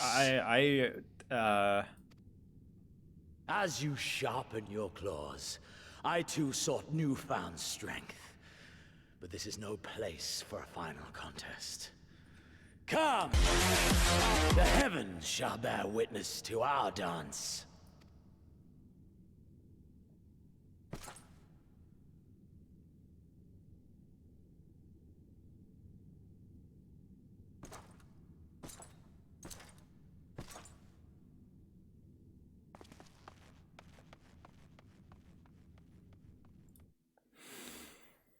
Oh.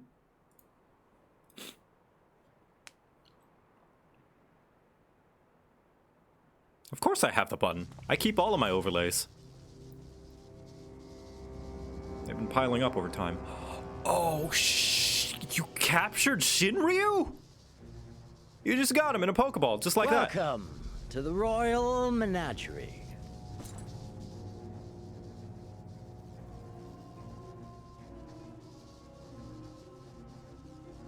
The King of Ruin built this place for his foreign queen.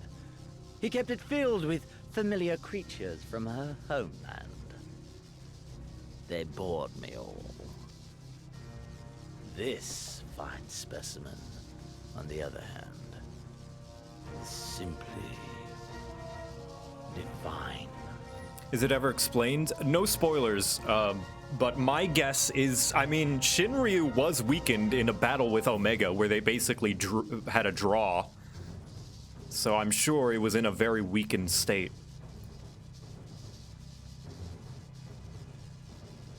Your fates are entwined, are they not, Icon Slayer? This dragon, this embodiment of unbridled despair, born of a desperate man's burning hatred for the Empire. How raw the raging tempest that churns within its breast. No myth made manifest this, but a being of pure violence. Yeah, Ilbert's kind of like that. Mayhap you are the true architect of our design. You who fought the very soul of vengeance to the edge and watched him fall. You who let slip the Allegan Hound to drive this icon into my arms. I feel you're reading a little bit too deep, Xenos, and that's coming from me. Oh my, have I said too much?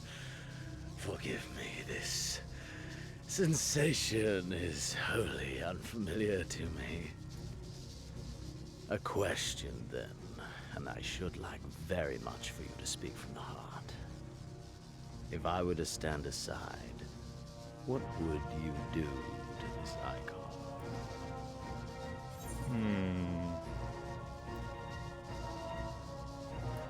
I don't need to answer to you.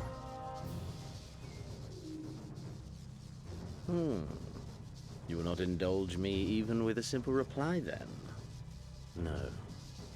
You think only of the fight to come. How alike we are.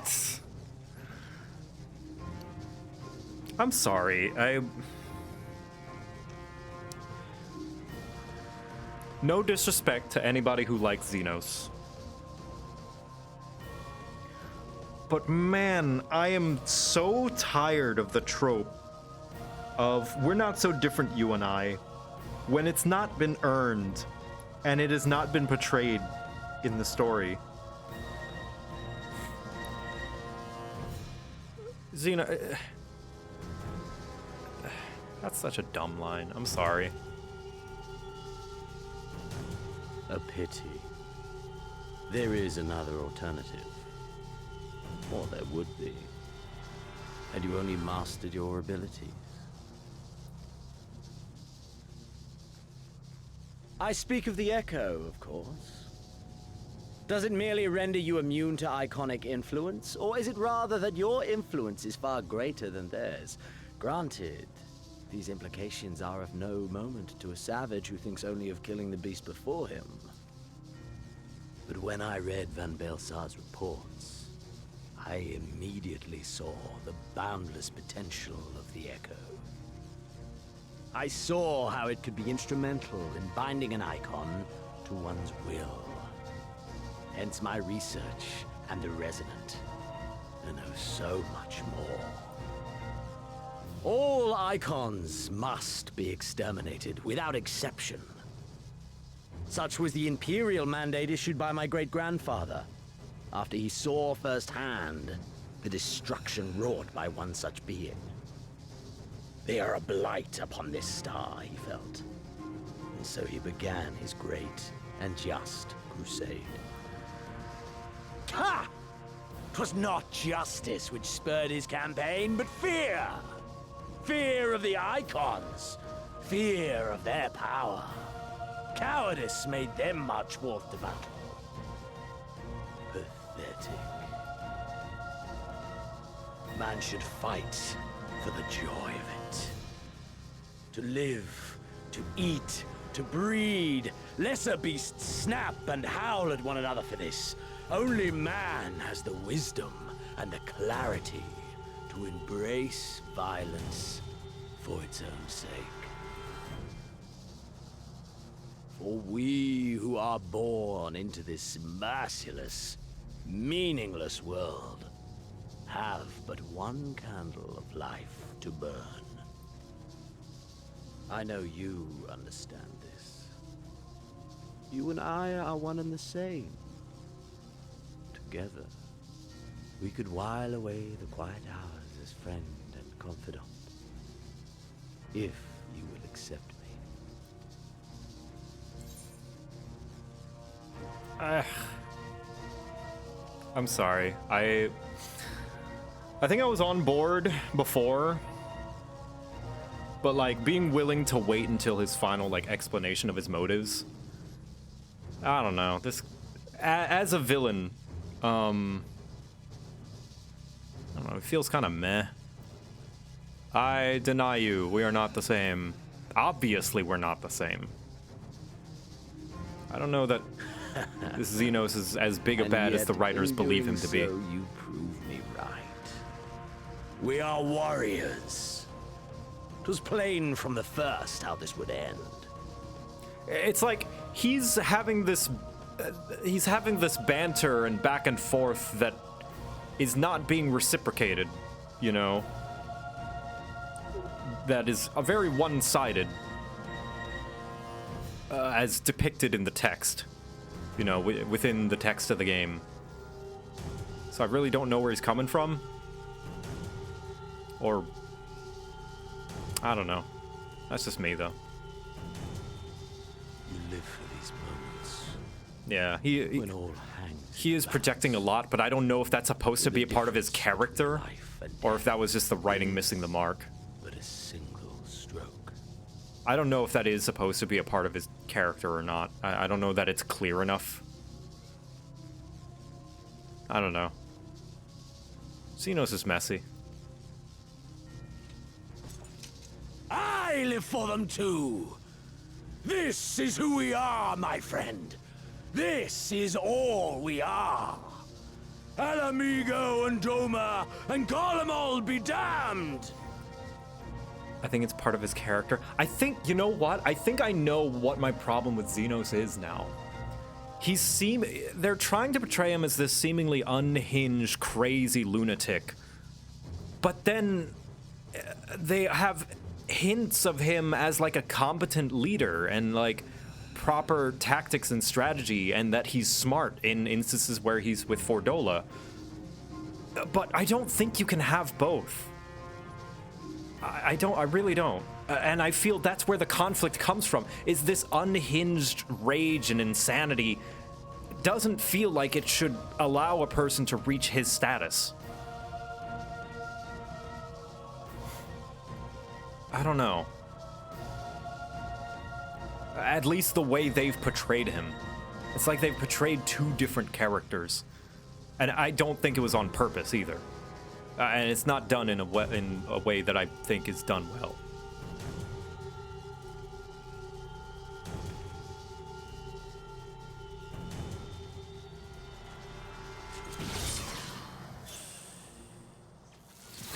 Wait a minute. Is that Omega? No, it's not Omega. I was gonna say, that looked like Omega's head.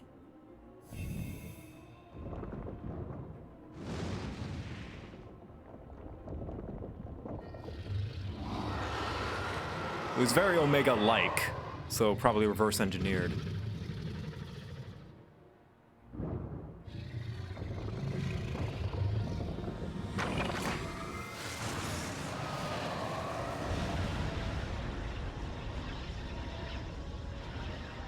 We tower above the gods. You by your gift, I by my might. Oh shit, he's got two eyes of the Sharingan. And before the resonance, the gods shall be made to kneel.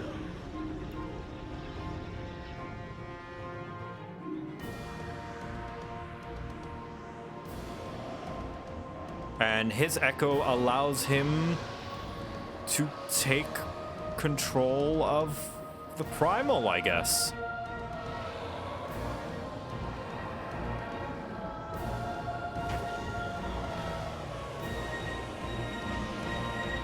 Yeah, Bracky, I know you're a simp for Xenos.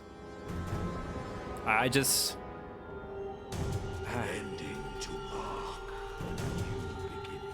I don't like him. Not in the sense that I don't like him like, oh, he's a bad guy and I don't like him. No, I don't like his writing. I feel there are better ways to write a villain like this. And there are better places to put them as well. Not as the main villain of Final Fantasy XIV.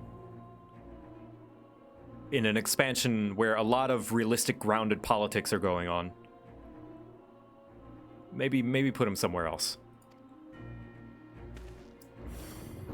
That's my opinion.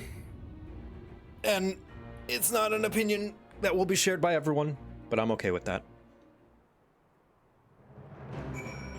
Gaius is better than Xenos? I don't know that I would say that. He's got his own problems in ARR, I feel. I'm just gonna shut up about Xenos. Every time someone says something about him, I'm like, and then I feel the need to voice my opinion. I don't need to voice my opinion. But all right, let's, I'm gonna go back to down here and pick up everybody else.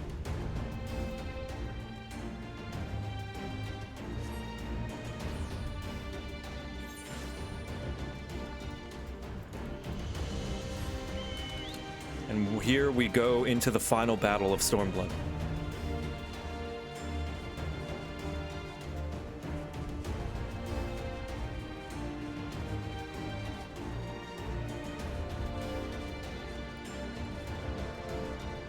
But I think at this day and age, I think a lot of people have already made up their mind. And I feel like a lot of what I say is just me talking into the wind. And it's not going to be that much of a... Oh, we can go in there. Oh.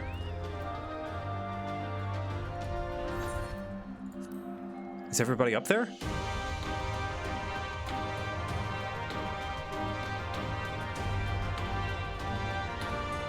Or I guess I can just invite people through my friends list. Okay. Just you. Okay. Let's see. All right. Danny. Yukino. Graha. Let's see. Sammy. Where is Zeke? You here? Is Zeke here? Zeke.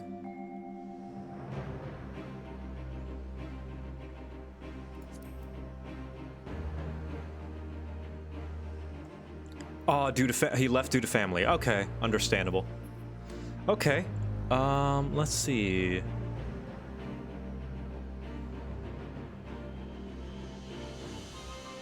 Then I guess the rest of these spots I will open to the Party Finder. All right, let's do Party Finder then. Whoop. And trials due to completion. Royal Menagerie.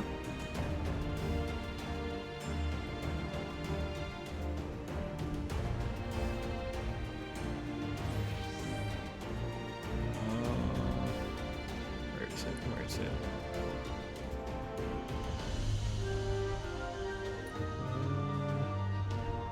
There it is. All right.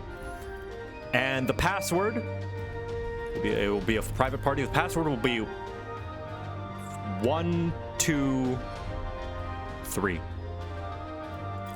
That will be the password. Party Finder changed due to changes within the party. What? Hope it worked. Hey, there we go. Welcome, William Kaplan and Dark Quibbles. Hey, congratulations on making it in. How goes the Stormblood finale? We're about to fight Shinryu Xenos, which is actually a legitimately difficult trial, and I don't remember much of it because I haven't played it much. But yeah, you guys are ready. We're gonna go in. Let's see, Min IL or just normal. I don't remember how difficult this thing is on just normal. We might just go in just normal. I've got plenty of time to try and do minimum item level though. Never done minimum item level, but I'll try. Normal. Danny says normal. I trust Danny's judgment. It's the worst that could happen on him on minimum item level. I guess too difficult should be better for the time-wise. Yeah, you know what? We'll do normal. We'll do normal. I mean, I was planning on ending stream after this, but maybe if we have extra time, we could do a little bit of post-Stormblood. So long as everyone did their level 70 quest and got 70 gear minimum item level, shouldn't be that bad. Yeah, we'll do normal. Make sure everything... Yep. Okay.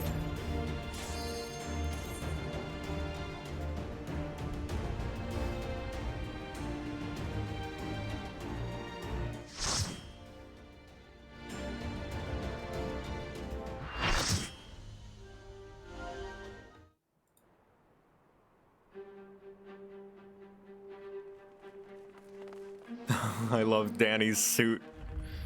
It's out here. Whoa! Ooh, that was close. That wouldn't have been very sporting.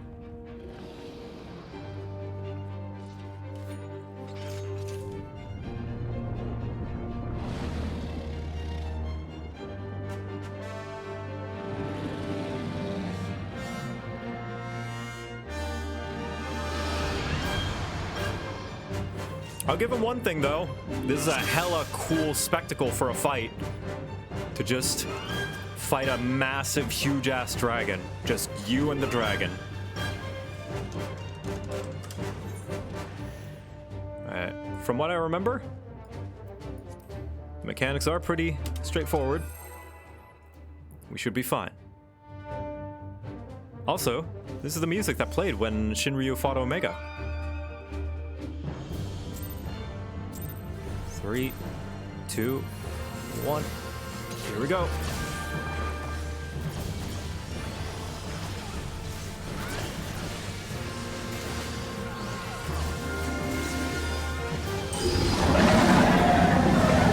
Oh, that was loud. Sorry. Oh, tidal wave. Gotta get close here. All right, and I think it's gonna... Oh my god! Sammy Flag, thank you for the 10 gifted subs. Thank you. Sorry, I'm a little distracted because I'm fighting a giant fuck-off dragon right now.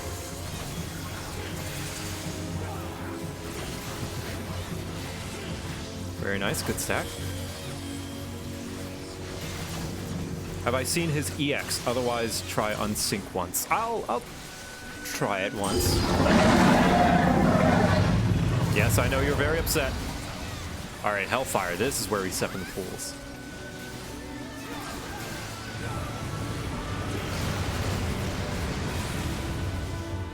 Now he flies around. Oh, that's the thing that he used on Omega.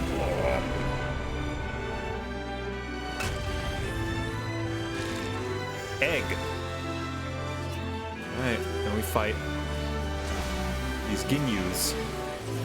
Ginryu, not Ginyus. More eggs.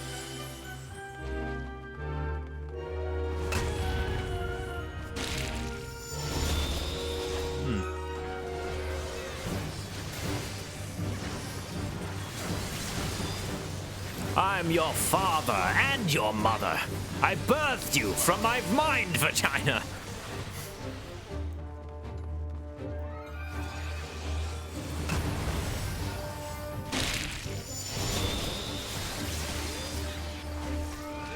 Punch, punch, punch. I was in labor for months with Thinkies.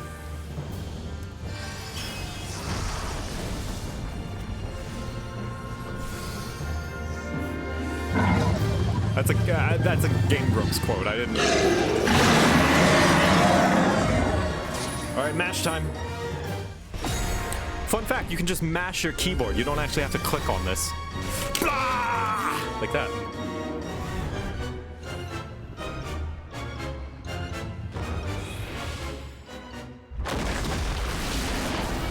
And we're fine.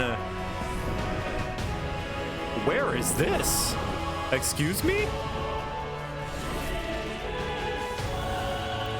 Oh. Yukino? Oh, nice.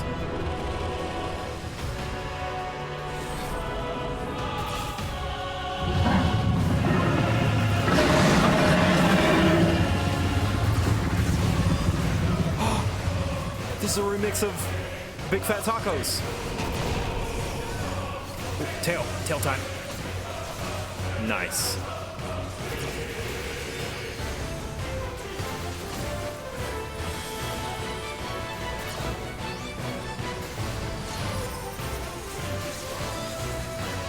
Drops the chains.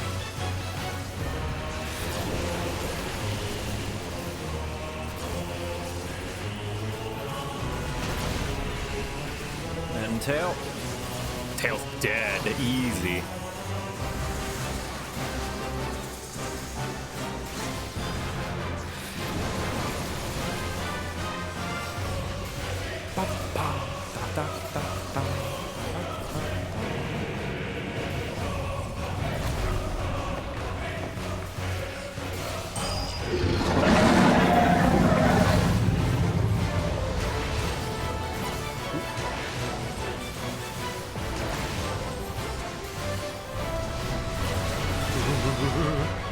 I'm so scared to stand on that cracked thing. All our fallen brothers! Let's do it! Yeah, Daddy, LB3! Yeah!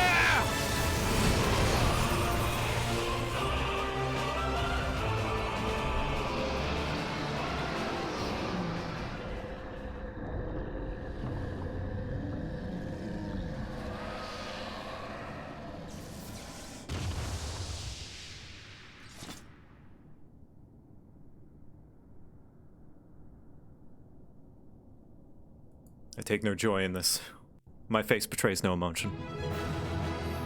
Alright, awesome. And we only lost one platform. Look at that. Alright, well done, everybody. Alright, one last T-pose for base Stormblood.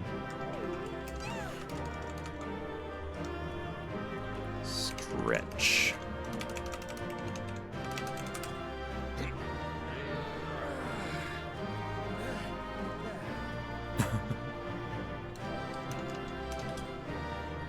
Go.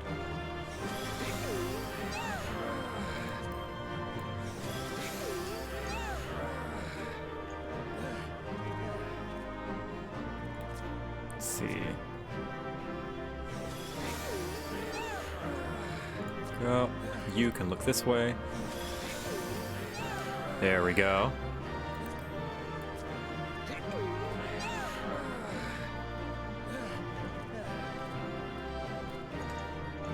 I love the little ear flicker after the stretch.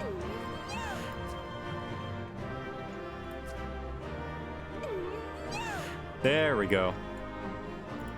Carbuncle, you can join the shot too, why not? There we are. Now that's a shot. That's a shot right there.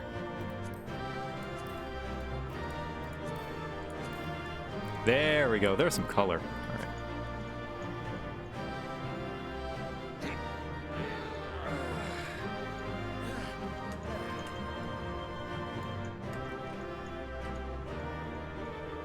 So yeah, I'll do a little stretch like that. There we go. Me squatting on Xenos' grave. Pet. There we go.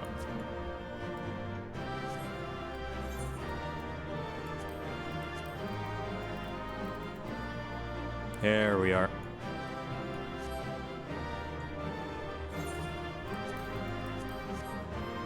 And then do this. Oh man, the particle effect. It's a little in the way, but that's fine.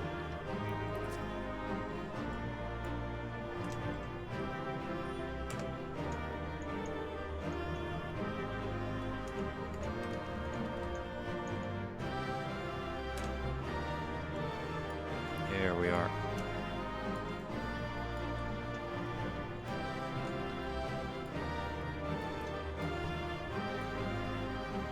I don't know what Victor's doing in the shot, but he's doing something. It's like, I don't know what to do with my... This is the pose that you take whenever you're doing a presentation and you don't know what to do with your hands. Anyway, thank you so much.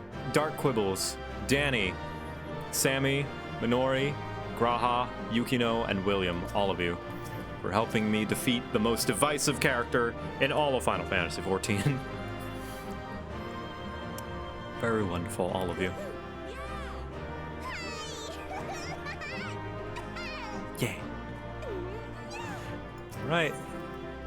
Let's see the fruits of our labor.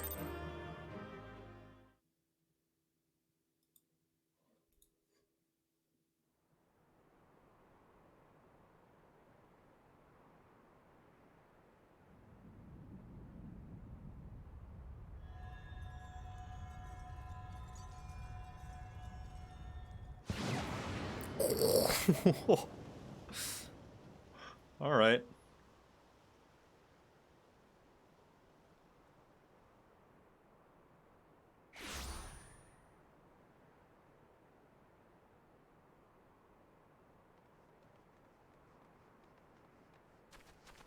Are you all right?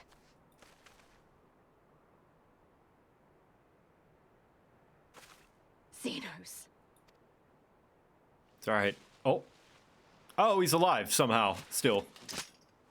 I guess the echo does a lot. His echo does a lot for him. He's got that special name brand echo. The hunter has indeed become the hunted. And yet, there is only joy. Transcendent joy that I have never known. How invigorating, how pure this feeling. Is that what this was all about? All the meaningless death and destruction, so you could feel something? Yeah, I'm with Lisa on this one. Meaningless. Except on a... Men die that others may. On a non... You know... Those who survive RP sense.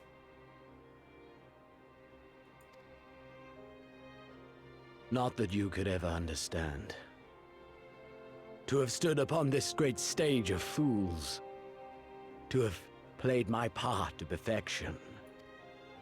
Oh, this moment. Let it be enshrined in eternity. My heart beating out of time. So clear, so vivid, so real. So real.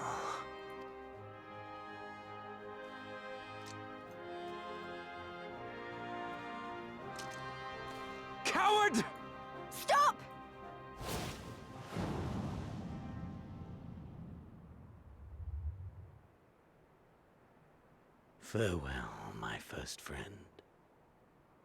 My enemy.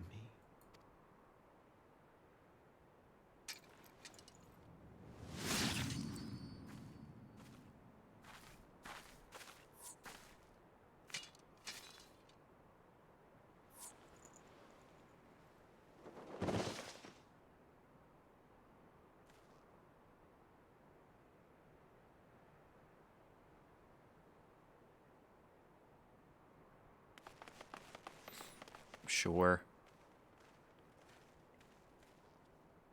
Where is he? He's dead. By his own hand. Credit where it's due. That is a fitting end to him. In that he finally was able to feel something, and so he wanted to have that feeling in all eternity, i.e., the final feeling he had before death. So it's like I guess that is a fitting end to that type of motivation. Sorry, I'm trying to be nice. To the writers. Yeah, I mean, I guess it makes sense in that, like, if that is the greatest feeling he will ever feel, and everything else is to disappoint, then why continue? But it's still, yeah, it's all right. Yeah, sure. Then justice has been done.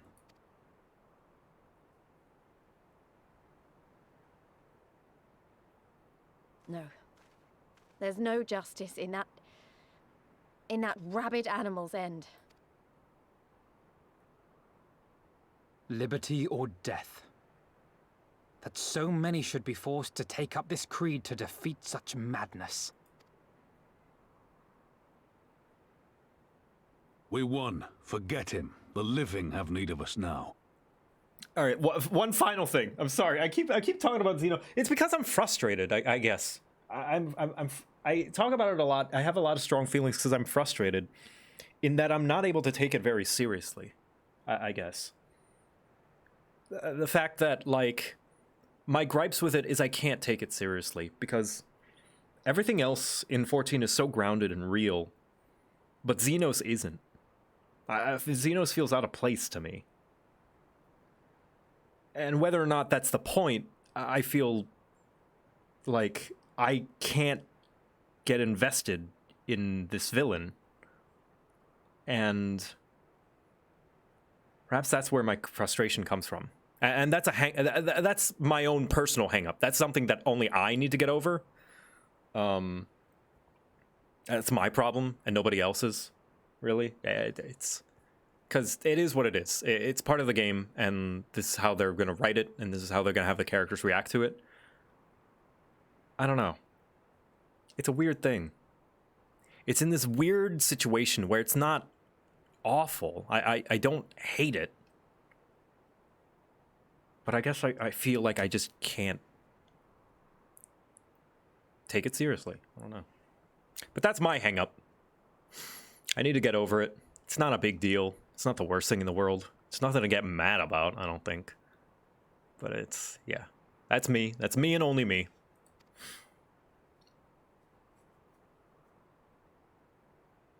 Stand tall, Lys. Now is the time to raise a cheer for all who fought for freedom.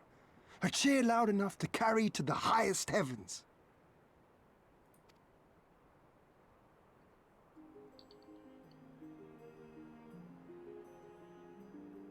But I just think he's fun. Yeah, I mean, that's valid. There are plenty of people that think he's just a fun, you know. Sometimes it's nice to have a just fun, I am so evil, come kill me type of villain.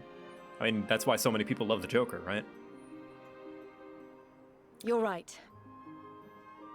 I don't think I'm self-aware enough to be able to tell why it is that I don't feel the same way about him as I do those other types of characters in that sense. And I can talk all day until I'm blue in the face about trying to articulate why I don't feel that way towards Xenos.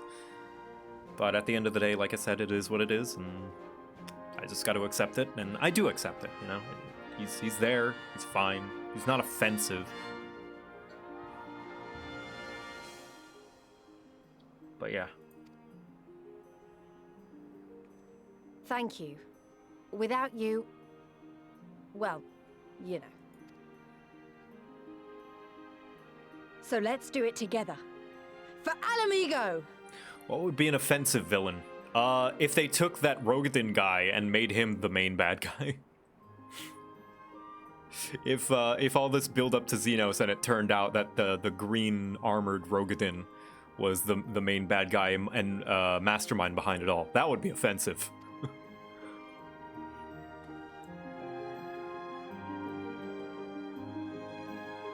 That would be offensively bad.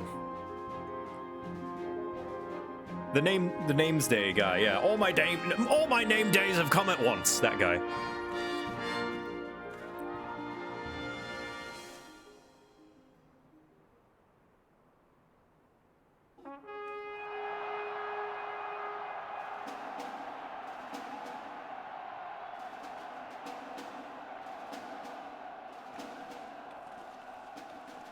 Gwynhurt, yeah.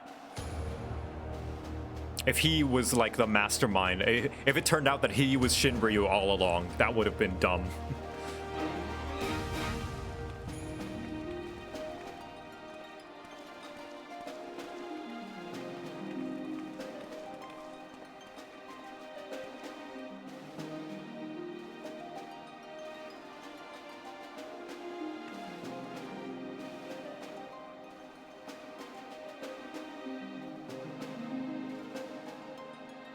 Yeah, I like the prelude. I like that they put it basically everywhere in this game.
In crimson it began, and in crimson it ended.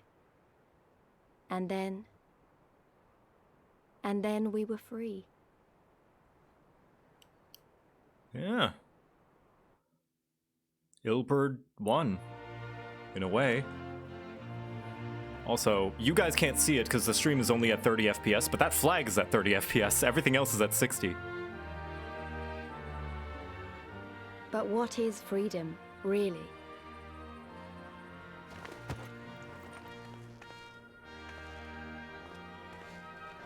Nobuo Uematsu. This was his final expansion that he worked on 14.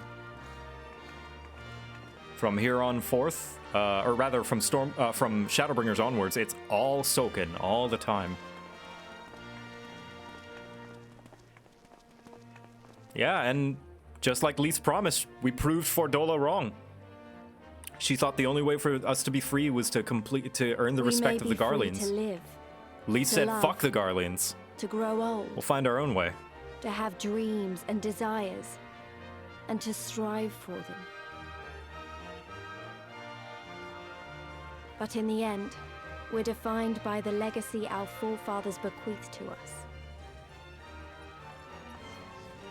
Even Xenos was once a baby in the cradle. How did all the non-Alamegans know it? They didn't. If you watch that, I was actually paying attention. If you look at the cutscene, only the Alamegans were singing. If you notice, Amarek wasn't, Merlwyb wasn't, Alphino 20 wasn't. years of Imperial rule have left Alamigo torn and bleeding.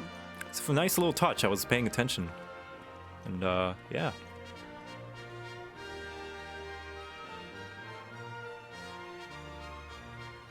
It won't be easy to heal a generation's worth of wounds, to bridge the gap. But I won't give up, Papalimo. I won't.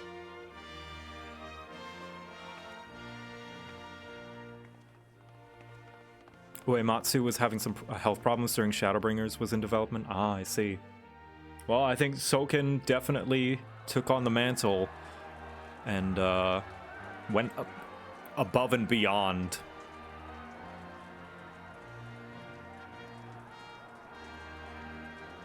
Because I remember the price of freedom.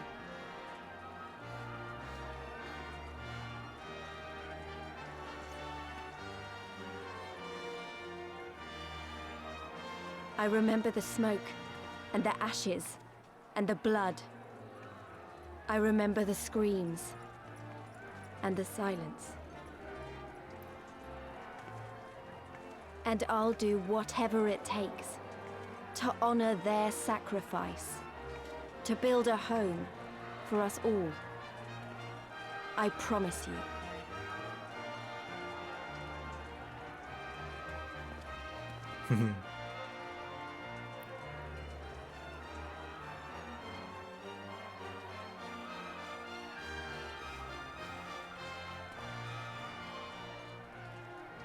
This is the end.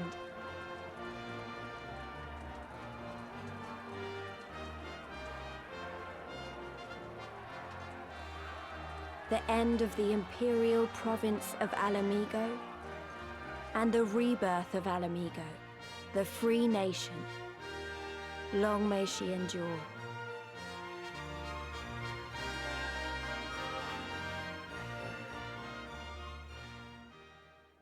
Yay!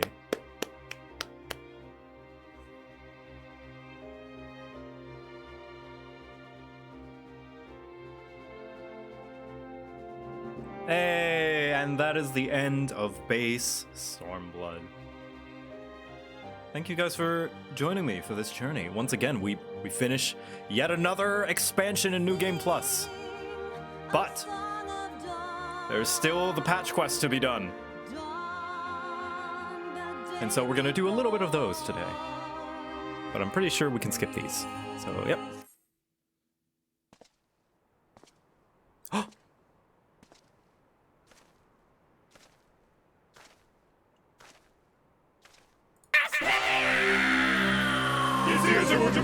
Well, well, well. What a fine mess we've made.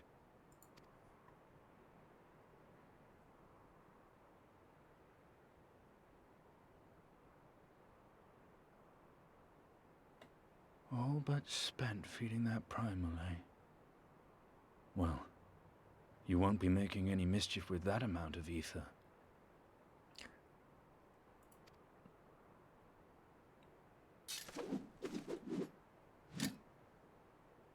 Still, better safe than sorry. Oh, finally.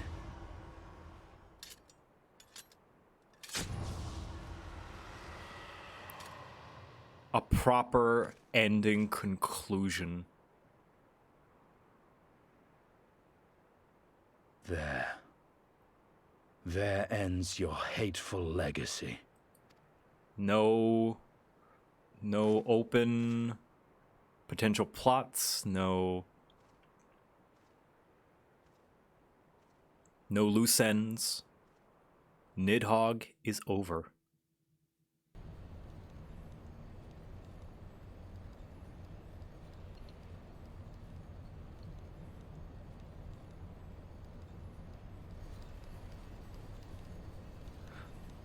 Yeah, it is over. Yeah, see? Now, one thing, another one of Stormblood's just, the legacy of Stormblood's, like, weird randomness that is weird, not bad, but just strange. Why were the eyes just laying there? Did no one grab them? Did we take Xenos' body and just like, oh, no need to search around for Nidhogg's eyes? I guess nobody noticed them. Just some weirdness. It's not the big deal. It's not a plot hole. It's just kind of a slight weird thing. We didn't think to search it? I don't know. Whatever. It's fine. It's not a big deal. My condolences for your loss. A father should not outlive his son. What nonsense. Oh. You do not mourn his loss. You surprise me, Your Radiance. He was your son and heir, and an irreplaceable test subject. I know what he was. Monsters are not made for thrones.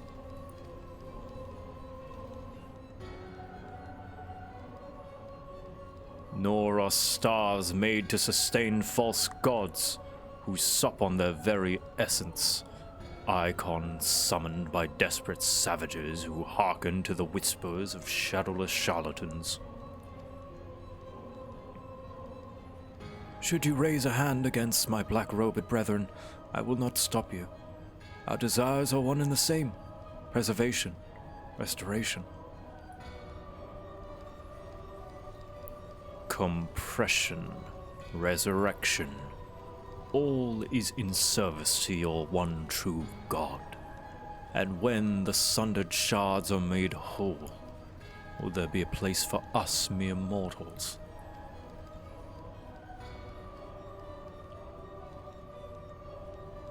Doubt my claims and question my motives if you will, Your Radiance. You will come to trust me in time. Until then, mayhap you will find this reassuring. He didn't say yes.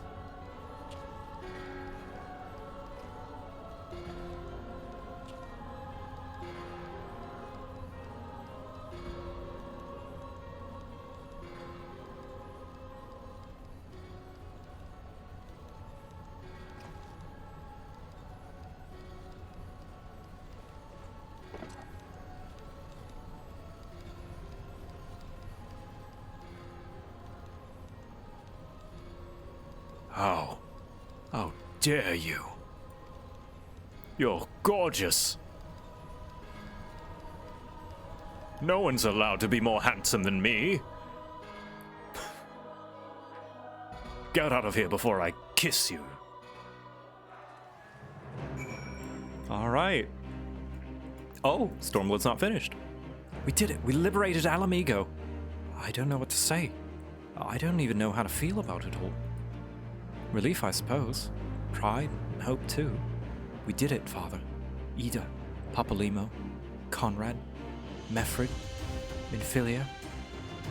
Wow, we really did lose a lot of people, didn't we? We really did it. Hey, don't feel like you have to stand here listening to me mumble. Everyone else will want to talk to you. You beat him, after all. You're the real hero of the story. So run along and take your plaudits. Get to talk with all my friends. Hello. For you to best Xenos, even after what he harnessed the power of a primal, is a testament to your ever-growing strength. No bitter to have your vengeance stolen from you by another. There is some small regret, perhaps, but that is outweighed by the satisfaction I find in his death. I commend you, Victor. As should we all. Xenos was a monster and a tyrant, the man who killed my father and countless others of my countrymen. The world is a better place without him in it. I should also praise Master Alphino for his foresight and restraint. Had he not intervened, I might have never had the pleasure of being reunited with Hakuo and his Lupin brothers. 'Twas a timely intervention, aye.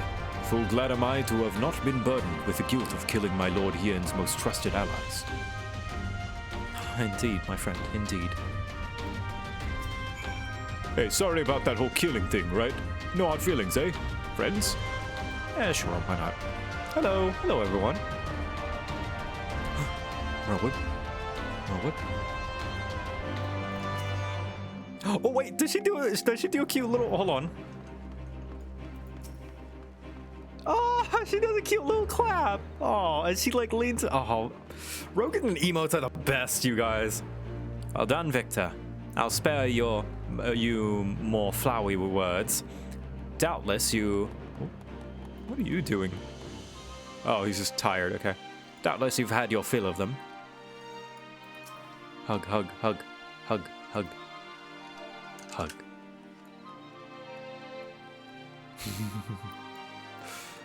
You're right.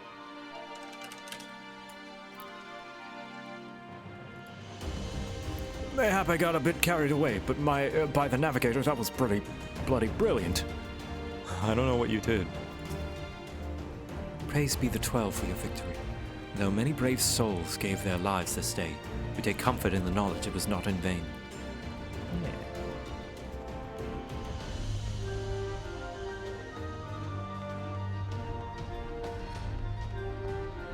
Are they,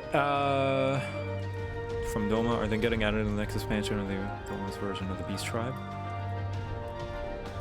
Oh, I don't know. I don't know that thread. Hi, Monago. Oh, she's crying. Can you believe it? We won! We won! We beat the bastards! Al amigo! Al amigo! Sorry, got a bit carried away there, didn't I? It's hard not to, you know?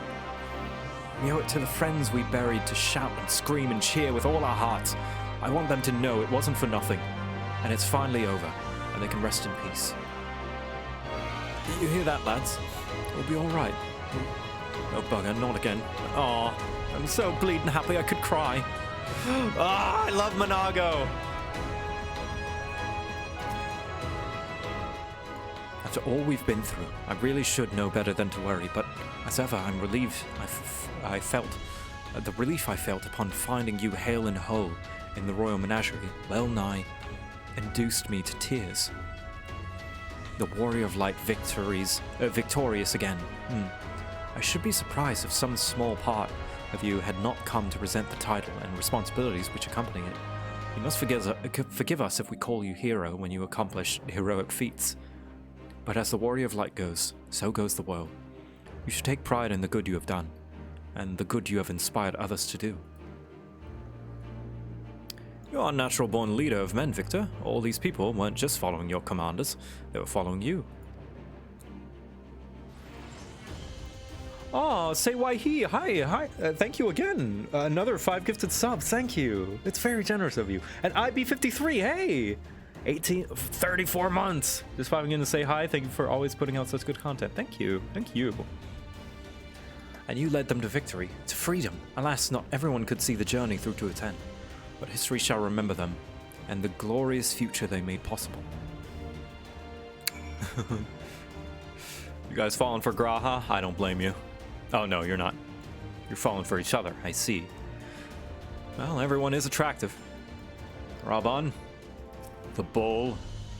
The hero of the hour. I suppose we'll have to add Liberator to your title. With their commander fallen, the remainder of the 12th chose to surrender to our forces. After 20 long years, it's official. The occupation has ended. But now the hard work starts. Though the people have had their fill of kings, there is no clear consensus on what sort of government they would prefer instead.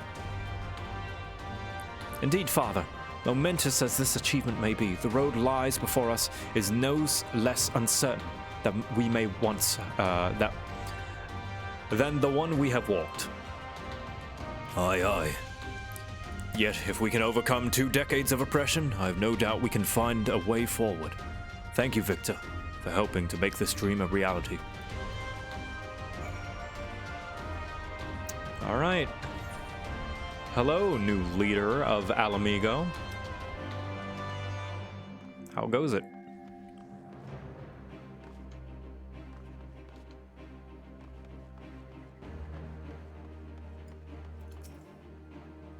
Finish your rounds? Great. In that case, I'd like you to come with me, back to Rolga's Reach. Not for a rematch or anything, sadly. I would call all the Scions together. I'll explain later. Oh, okay. Oh, thank you. Instant teleport.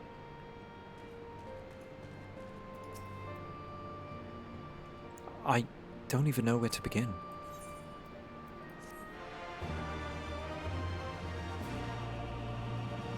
We praise the frying pan.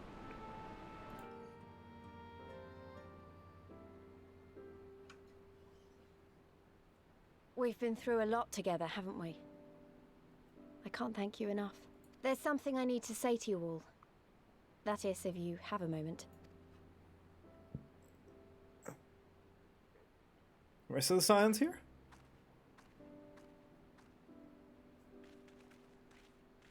Hey, there they are. Hey, Y'shtola! I haven't seen you since Quest 3. Good. You're all here. Good. Good. Thank you doesn't really suffice, does it? I'm grateful. Truly grateful from the bottom of my heart. But I know you didn't fight so hard just to hear me or anyone else say that. You fought because you wanted to help, because you believed it was right. Because you're Scions. Now, I'm obviously a Scion, but as Conrad left me in charge of things here, I also have responsibilities to Alamigo. Aww. When I put it like that, though, I realized I couldn't even pretend to be impartial anymore. So it seemed best to make it official. As long as I serve Alamigo, I can't be a Scion. It might be selfish and short-sighted, but that's my decision. It's a good one.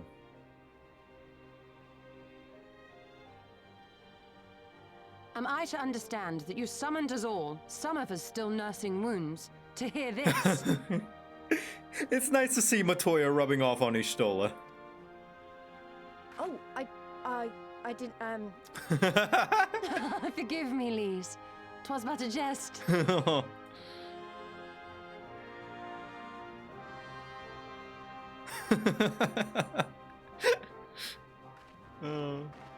Oh, I missed you, Y'shtola. But this I say with the utmost sincerity. Scion or no, we are comrades, now and ever after. Is that not so?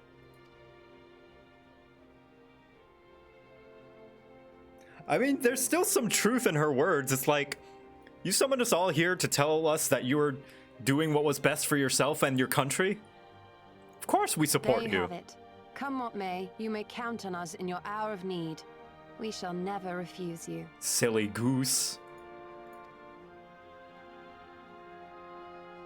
Aww. Y'shtola. Oh, gods. I swore I wouldn't cry.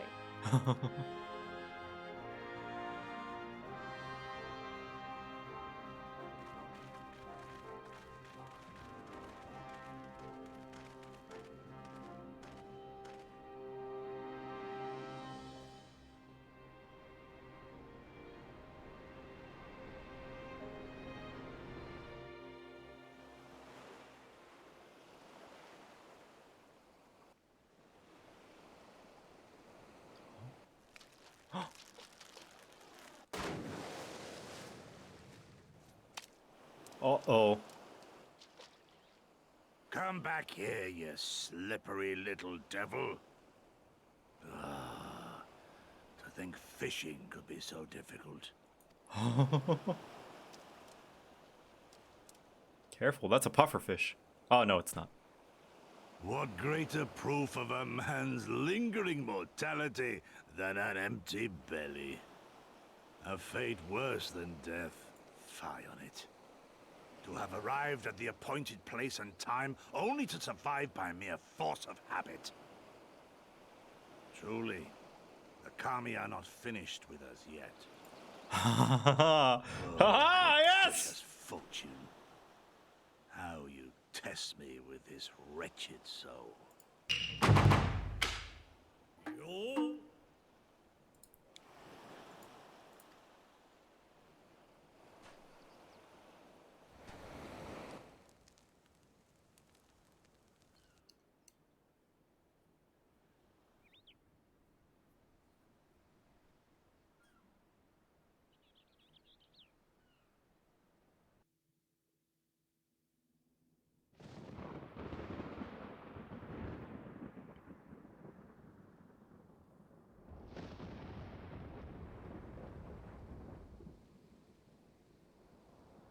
And Sid dealing with another problem that we are going to absolutely ignore because I don't have the time.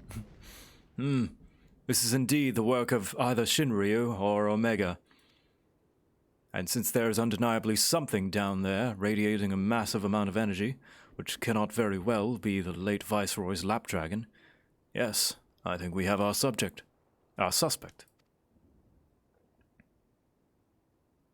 Well, this is a mess of our own making, so it falls to us to clean it up. It won't be easy, but is it ever?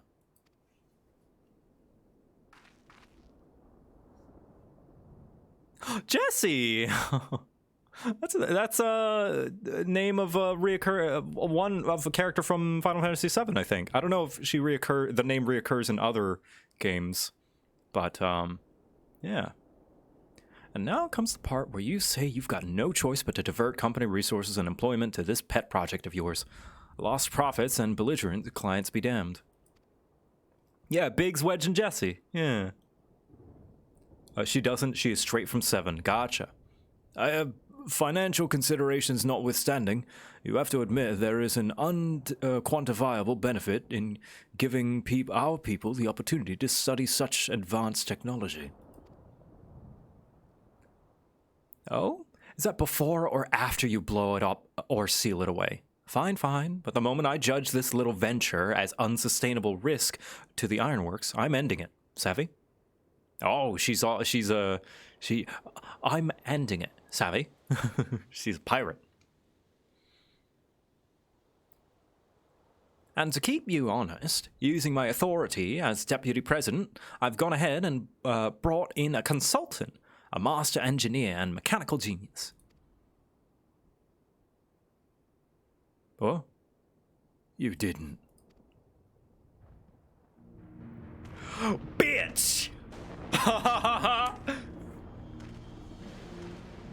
Oh my god. And the lightning. You can never get rid of him. Come now, you mustn't build their expectations too high. It would be less dramatic when I surpass them.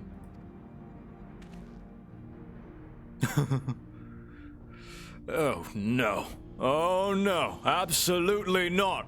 This is not happening.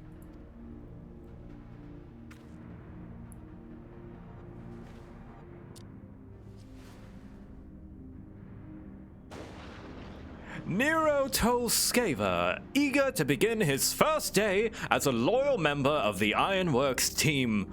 Looking forward to working with you, Garland.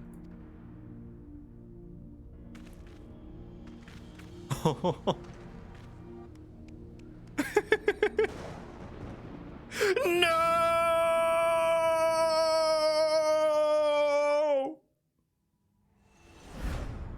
So fell the hunter, but what of the hound? So rose the children, but what of the... I didn't read that last one.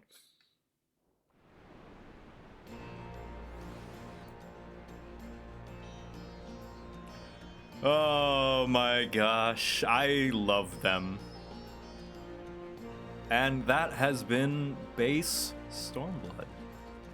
What the heck is this? Custom deliveries. But yes. But what of the father? I see. That has been base Stormblood, everybody. I thank you all for joining me on this journey. Yeah. Let's see. How much time do I got? Ooh. Oh, thank you for the sandwich. Yes. I will eat this.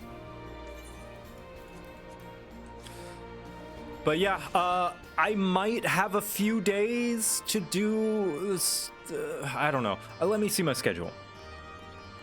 Because I am behind once again.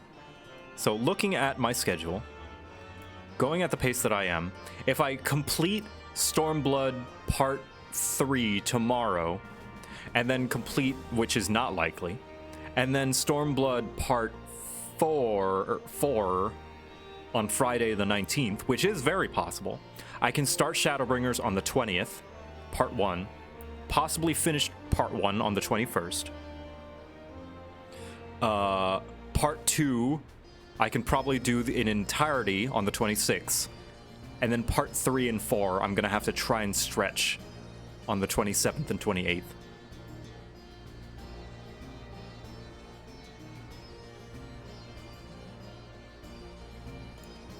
I could technically skip Part 1 of the patches.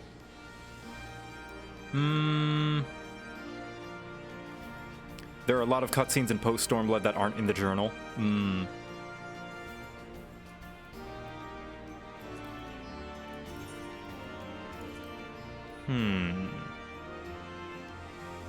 Let me see where Stormblood Part 4 starts, and I'm gonna compare it to the, I'm just gonna see what quest it is. Sisterly Act, okay. Sorry, some spoilers in that. I hope you didn't read that text. Okay, let's see. Sister... The Legend Returns, that's what it was called. Sister... That is... not that much, actually. You know what? I'm gonna try and do some of Part 3. It's 4.4, gotcha. I'm gonna try and do some of Part 3, but before I do, I'm gonna get on this table. I'm gonna have a little bit of a sit. And I'm gonna go get some food, some snack and stuff. And while I'm doing that, I'm gonna think about it. I'm gonna think about what I'm gonna do. Because I still got time today. I've got like 3 hours. Possibly get some progress done. I'll be right back.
Brought some snacks.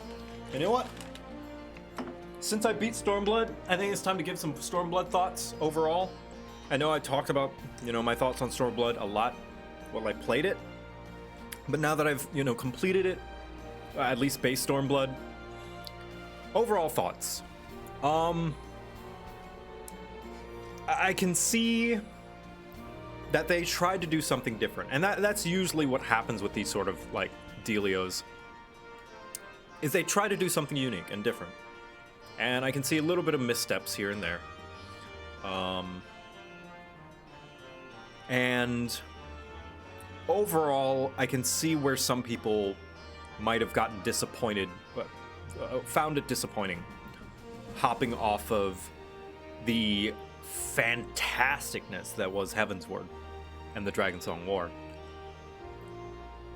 That said, it is still okay. I think most will agree that it's okay. At the very least, it's not bad.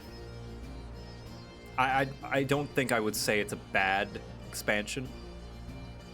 I think it is a product of its own game success. Where in a lesser game, I probably would not have any of these complaints. At all. Which really goes to show how well written and good 14 really is. And I would say even with this being the weaker story so far compared to Heavensward, I would still say it stands better than most video game stories. Not to spoil, but everything that happened in Stormblood had to happen. I disagree with that mindset. I disagree with the mindset that if something is poorly written, that if you make it pay off later, that it has to be poorly written. And I do think some parts of Stormblood are poorly written. But I don't stand by the belief, and you can disagree, and that's fine. I don't stand by the belief that something has to be a certain way for something else to, like, writing has infinite possibilities.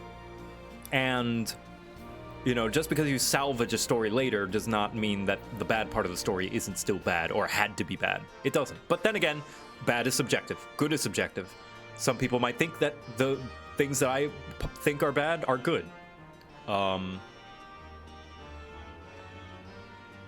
But I don't personally stand by the it has to be that way sort of mentality.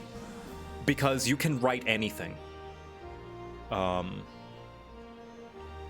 You can write anything that you want. This is all fictional. This is not a real world with a real set history that cannot be changed, that the creators have no power over. They can make it do anything that they want, you know?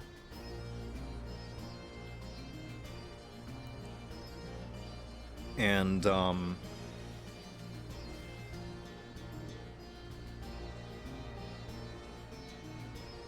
sorry, I'm getting off track. Anyway, overall, Stormblood, a fine enough story. I liked all of the characters. I feel the ones that could have used more time in the oven are Lise and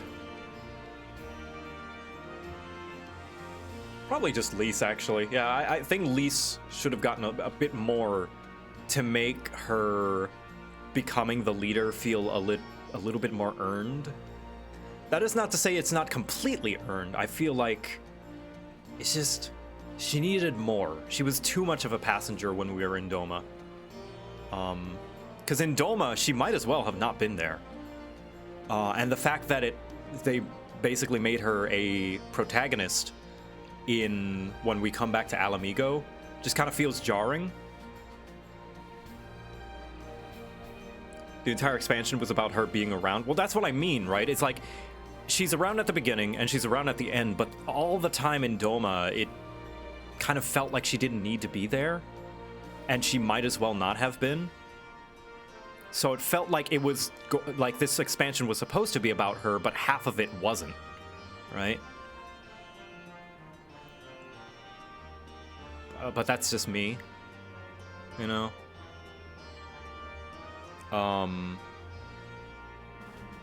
And a lot of the time that she was on screen, especially in Doma, it felt like nothing was being done with her character.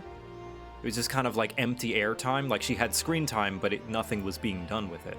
Aside from, I need to believe in myself more, which is fine enough.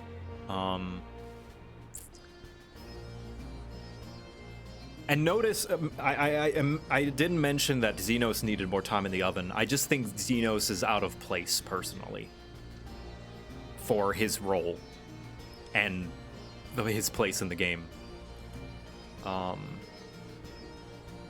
Because I do think that type of character can work. And he's fine, and have worked in past Final Fantasy games, actually. You know, this whole I like violence, I like to kill sort of character.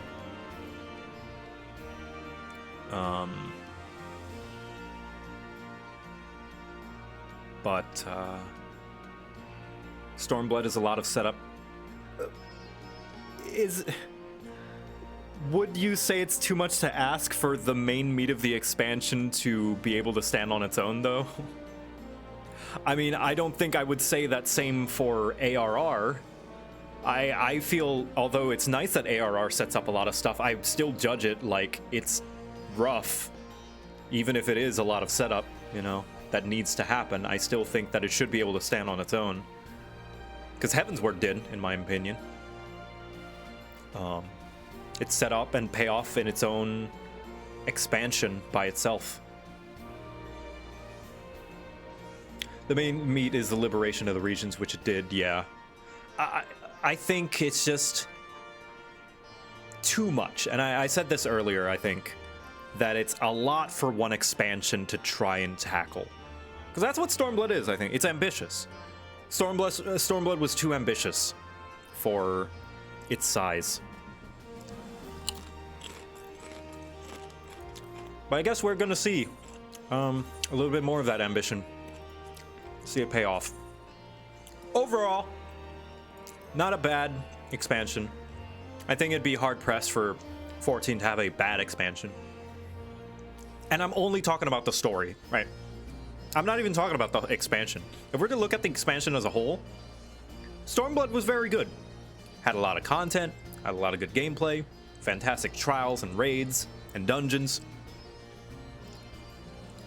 And if we are to be generous and get put patches and update sorry, I'm going all over the put patch updates and quality of life stuff into account, Stormblood did a lot for the game. Stormblood gave us the glamour prisms that we still use today. Probably a bunch of other stuff that I don't know. Stormblood did a lot for the game. I think if the story had to take a hit for that, then totally fine with that. So, part 3. The liberation of Alamigo signals the end of an era of tyranny. Here, on the cusp of a new age of freedom, her people, must decide how they will greet their future and reconcile with their past. What path lies ahead for Lys and her efforts to rebuild the nation? What choice plagues Fordola from within her prison cell? And to where will Raubahn return now that the dream of his homeland has at last become a reality? A lot of questions left to be answered.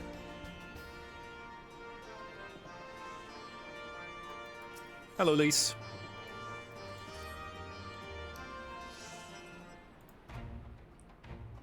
Come to see how we're getting on? Mm-hmm.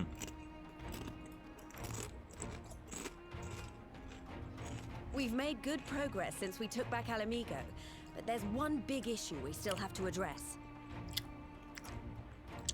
What's going on? What would be the same story? Would you prefer it being about Alamigo than have another expansion with the same liberation story? Well, that's the thing, right? It's like, no, obviously, like, they're caught between a rock and a hard place. Actually, yes, I mentioned earlier that I think the entire expansion should have been about Alamigo and rewrite Doma to be something else. You know, don't make it about liberating 2 nations. Just liberate Alamigo, have Doma be fine, or write Doma to have some other thing. We don't have to liberate Doma, you know? Doma can have a different story.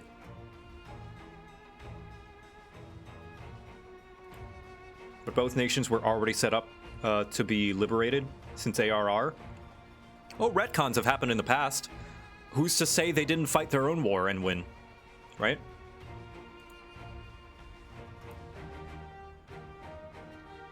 With the Doman refugee. Yeah, well, who's to say they couldn't rise up and fight their own war? They could write in some stuff.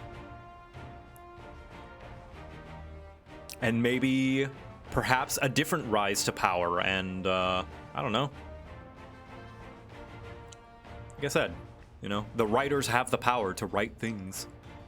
To make new stories. And they have, and they do. And I anticipate they will in the future. But here we are.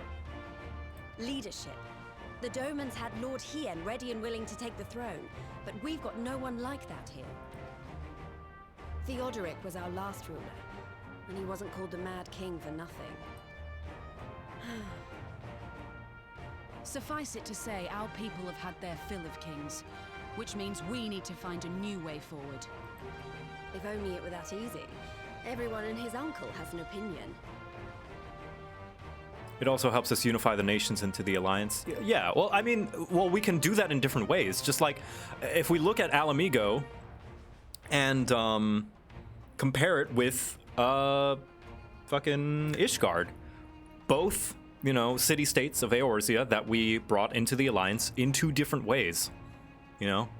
Because they were both having a different kind of story going on. I think we could do that with Doma, you know? Give them a different story as to how we can help them that doesn't involve liberating them from the Empire like we did for Alamigo. What it is, I don't know, but I think it could work. For the time being, we're just going to have to keep leaning on General Aldin and the Alliance for support, and see if we can't find a solution together. Something tells me we're going to be hosting a lot of meetings in the near future. Now, obviously, I'm saying all this because I know better than all of the producers and lead writers that are on Square Enix's team. Me, someone who has never made a video game before. But if that's what it takes, I'm ready to talk till my jaw aches. I know the best course of action on how to write a story for an MMO. I wouldn't. I should know. I'm 25 years old and I've never made a video game. Aye, aye, Commander.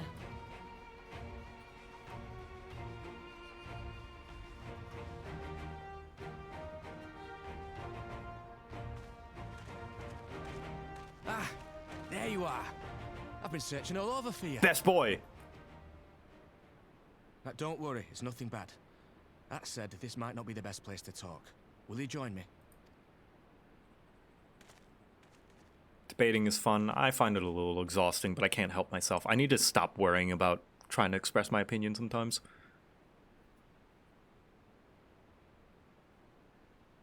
I'll get to the point. Might you be interested in a spot of adventure? You know what? Yes, actually. We were adventurous before we were scions, were we not?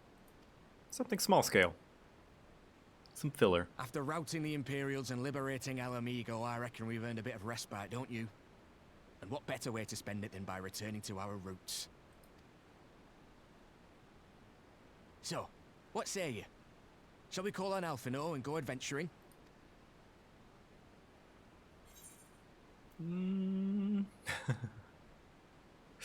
Twist my arm, why don't you?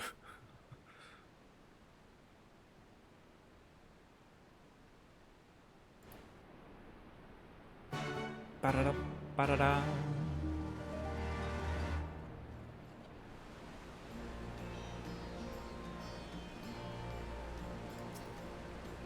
Right then, let's go and find Master Olivia. Actually, leave that to me. I want you fresh for our little adventure. Wait for us by the Aetheryte. It'll be along shortly. All right.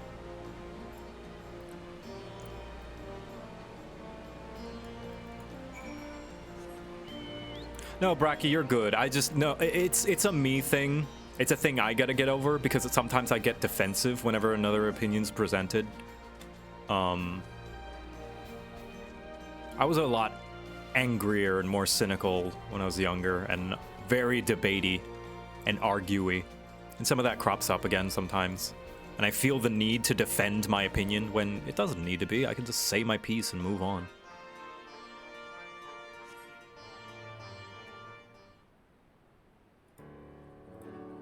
It's a hang-up that I need to get over.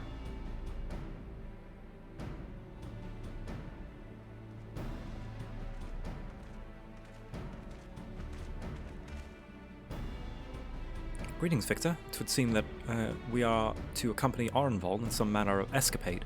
Have you any idea what we've gotten ourselves into? Nope. Allow me to explain. It'll be something of a history lesson, but I'll try to be brief. No snoring, if you please. Now, the events I would...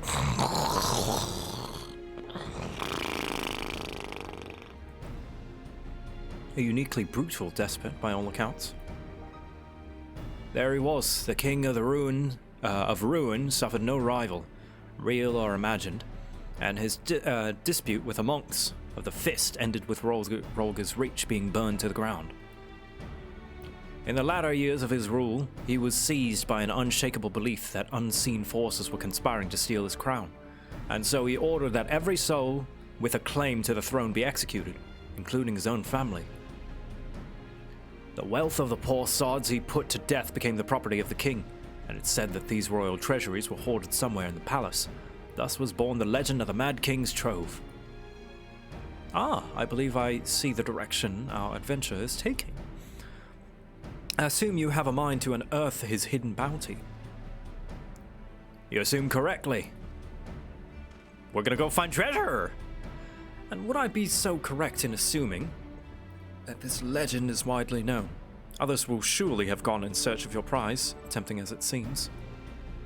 Well, of course, we won't be the first to make the attempt, Following Alamigo's liberation, more than a few eager soldiers turned the palace upside down in hopes of claiming an easy fortune. But even after scouting every room from dawn to dusk, they uncovered not a single coin. The gold-lusted brains drained away quickly as it had come, and the legend of the Mad King's trove remains simply that, a legend. I see you know of intention of letting the story end there. What self-respecting adventurer would? Imagine the three of us delving into a decades-old mystery. Tell me the thought doesn't set your heart racing. Yeah, this part's filler. I remember it being alright filler from the cutscenes. Where it's just like, hanging out, having a time. I've learned the emote box. Oh!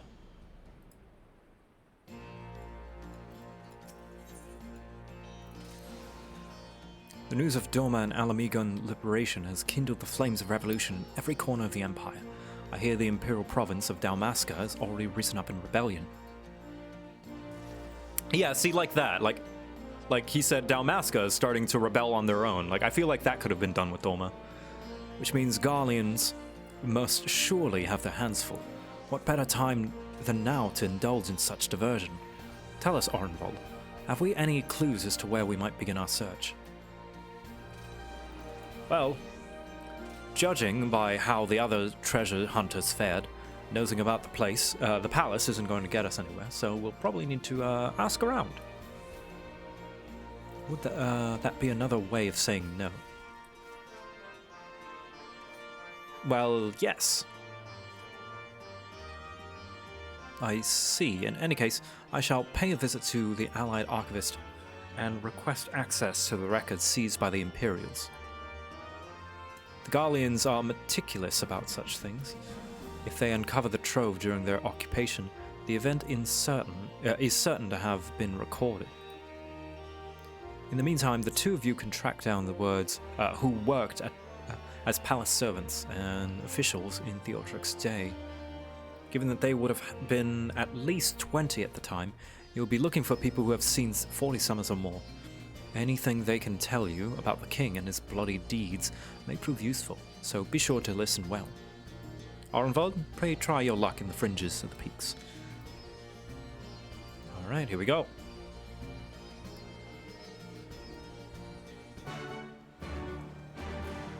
It's tall. Oh, geez. Lots of people. Alright, and we go there.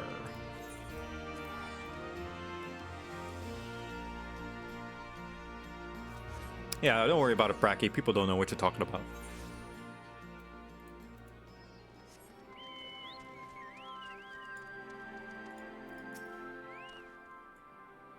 In the palace? No, not me, lad. Stories of the Mad King. Alright. Am I planning on playing the Trials and or Omega raids? If I have an open day. Looking at it now, I don't. We'd only see His Royal Majesty when he deigned to attain the executions he'd ordered. And after a while, even watching his enemies die wasn't enough to coax him out of hiding. Say he started assassinating in every shadow, and wouldn't set foot outside the palace walls.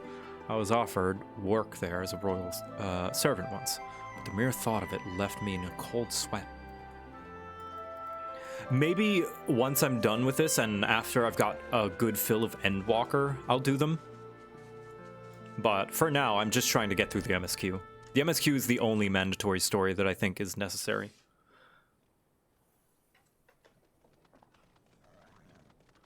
I served for the pleasure of King Thordric and lived to tell the tale. One of the palace guards, I was. Truth be told, it was a dark chapter in my life, one I'd sooner forget. Hardly a night went by when I didn't hear about blood-curdling screams echo from the inner chambers, which, of course, we were under orders to ignore. So we'd stand still as statues, trying to imagine what horrors were unfolding within. If you're hell's bent on finding out what happened in the palace, head down the street and ask Ernold.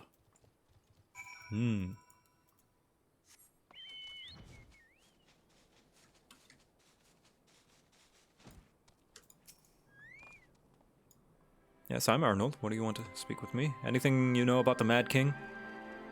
If you would have me to dredge up some decidedly unsavory memories, that if Alamigo is to move forward, we must need to acknowledge the misdeeds of the past. And before they make normal raids a bit more required to Prague's story. I mean, maybe. I don't know. I think they're going to keep it optional. I think Crystal Tower was the only... was just the one case, the unique case. I don't think they would do it again. But if they do, oh well. Very well, I shall tell you from what I remember. I take it you know of Theodoric's paranoia and the public execution of his kinsman. Those were terrible enough, but in his last days, the king's fevered mind settled upon even grislier methods of disposal, which only a chosen few were unfortunate enough to witness. His Majesty ordered the court thaumaturge to unleash a vile curse upon the remaining member of the royal family. A magic which transformed them into fiends of hideous aspects. The resulting monstrosities were then cast into darkness below the palace. Even now, my sleep is troubled by nightmares. If others of Theodoric's blood were prone to share his madness, then mayhap it is kindness that the monarchy ended with him. Yeesh! Yeesh! What the fuck, Theodoric?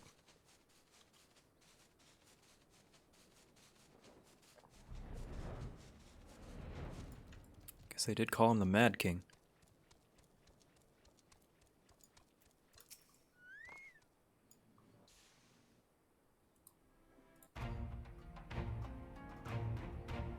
Since we're all here, why don't we share what we learned? Allow me to begin then. As promised, I scoured the Imperial records for any mention of fantastical treasures, and found precisely none. It is just possible, I suppose, that a corrupt official deliberately hid the fact of the trove's discovery, hoping to enrich himself, but I find it rather unlikely that so valuable a find would stay secret for long. I conclude that our prize either does not exist, or that the Imperials somehow overlooked it. But what of you, Victor? What were your investigations any more fruitful? Horrifying beastly monstrosities hidden underneath the palace. Turned into monsters? And what could he mean by this darkness beneath the palace, I wonder? I met an old man in Alighieri who spoke of the palace's subterranean prison. He said but he said naught of cursed abominations. The Imperial archives were also silent on the subject of fiends inside the palace grounds. Could this scribe fellow have been spinning him a yarn, do you think? Do you believe him, Victor? He did look a little pretty shaken. If he was afraid, that does lend credence to the tale, though I'm not so sure how that helps us in our search. Be not so hasty. Arnold's anecdote. Arnvald, you spoke of a light-hearted adventurer, but I sense a deeper motive for this expedition. Why are you so intent on finding this treasure? It wasn't all pretense, I swear it. But you're right. My father was in the Imperial Army, a man of Garlean blood. I trust you know what I mean when I say that my Alamigan mother did not welcome my arrival.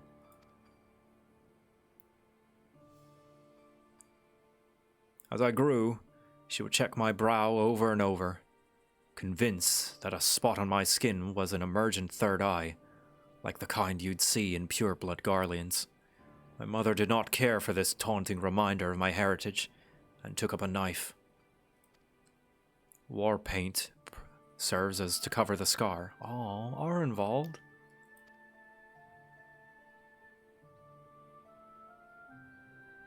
In the end, she turned me out into the street, and I was left to haunt the alleyways of Alamigo, a feral child who got what he needed through begging, cunning, or worse. The best I can say about the years that followed is that I survived, but I hated the animal I'd become. Eventually, I left the city behind me, and joined a group of refugees bound for the other side of the wall. It was then that I turned into adventuring, and that road led me into the company of the Scions.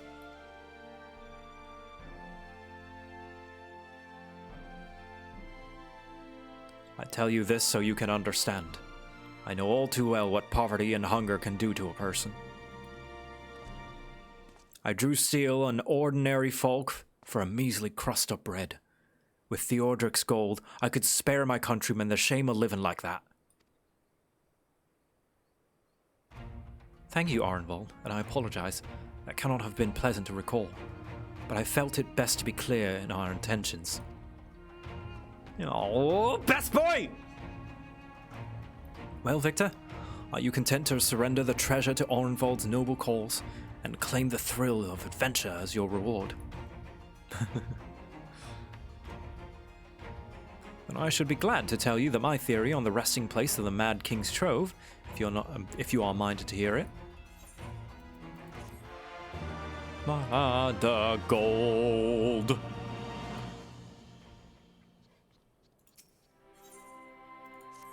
Oh, this one!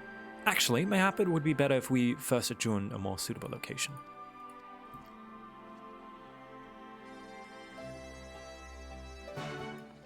Find the gold!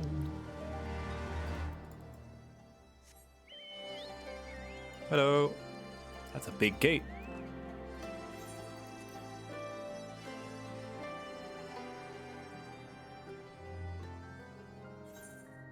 Yeah, we were enlisted the same day, that's right. He was a newbie, we were a newbie, people were alive. Good times. Good times.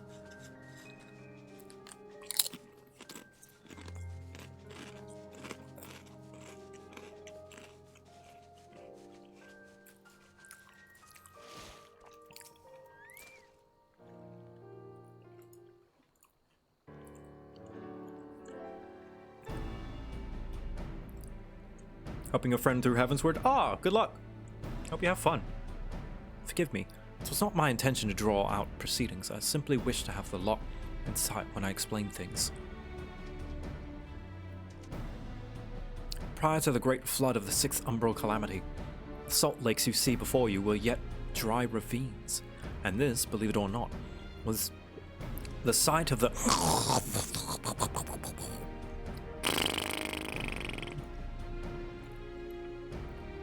From what we know of the period, the city was already deserted by the time the waters began to rise, having been all but destroyed by war.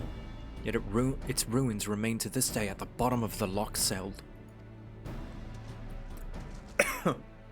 Probably shouldn't have snorted in while I had chip dust in my throat.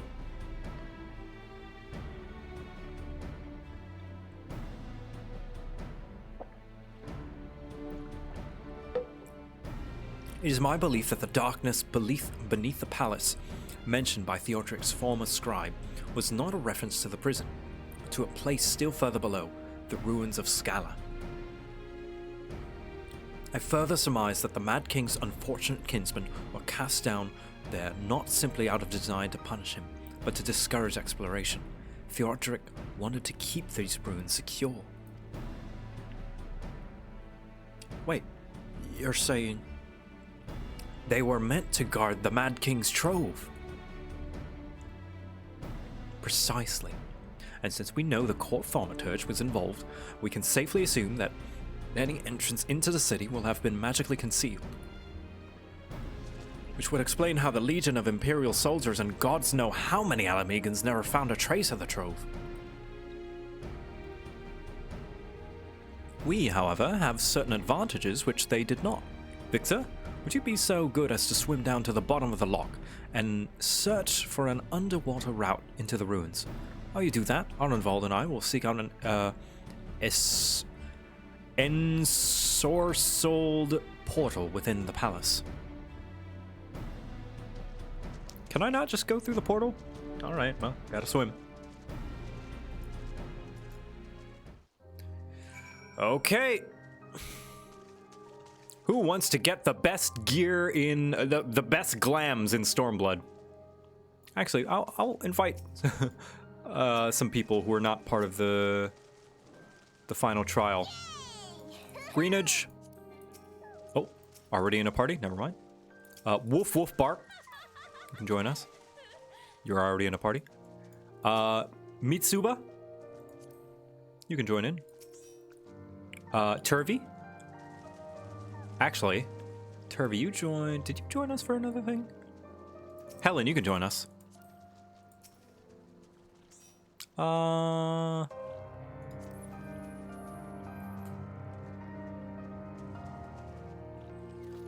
geez, now people are swarming me. I'll just take Turvey and go. Oh, wait, woof woof bark. Oh, geez. Oh, you were in the party with Mitsuba. Turvey, you mind taking the... I'm so sorry this happened again.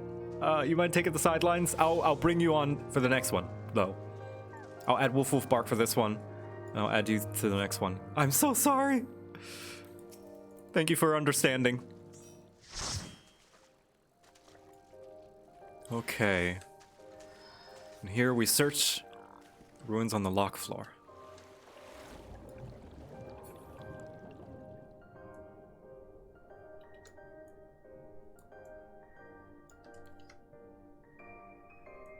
And here we go. Guys, don't look up my skirt.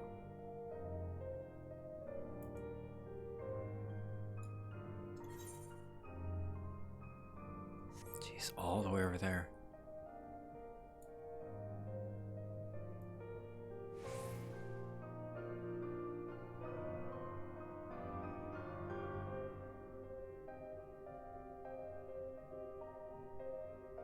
Damn, it's like Atlantis down here.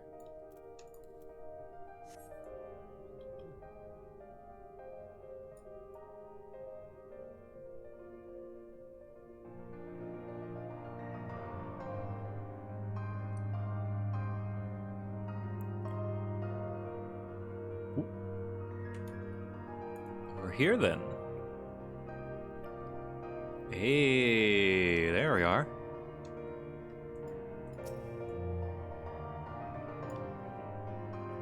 Put on some pants? I have some pants. Discover a passage that appears to lead under the palace foundations. Press on and find out where it goes.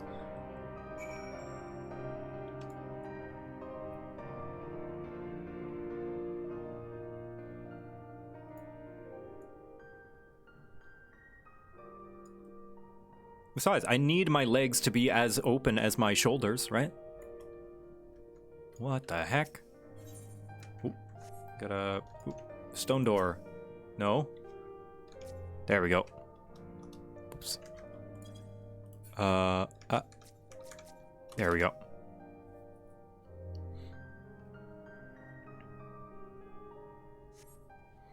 Come to a worn door. Victor, it's Alphino. We have searched the prison beneath the palace and found a door of concealment by enchantments. Have you auto report? And you believe it leads to the ruins. Excellent. Then I propose we proceed from our respective entry points and look to meet somewhere in the middle. Oh, come on, lads. Oh, come on, lads. We might as well make it a race. Victory goes to the first adventurer to find the treasure. Godspeed. I love Arenvald. All right. The drowned city of Scala. Let's unsink this. Shoop.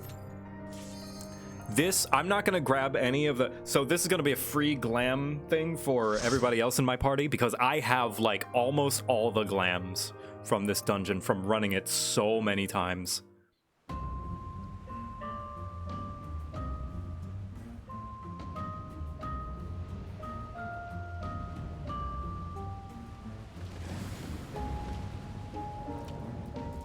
I remember you making a tweet a while ago for glam runs. Yeah, that was a while ago. Yeah, the glams in this dungeon are amazing. They look really good.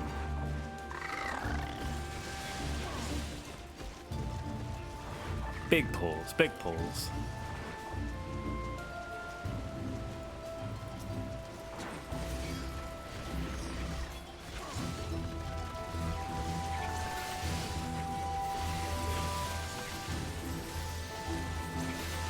Also a minion on the last boss? Is there?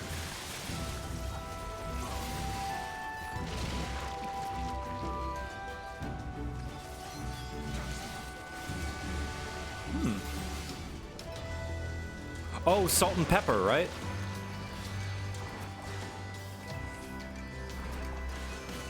Oh, the Alamigo theme.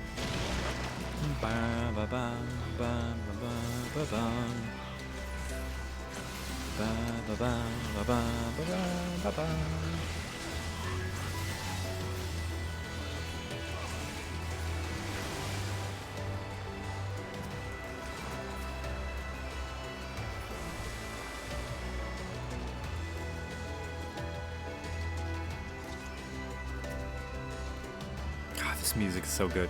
All right.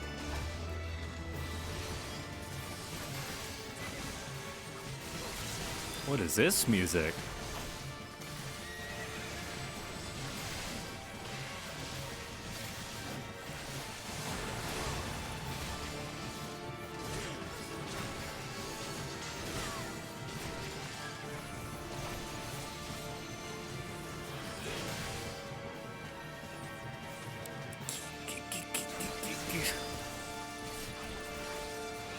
There we go. No hydro pool for you. Now, I'm not going to take this, so everybody else in here... Oh, no, never mind. It's the chess pieces that I want to show off. The chess pieces look amazing. These are, like, fine. They're fine enough. A 1.0 track that got part of it cut off. Gotcha. Interesting.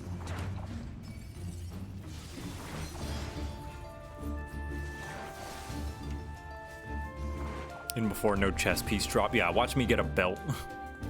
It's not even in the final loot pool, but I'll somehow get it.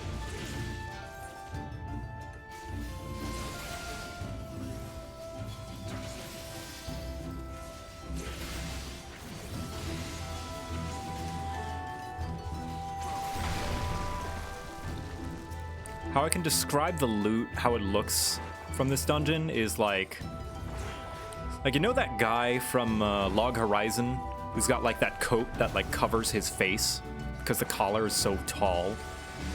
It's like every single piece of gear in this is like that. It's great.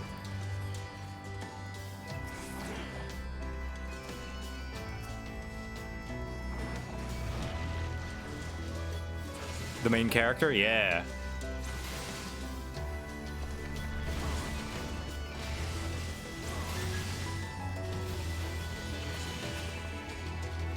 I need to watch more Log Horizon. I like that show.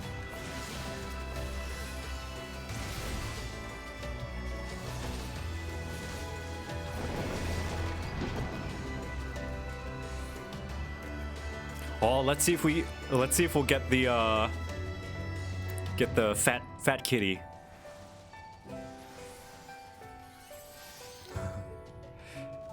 Eat for Easter egg. Oh wait, yeah. So I think for the Easter egg we need one Makote player, and we need to eat yak milk, right?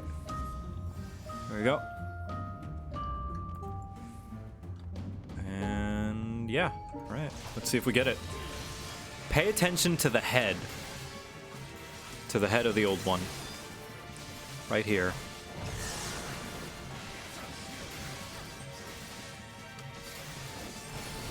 It's either this one. Oh, there it is, Fat Cat. Hey! You gotta look at the front. There it is. We saw the back of it. But yeah, Fat Cat is in there if you have a Makote player. I don't know if they have to drink milk, but I'd believe it if they did.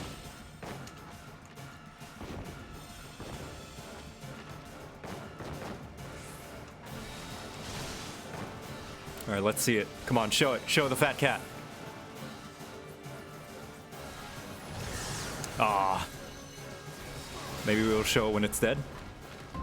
Ah, no. But yeah, you guys saw it, right? There's a Fat Cat in there.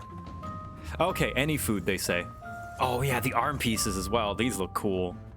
This is, yeah, Rogue Ninja and Caster arms look like this. They're really neat.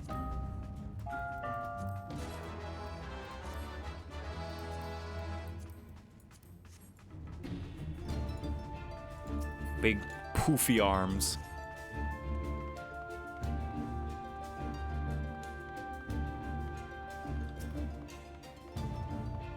Oh, the Prelude's playing in the background as well. Ever so subtly.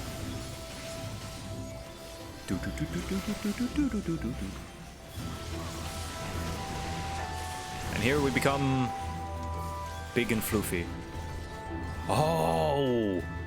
He transformed back into his old self. That's fucked up.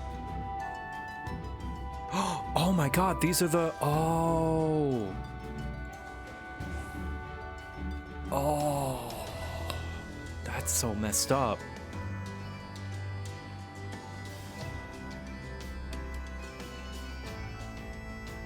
Turned all of his kin into cats.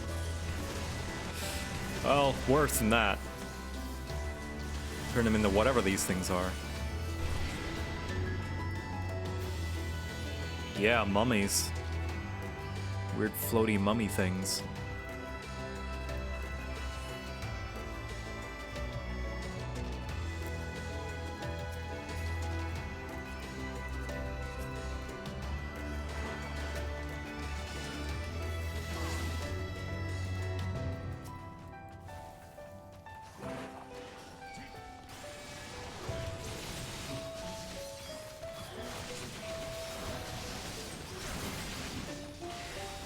Really goes to show that, like, after you do these dungeons so many times, you just tend to kind of not notice all the small little details and work that they put into it.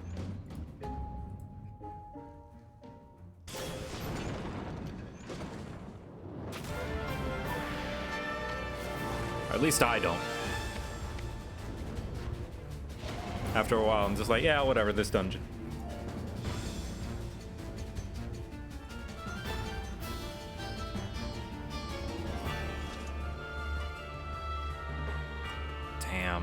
It's a tomb down here. Look at all these treasures.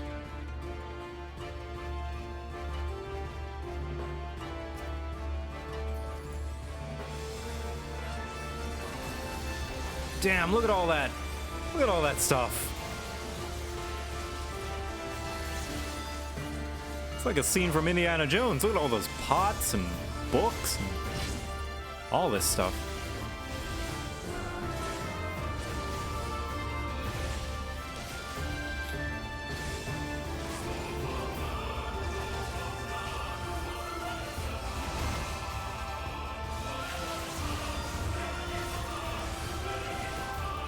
I'll eat that. Why not?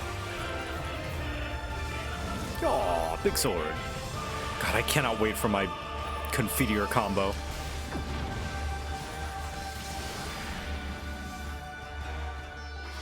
This belongs in a museum.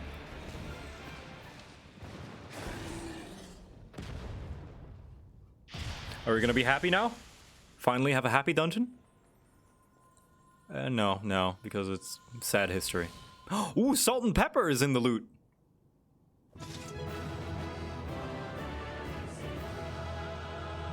Oh, sad. Hey, the seal. So this is a rare drop. No top, but pants.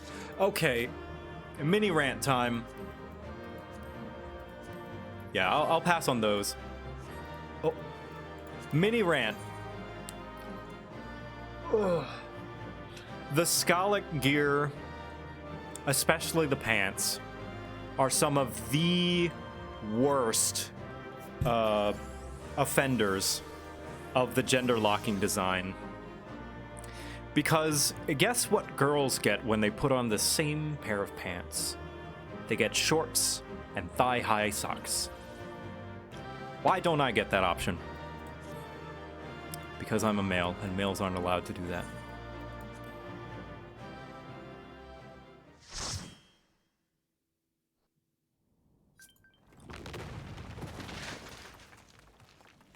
What? Bugger it. Are you all right? Aye. Everything's still attached. Got here first. Ah, it seems both our paths led here. Very good. We spent altogether too much time fleeing fiends horrid and numerous. How fared you? found some cool gear.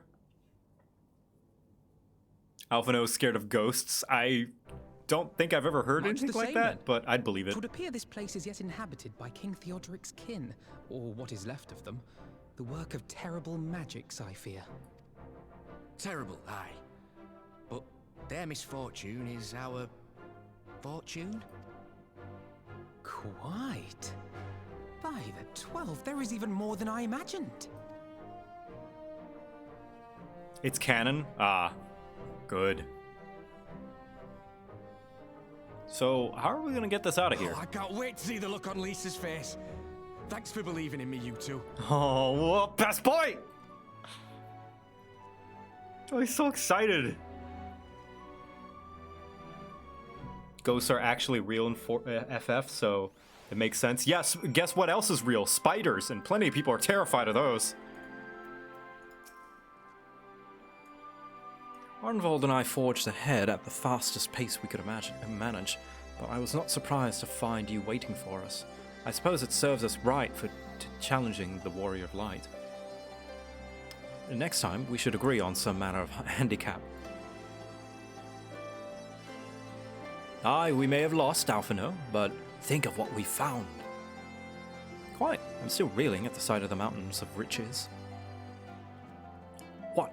Like how you reeled at the sight of that floating spectre, you mean? You should have heard him scream, Victor. Well, must we dwell on such momentary lapses? We found the Mad King's Trove, and that's all that matters. I'm gonna tease you about that later. Scalix sets are create your gear contest winners. Oh! Blame Square for the gender differences, though, yeah. Apparently they have a quota they have to meet for amount of designs, so apparently they just, like, shove a bunch of, like, instead of making 2 designs that they have to fit for both male and female, they just do 1 design for male, 1 design for female, apparently, from what I understand. Which sucks, and I wish was not the case. All jesting aside, we must tell people the good news, and I think Lise should be the first. Seconded. There should be a meeting, yep. Ba-da-da, ba-da-da.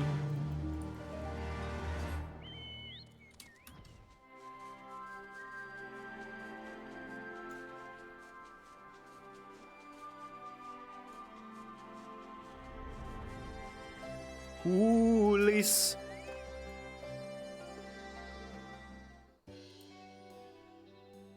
They could introduce a pick your style type thing? I hope so.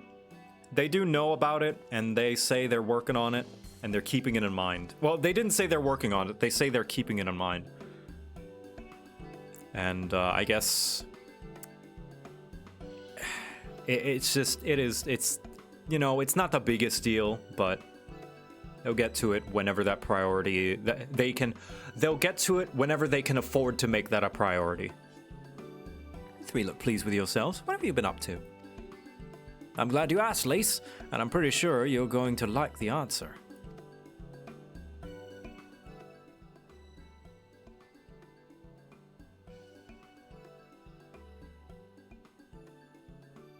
You're joking? The Mad King's Trove? I thought it was a myth. So did plenty of people, but they didn't have Victor and Alphino in their party.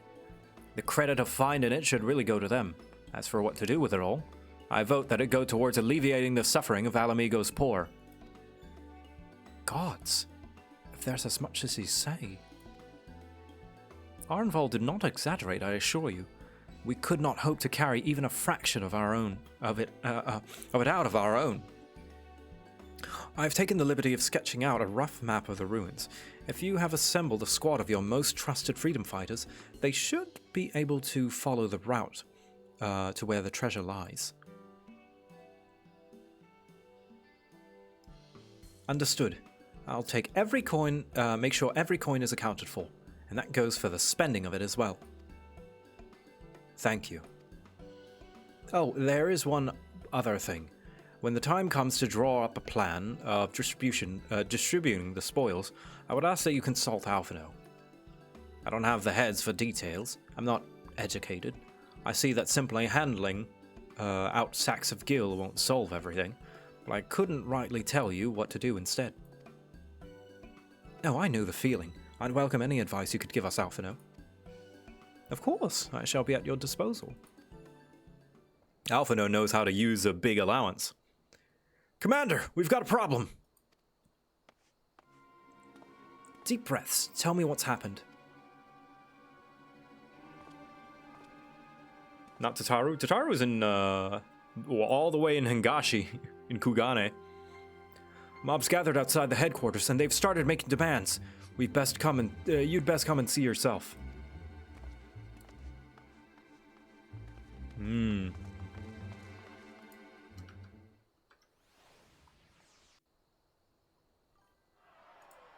Oh. Step back, all of you! Like hells we will! We know who you've got in there! We're not leaving till you hand her over! Bring her out! Bring her out! What's going on? Someone let slip about Fedora. Oh no. It's true then! The bitch really is in there! I knew it! I bloody knew it! We demand vengeance! Bring her out! Today we butcher the butcher! Butcher the... Come on, you don't mean that! We'd be no better than the Imperials if you'd all just calm down! Calm down! That monster and her thrice damned skulls dragged my man from our home and beat him to death in the street! Aye! And my dad! That bitch has spilt enough blood to fill a lock! We all know her crimes. She's a traitor and a murderer. How many of your resistance friends have died at her hands, eh? And here you are, protecting her! So that's what all the fuss is about. Oh. That'll shut him up. Hearken to me, brothers and sisters of Alamigo. Watch yourself. This? The bull is here. That's the Bull of Alamigo. My friends, you are not alone in your anger, your grief, your despair, for it is mine as well. That gnawing pain in your breast, it is enough to bring an old bull to his knees. But I ask you, brothers and sisters, to think not only of the family and friends who were cut down before your very eyes, but to think also of the ones who were abducted, the ones who may yet live. Where were they taken? What became of them? These questions demand answers. I share your thirst for justice, for vengeance. But we will gain only fleeting satisfaction if we give in to our base appetites. We will never know the truth. Now is the time that we, the people of Alamigo, must decide what manner of nation we will build for ourselves, and for generations yet unborn. When they look to our example, will they see a people who held fast to their principles, or one who cast them aside when tried? I say to you, it is our responsibility to give these prisoners a fair trial, that they might answer to all of Alamigo. The Garleans called us savages, and I'll be damned if we prove them right. Yeah.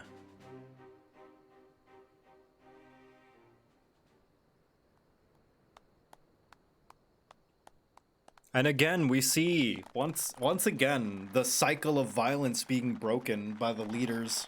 I know you're right, I do, but I can't.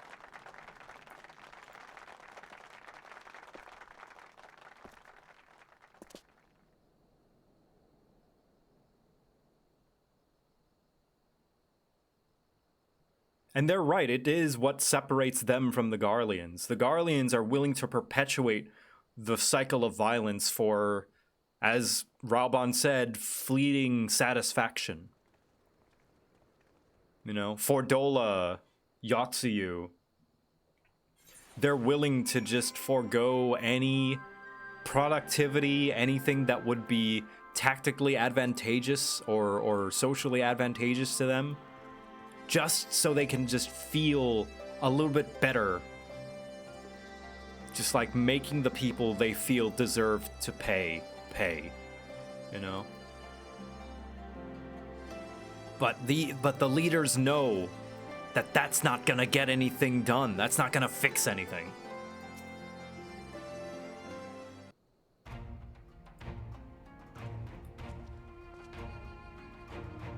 My thanks, Raoban. Listening to their anger, I could feel myself being swept away. 'Tis a difficult side to stem. 'Twas the same rage which brought us to our feet, and carried us to victory. But now the war is over. All the unspent fury is being channeled into vengeance. Aye, and it's not just here. We've reports of mob forming all over. They've been targeting folks known to have cooperated with the Garleans. It starts with insults most often, then someone picks up a stone. Some industrious souls even thought to seek out the graves of Xenos and his officers. It was grim.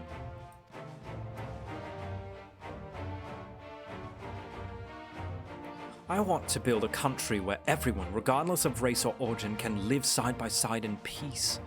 Maybe the time isn't right. Maybe people just aren't ready.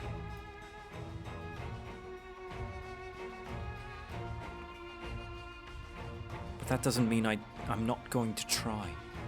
The representatives will be here soon, and I'll be damned if I'm going to give up hope before I've even begun. Who are these representatives exactly? Oh, village elders, refugee leaders, and the like. It wouldn't be right for us to dictate the nation's future on our own, so we've planned a summit of sorts. We've even invited the Ananta and the Kikan to participate. Alamigo stands at a crossroads, and this meeting will decide which path it takes. The matter of Fordola's sentence cannot be suffered to distribute proceedings. Then let's execute her and be done with it. She asked herself to be put to death. Nargo, I already explained why we wouldn't do that. Sending her to the gallows might satisfy people right now, but where would it end? Should we round up everyone who collaborated? And everyone who didn't resist? There would be no one left, and we'd be no better than Theodric and Xenos. Yeah, like where do you draw the line, right? What about everyone who's complacent because they were scared? You know, do we throw them in too? Plus, I can see the logic in like, Fordola was capable of doing a lot for the Empire. So, obviously, she can do a lot to clean up for what she's done as well. Begging your pardon, but might I be allowed to speak with Fordola? Only I caught a glimpse of her past. A moment of it anyway, during the fight. She's done terrible things, for unforgivable things, but in some ways, she's a victim of the circumstances in which she was born, and that's something I can understand. All right, speak with the prison guard when you're ready. I'll come and join you. I want to talk with her too. I'll return to my duties then. We've barely begun to investigate the facility where they gave Fordola her powers. Be fairly warned, friends. She will test you. Don't let your emotions color your judgment when she does.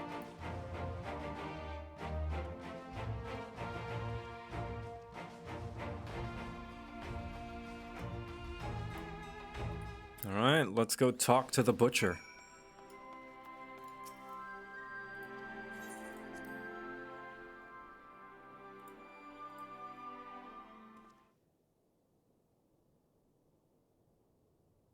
And I think after this one, I'm going to call it a stream. I'm starving.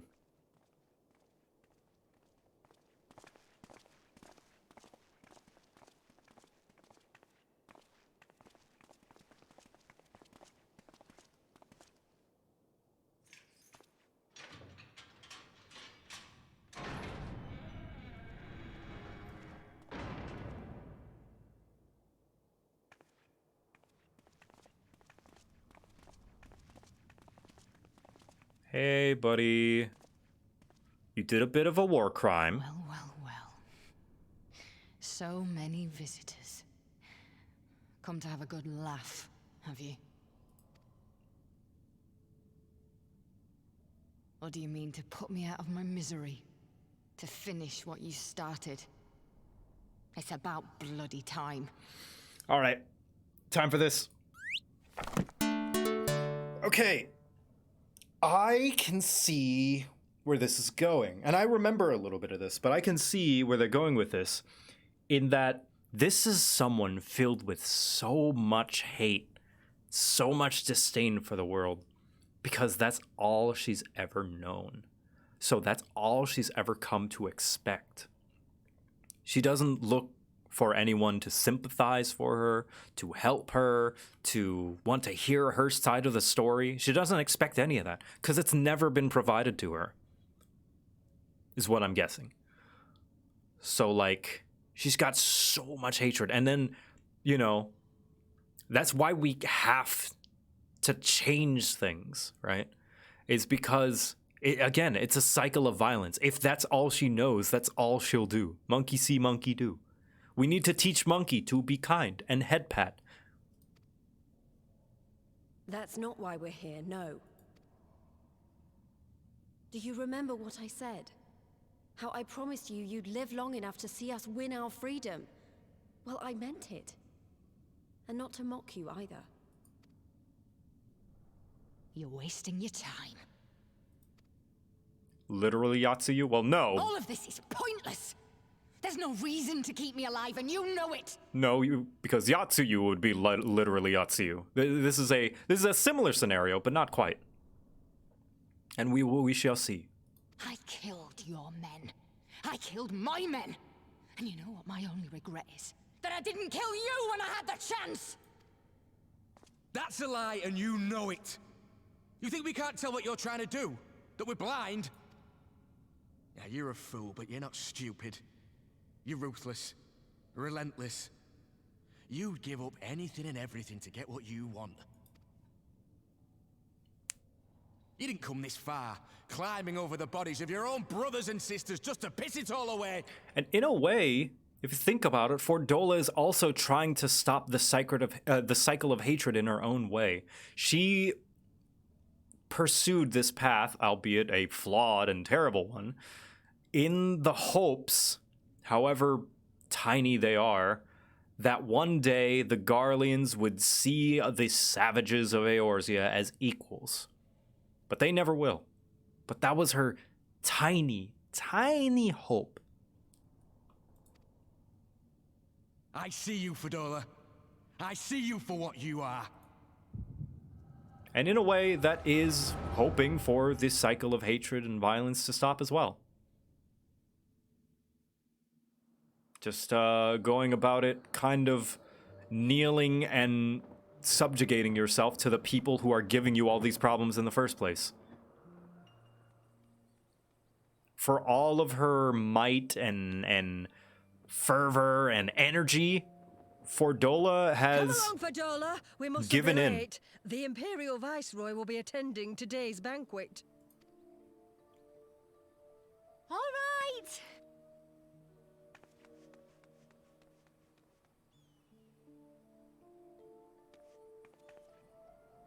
Father, what's Lord Gaius like? Is he nice? Are you friends? Oh, they're gonna meet Gaius. Great. There you go again with all your questions. Lord Gaius is a great and honourable man who looks after all of Alamigo. He's very busy, and if we don't hurry, we'll miss our chance to see him.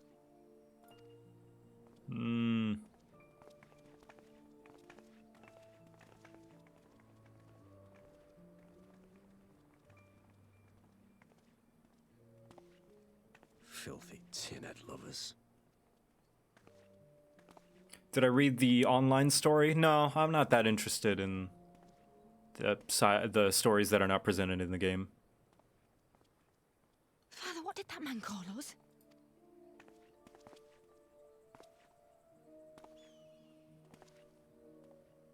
The little tin-head lover doesn't know what she is, eh? A traitor, sweetheart. A backstabbing bitch who'd gladly betray her kith and kin to gnaw on what few scraps the Imperials deign to toss her. Like your bastard father and whore mother. That's not true! My parents are good people! They've never done anything like that! Oh, but they were quick to help themselves and their bitch spawn, weren't they? You're just as guilty as them.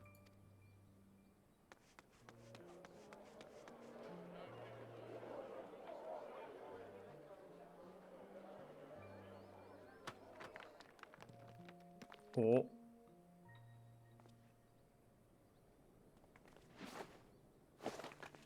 Fadola! Traitors!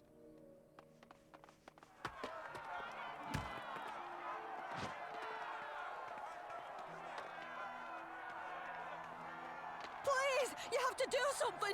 My husband and daughter are in danger. Soldiers of the Imperial Army are under no obligation to intervene in the disputes of arm. What? We're citizens. We have rights. Ah!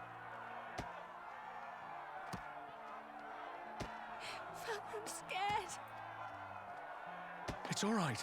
It's all right.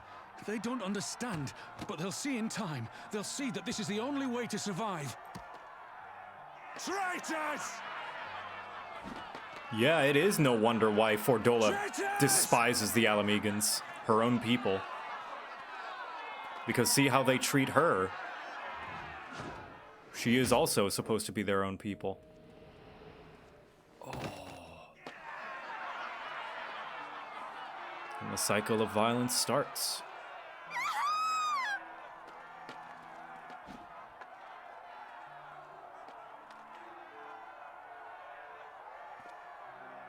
Let the savages have their fun. They'll be more compliant once they've tired themselves out.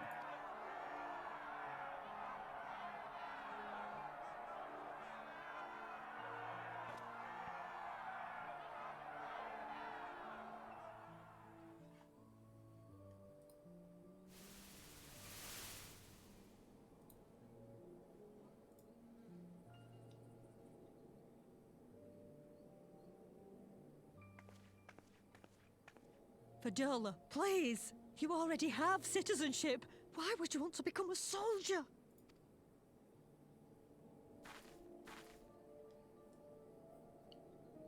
Ooh. Oh, gods. What have you done to your face? Forgotten it already, have you? I'm honoring Father's memory. And here, all right, here we go. One more of these. Sorry. So, I think this is planting the seeds, however adjacent and kind of still a sort of cool motive, still murder. This is planting the seeds that even if there are people on the Garlean side that are wrong, you know, like, yes, her family did betray their people.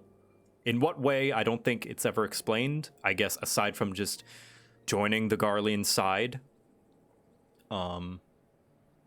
But basically out of fear, what I assume, since that's basically what happened in Doma.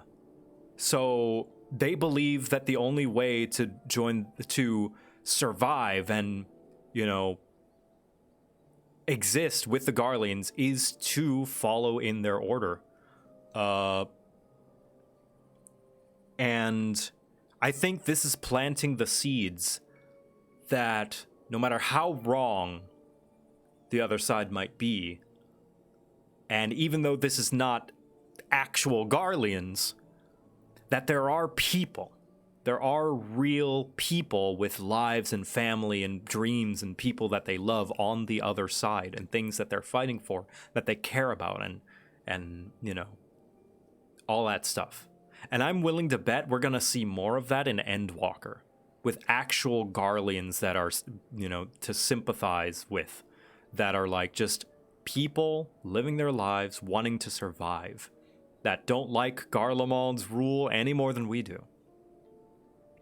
And I don't think her dad did like doing. I don't think her family takes joy in this betrayal, but they feel as though it's the only way they can survive. Like he said, you know, they feel as though they don't have any options.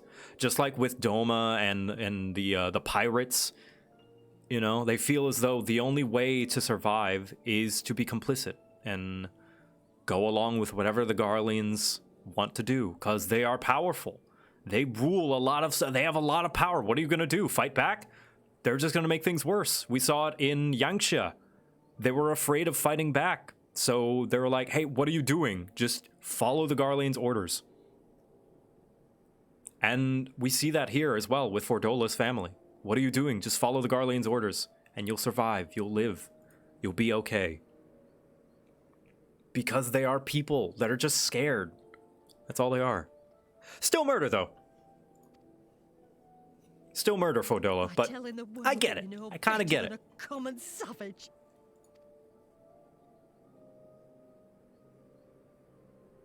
Am I though, Mother?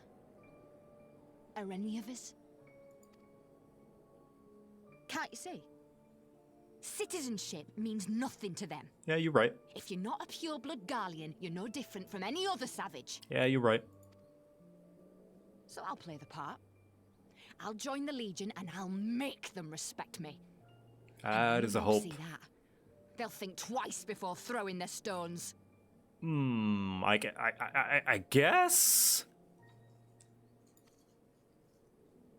They'll throw stones for different reasons now, though. Ansfrid, Rudolph, Emlyn. It's time. It'll be hard. Humiliating. They'll try to break us. Send us crawling back to our own kind. But we won't, no matter what. We'll bleed for them, die for them if we have to. We'll do whatever it takes to be free! Yeah, not exactly respect, yeah.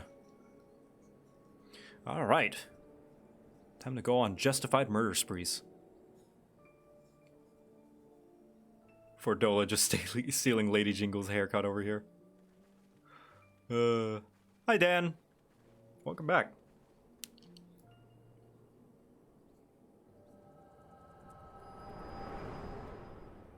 Welcome back to me being a Fordola apologist.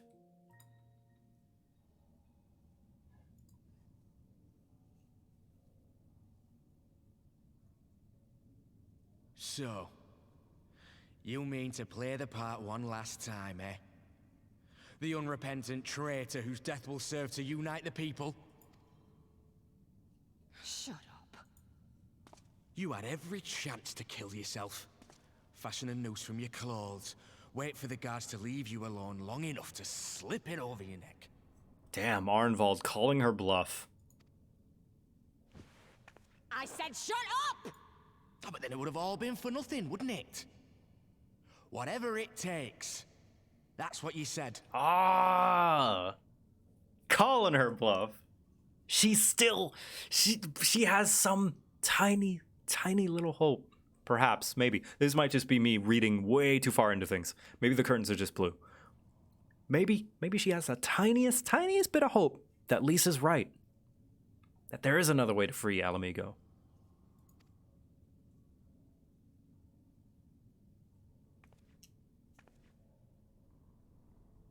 Been in my head, have you? Had a little peek at my past? Opium. Yeah. And what? A few stolen memories tell you everything you need to know, do they? Don't you dare patronize me! You don't know a god's damned thing about the life I've led! The bastards that killed him.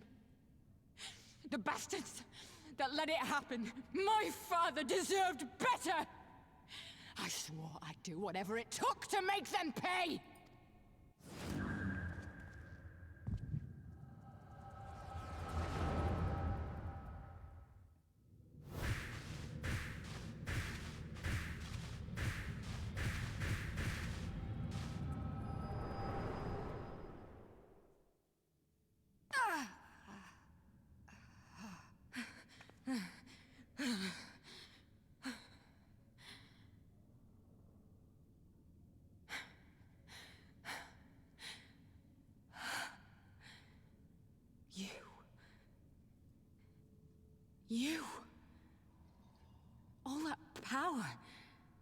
All that pain.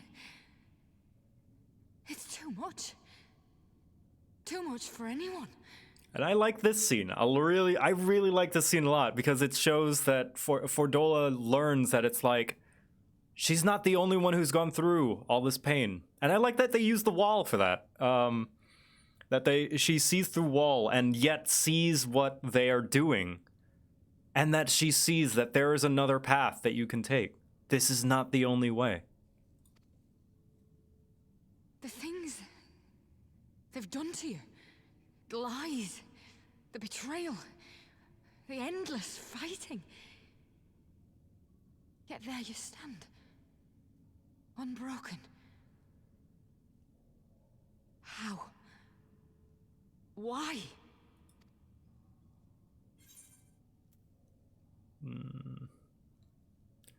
I like this one because I choose to.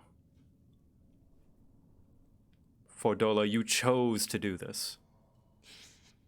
Damn you. Damn you all.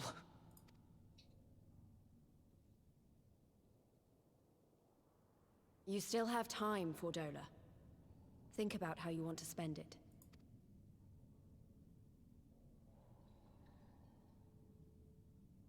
Let's go.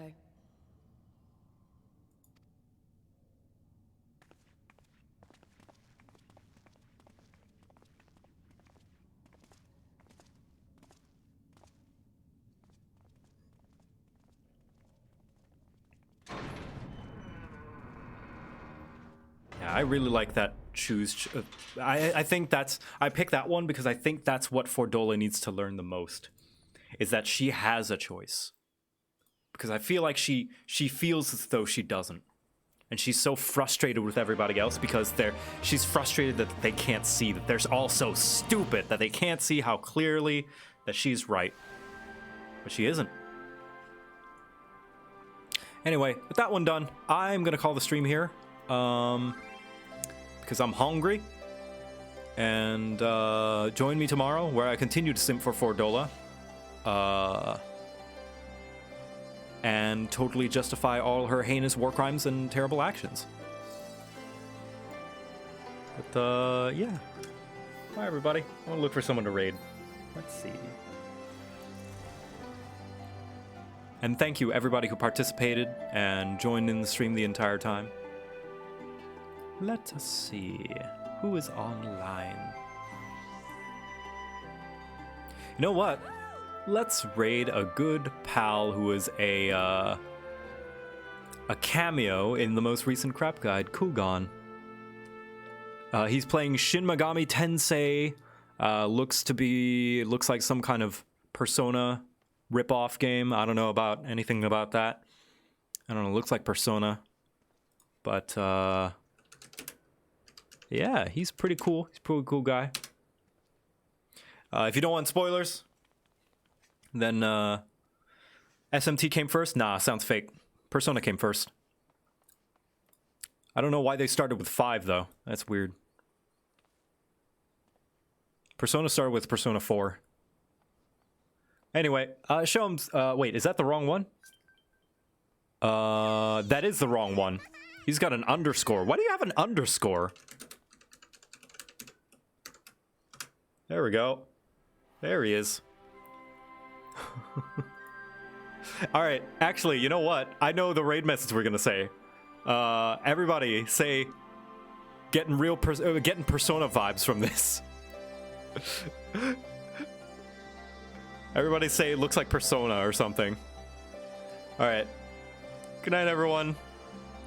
Bye.